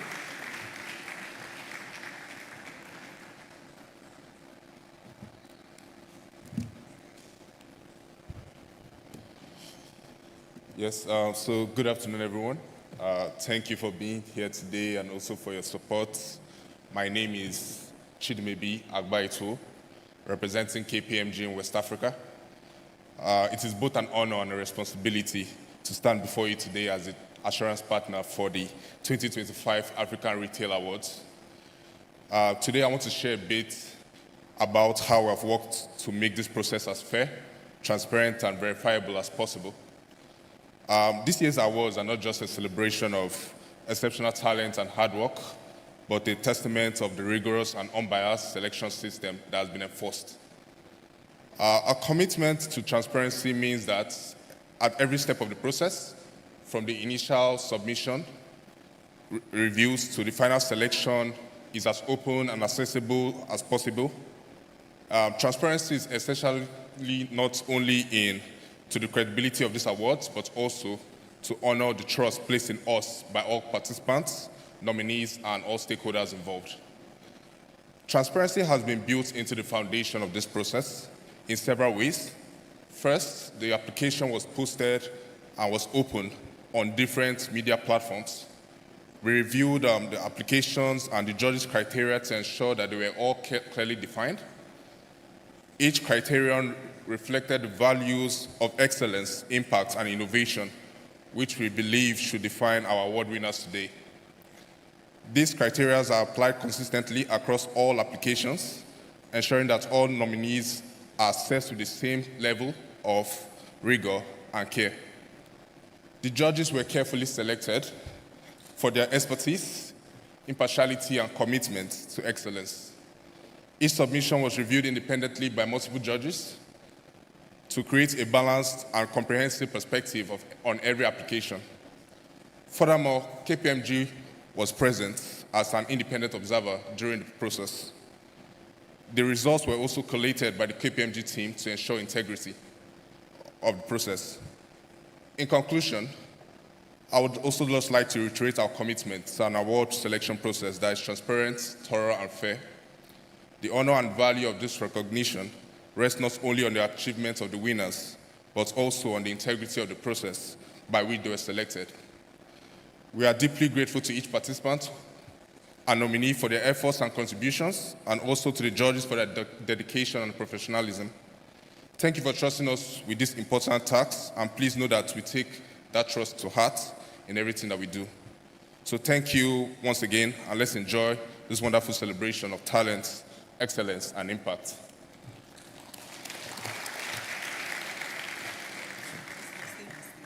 Yes, sir. Thank you. Please, I think you can do better than that. Thank you. Okay, so we'll go straight into the awards. Who is excited? Who wants to know about the awards? So we have 6 categories. And we'll call a category. The nominees will be shown on the screen. But before then, you're supposed to hand us that envelope, that sealed envelope, so that everybody sees that, right? There should be So some we kind of need to show that paparazzi. Yes, we are free and fair. So you see, they are all sealed. Even we don't know who is the winner until we open it. So in case you are reporting and you don't win, you don't say that we put our party. So it's free and fair. They are all sealed. If anything, hold KPMG. But trust me, it's free and fair. Thank you. So the first category we're going to would be Most Innovative Retail Company.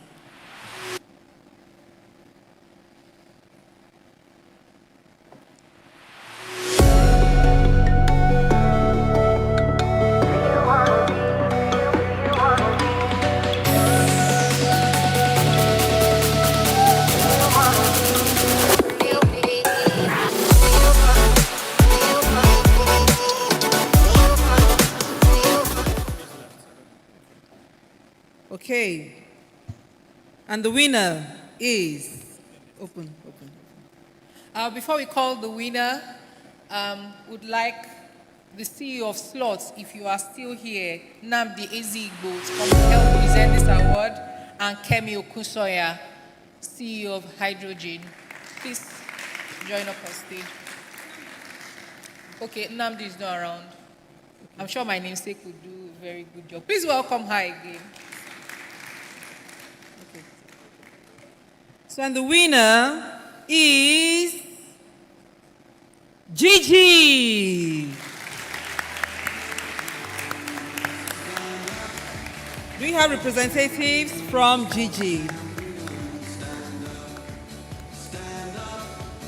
saw them earlier. Can't miss this opportunity to take your. If you are from Gigi and you are at the foyer, please can you come? You've missed an opportunity. Okay. So whilst we're trying to find them, Tomilola will graciously receive the award on their behalf. So let's give it up to Gigi, Most Innovative Retail Organization 2025 Africa Retail Award. The next award goes to Best Retail Organization in Omni-Channel Trade. And the nominees are finalists.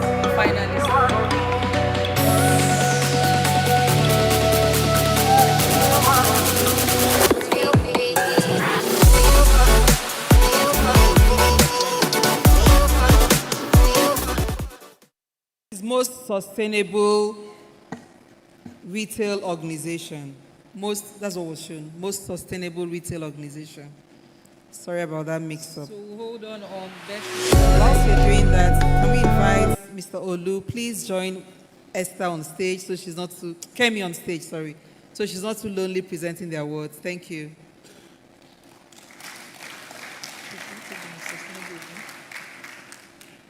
Most sustainable. Let's have the winner.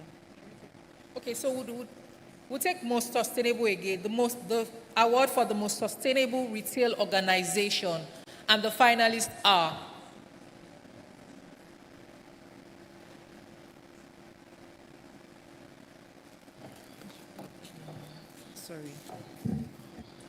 So the winner, most sustainable retail organization 2025 is Sundry Market.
Thank you. Please stay one more before we release you, one more category. So we'll move to the next category now. I don't know whether it's AI that is rearranging the slides. So please show us the next category for the award.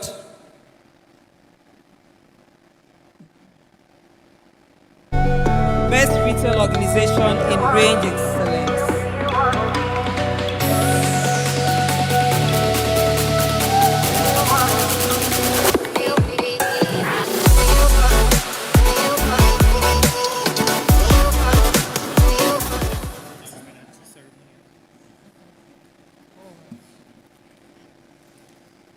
and the award goes to Foodco.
Thank you, Olu. Thank you, Kemi. Please give him a round of applause. Thank you.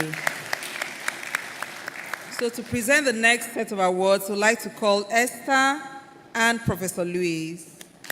Thank you.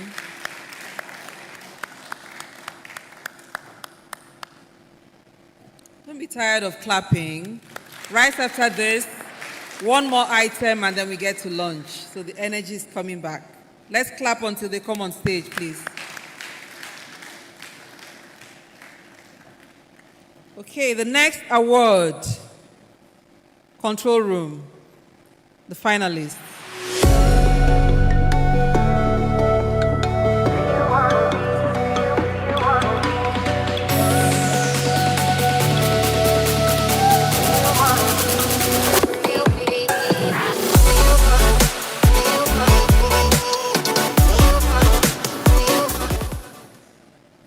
And the winner, Differentiation in Retail Award, goes to Luxity. Luxity is a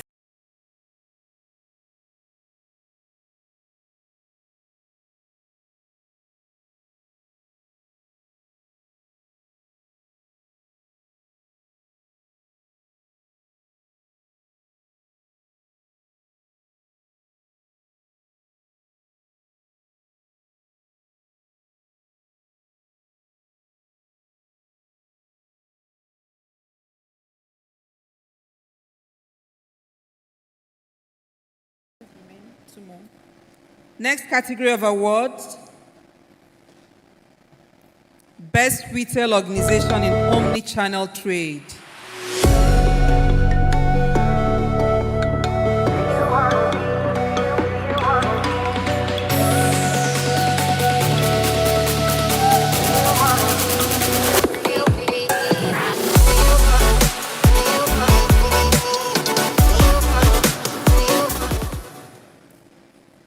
And the winner is... Can you guess? And the winner is Omni Retail.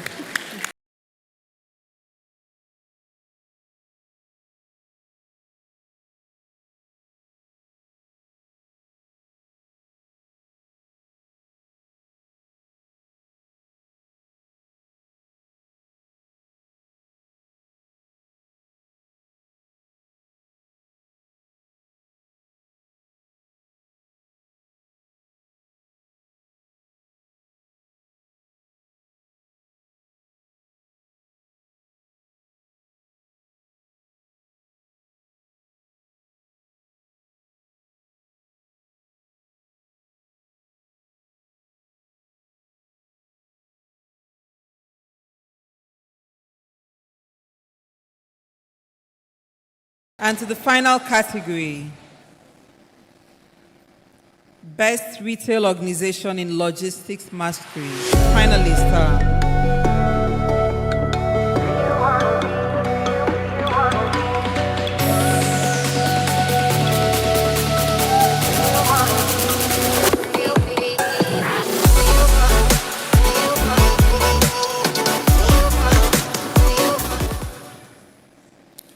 and the winner is Omni Retail.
Clapping, keep clapping till they get to their seats.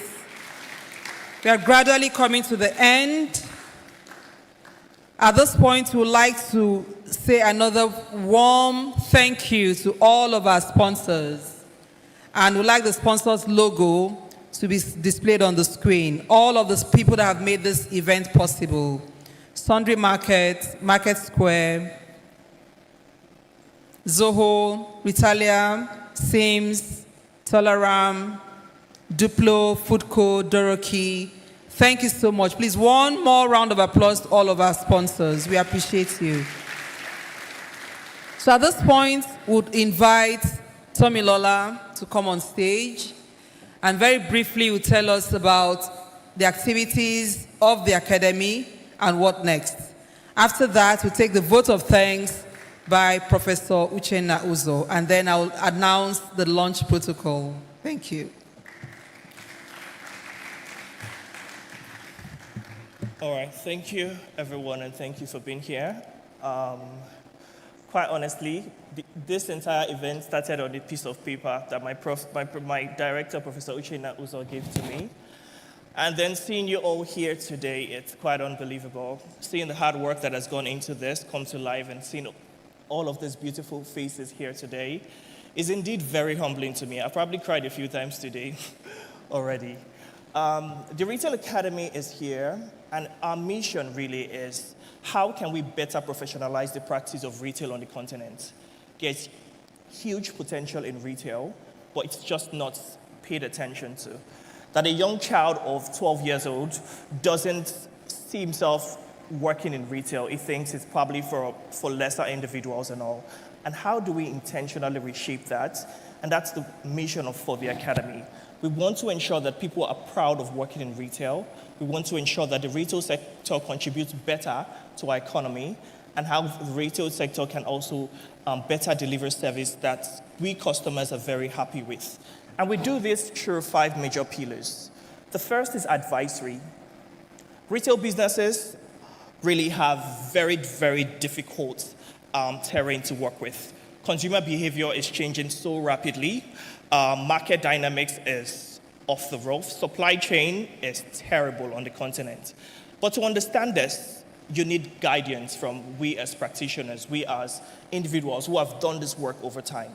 And the Retail Academy has a host of, or network of retail executives, retail experts who understand this through all of the research insights that we deliver. And then we partner with retail businesses, providing advisory services that guides them on market entry, guides them on how to penetrate the market better, guides them on how to digitize supply chain, make it more robust, and understand supply chain on the continent. So if you're confused about your business in retail, Africa Retail Academy probably could provide advisory service, and that could help you better understand retail operations. We also partner with retail organizations as well to develop internal teams to develop their capacity as well. We've done this for quite a number of organizations already, where we work together with some of your key executives, develop curriculum for them, and then you can have an internal academy that develops your sales team better, develop your operation management teams better, and we've done this for quite a number of organizations. And that's through the train-the-trainers approach. And then we also have customized offering. We have had a few organizations come to Lagos Business School and say, okay, we know you have a ton of programs for different sectors, but we want something for us. We want something designed for our business. And that is where we work together with businesses to design something quite specific for them based on their own key operational challenges. We work together with them to find what gaps exist in the business, and then we design curriculum specifically for the business. So you can come to us and say, okay, we have XYZ challenge and we need you to help solve it. And then we design a customized program for you. The next slide, thank you. Or let me just use this.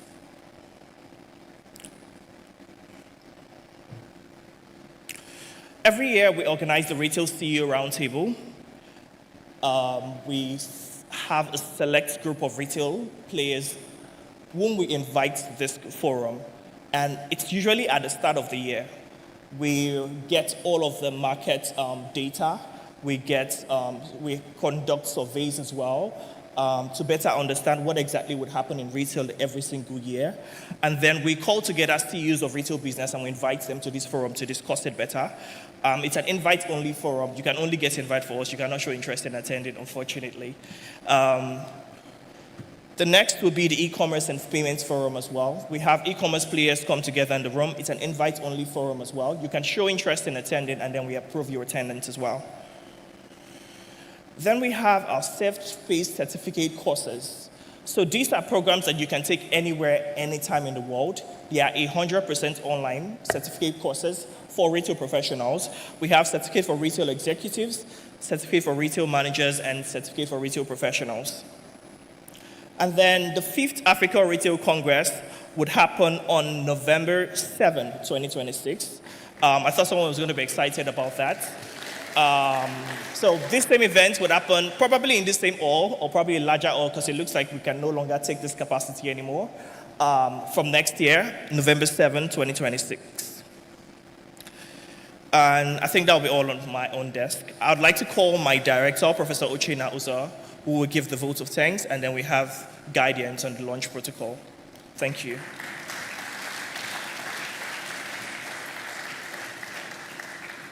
Thank you. All right. I know I'm the one keeping you from having your lunch, so I'm going to be very brief. So this is to say thank you. Let me start with all the people in this room. I think you deserve a round of applause for being here. Thank you. Thank you to all attendees. So let me start by thanking our advisory board members who are here for doing this, our executives in residence, Esther, Oluwakomu, and so on, for being here, faculty members who are here, speakers, so Bayo, thank you, Kemi, who have come. I would also like to say a big thank you to our partners and sponsors for doing an excellent job in making this work out.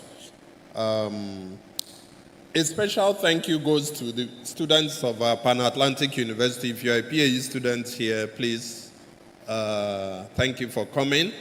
Some of students of our Masters in Management program who also were part of the planning team. I'm very, very grateful and thankful to the LBS team proper, made up of security staff, maintenance staff, cafeteria. Some of them worked overnight. Some had to be accommodated somewhere close by to be able to do this, so we thank them for that. I would also like to thank the academy team, led and supported by Professor Nzegu, the chair of this year's Congress, and everybody working with him, Tommy, Victor, Pascal, and so on, for putting this together. So it's been a good one. We will continue to do what we can to improve how retail gets done in Nigeria and Africa. We are just starting. I would say you haven't seen anything yet.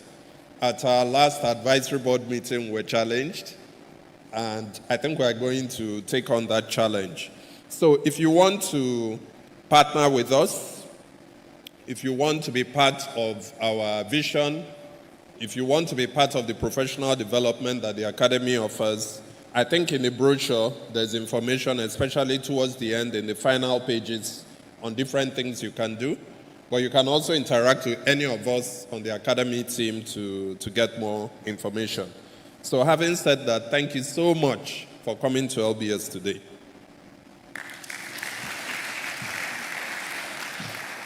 Thank you, Prof. Thank you, everyone, for your patience. Just before I announce the launch protocol, which is showing on the screen, the executive attendees have an exclusive session after now. That session starts by 3 p.m. and you don't want to miss it because it's like a speed mentoring, coaching, deep dive session exclusively for the executive attendees. For all of us that registered, you would have seen there were categories of participation. So I would like to encourage you next time to join this executive club, okay? So launch. Executive attendees, your tag has black color. So take a look at your tag, identify the color. And then the standard attendees, you've got a band that is light blue. Your launch, you will take To my left, the door to my left, which is your right. And if you're upstairs, you can go down from there to the foyer or to the restaurant for your lunch. And then the rest of us, I have my ID card, so you're not alone. Regular attendees to the right.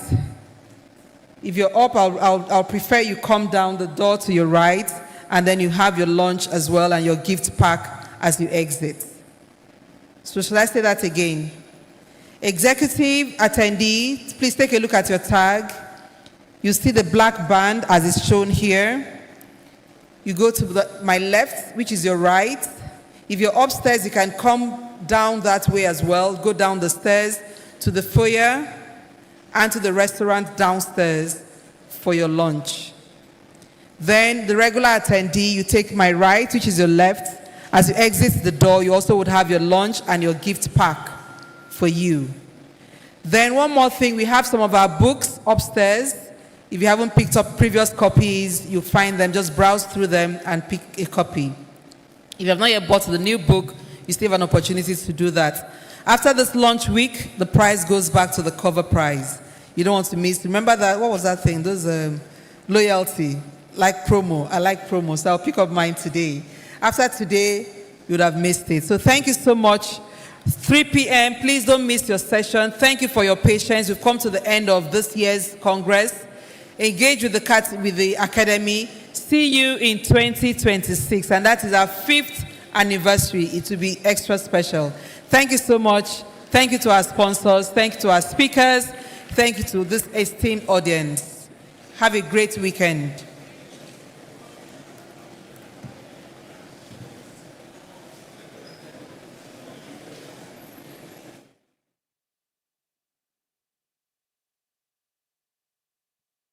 Please, as you go, take pictures. We have media walls around. Take pictures, post them on social media.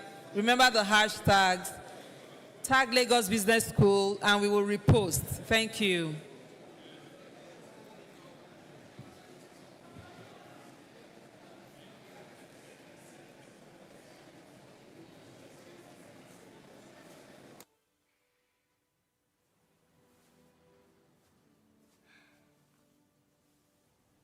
How'd you get out? The window. How they're sending me to finishing school. I don't.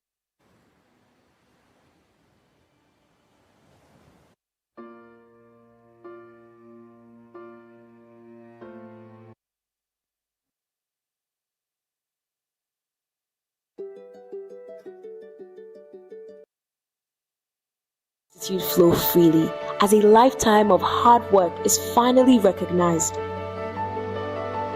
When the MasterCard Foundation scholars arrive on campus, the air is charged with anticipation. They are greeted warmly, handed welcome packs that symbolize the support and resources now within their reach.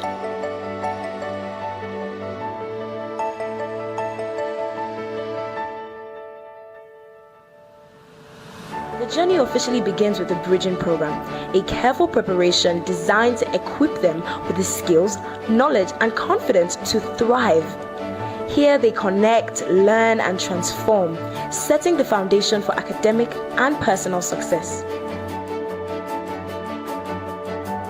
During this time, the MasterCard Foundation scholars receive another special welcome: their laptops, tools that will open doors to creativity, discovery, and connection to the world beyond the campus.